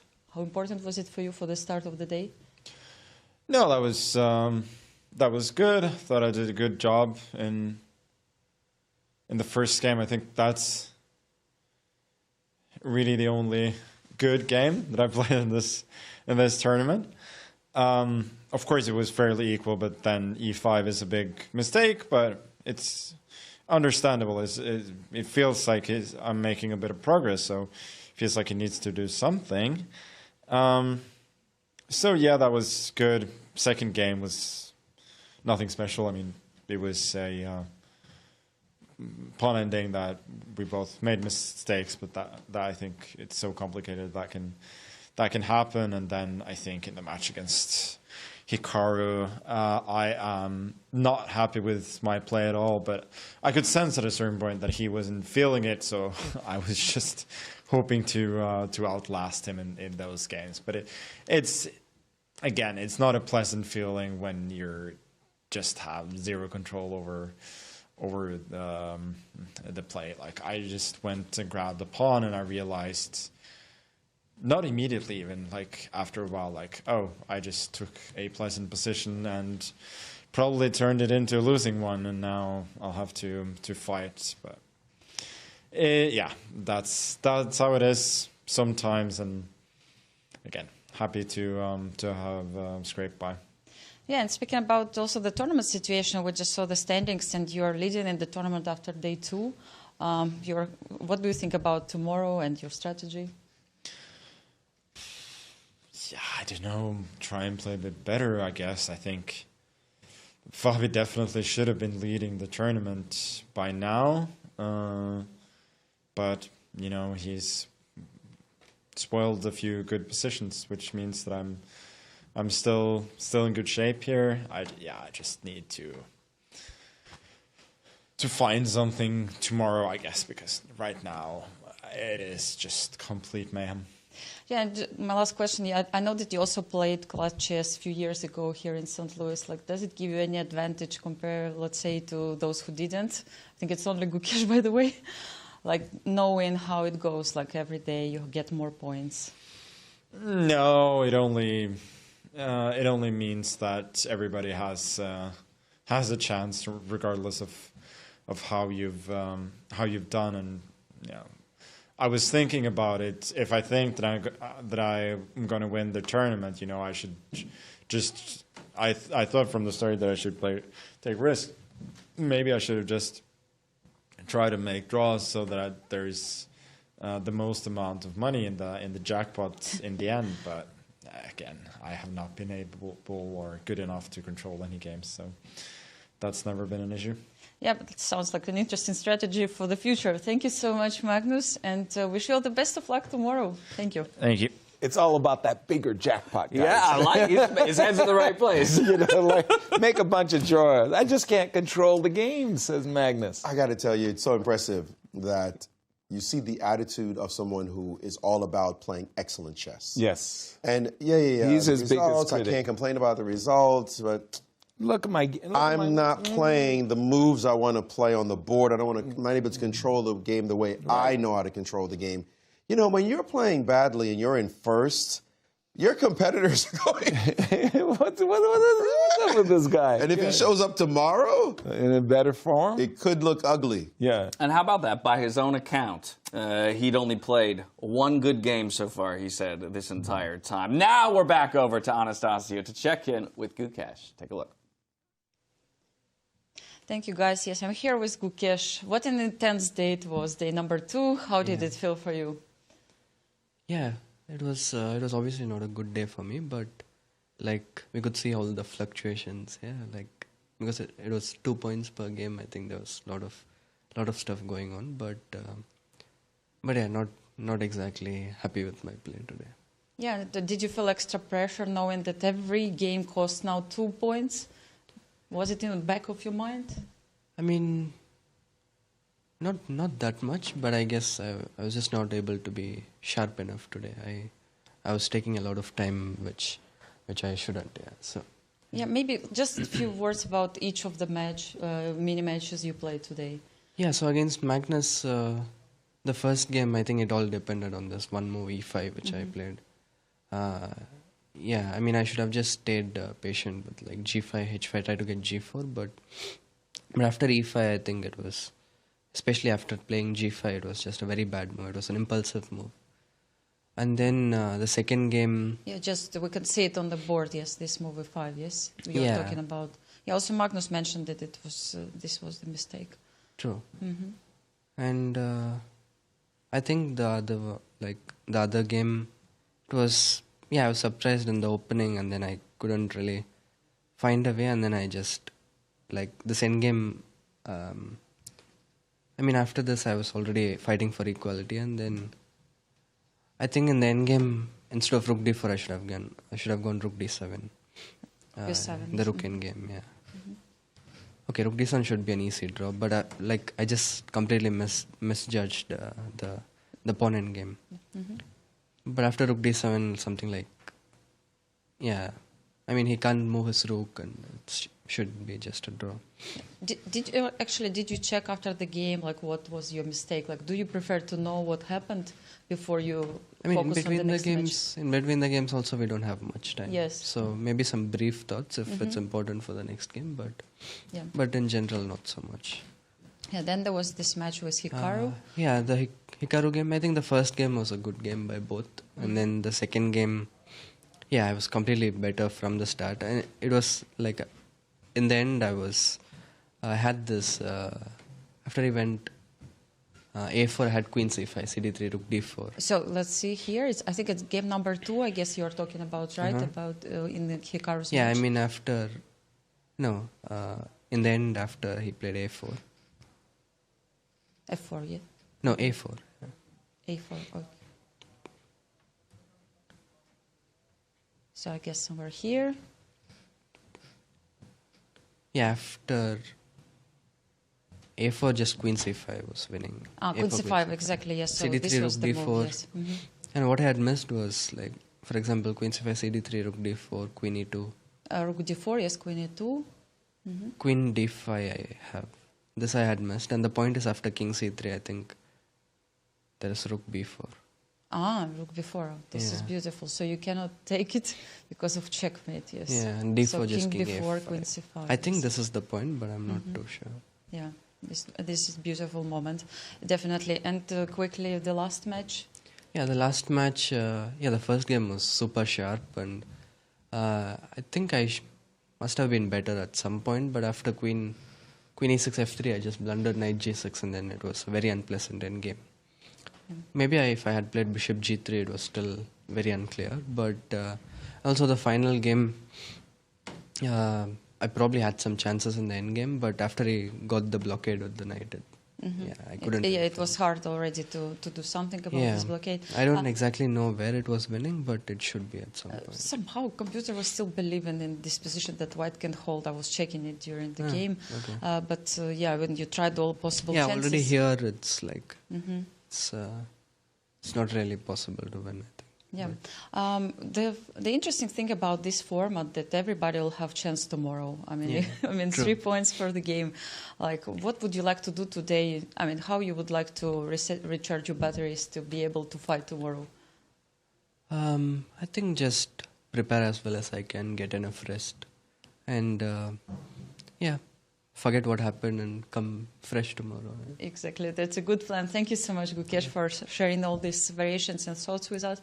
All the best of luck tomorrow. Yeah, thank you. Thank you, Gukesh. And big difference between day 1 and day 2. I mean, 2 players were just unrecognizable in day 1, and now they're unrecognizable. Fabi just went on a sprint, and I think Magnus said it really well. In day 1, he was very unlucky. He could be in clear first. If he had won that game in day 1 against Magnus, where he was a piece up, he could have won the piece. I mean, he didn't, and Fabi ended up losing that game. That could have been a big turn. And I like what he said, Gukesh, recognizing like 3 points per game. That's 18 points up for grabs tomorrow. So if you look at the scoring line, normally you look and go, oh, man. He's done. Like, he's gone. But when you know 18 points. When you know 18 points, literally 2 games could just flip the whole script. Exactly. And suddenly you're right back in the mix. 11.5, 6 points. 2 games gets you up to first place if the other doesn't make any moves. Back over to Anastasiya once again, who's standing by with Fabiano Caruana. Thank you, guys. Yes, I'm here with Fabiano, the hero of the day. I would say you scored the biggest amount of points, I think, from everyone. Fabi, how did you manage to come back and find your track in this event? Well, yesterday was a pretty terrible day. But luckily, I had my really terrible day on the first day when it doesn't matter as much. I mean, of course, it matters. But the scoring system makes it that the first day really can't possibly decide anything. If you're in form, I mean, also the second day probably can't really decide anything because the third day there's just so many points at stake, and actually everyone is pretty close. It looks like maybe there's a huge distance, but it's pretty much just always 1-2 games away. So, yeah, I mean, it just went well in the match against Magnus. That was the main thing. That I had these 2 games. First game, I was thinking, okay, will he repeat Berlin like against Hikaru? Because he hasn't played Berlin for years, and I remembered back in the day that he didn't like the endgame. You know, he had some losses in the endgame and he didn't like it. So then I just thought before the game, like, why not go for the endgame and we'll repeat some theory from probably 12 years ago. Nobody plays the endgame too much these days. So that went well, and then the second game he just provoked me. He probably understood that I can easily be provoked. I'm easy to provoke, but in this case maybe the provocation was a bit too much. Yeah, this game, I mean, you can't play h4. You should play bishop b4. This is the theory. I was playing games in 2012 very often. I mean, rook e1, bishop b4. It's a lot of theory here. Knight e6.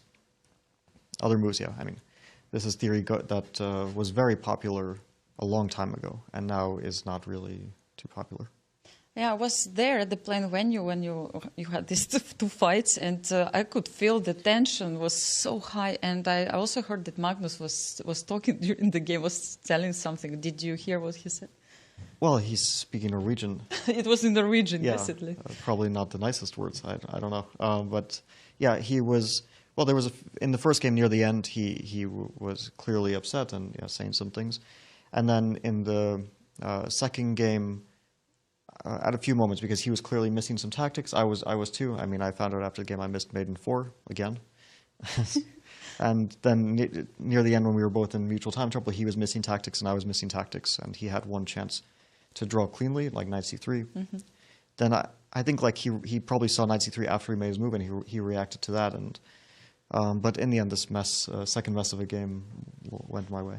Yeah, I mean, Fabi, when I was watching it, I couldn't understand how can you still stay so calm, you know? How can you control your emotions so well? At least it looks from outside. Like, what was happening inside? Well, of course, it's a kind of nervy affair, but it's not like I'm feeling so nervous. It's just that when you're down to seconds, you have to make these decisions very quickly, and you have to see tactics, which I'm tactically blind, so...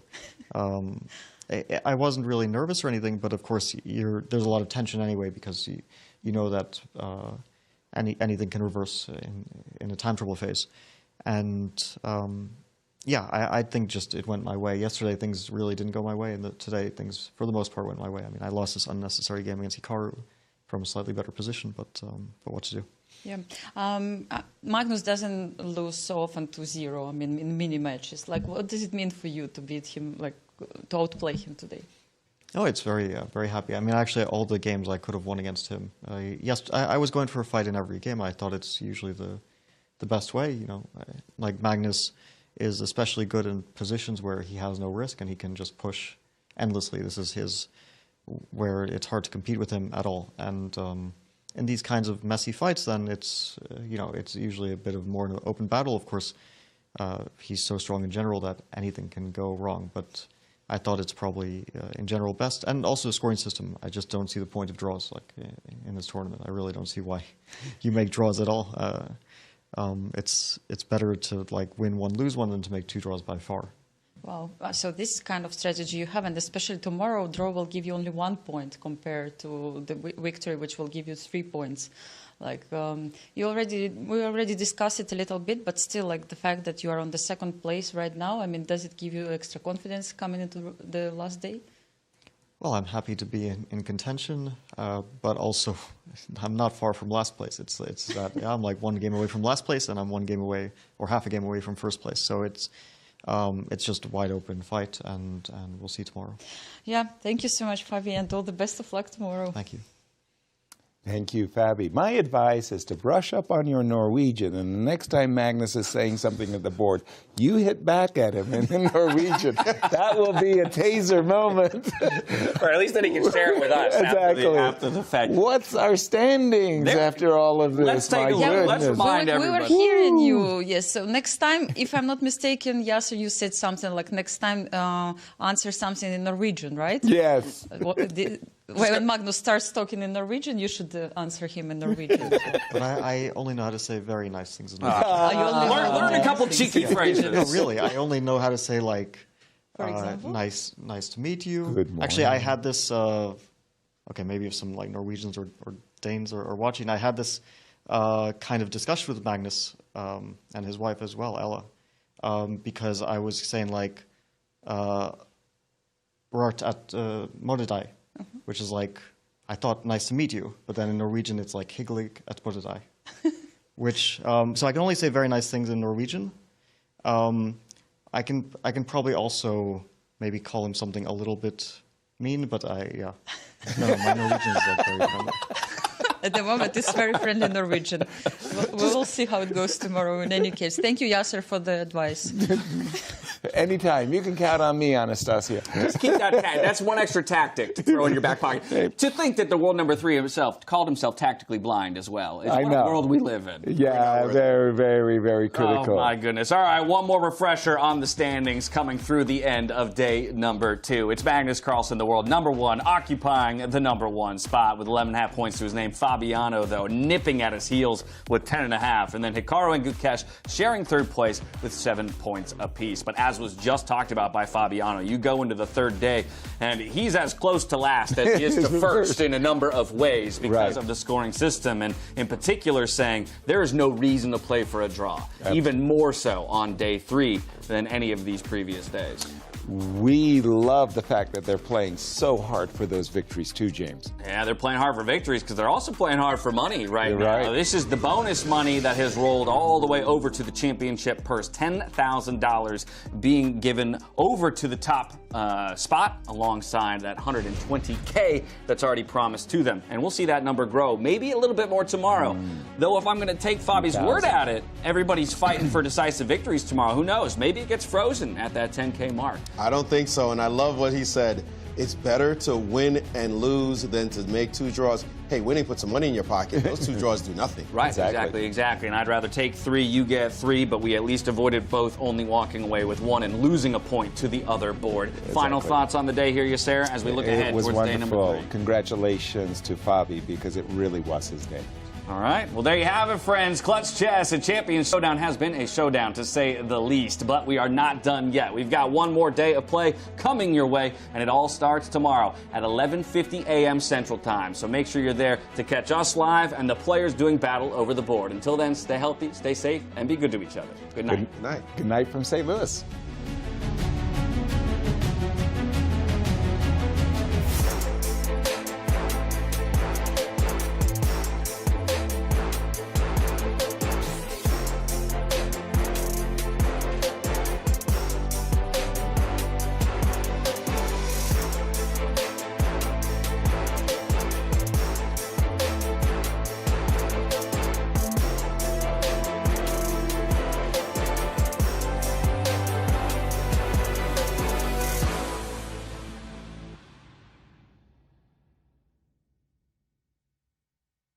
This has been a presentation of the St. Louis Chess Club.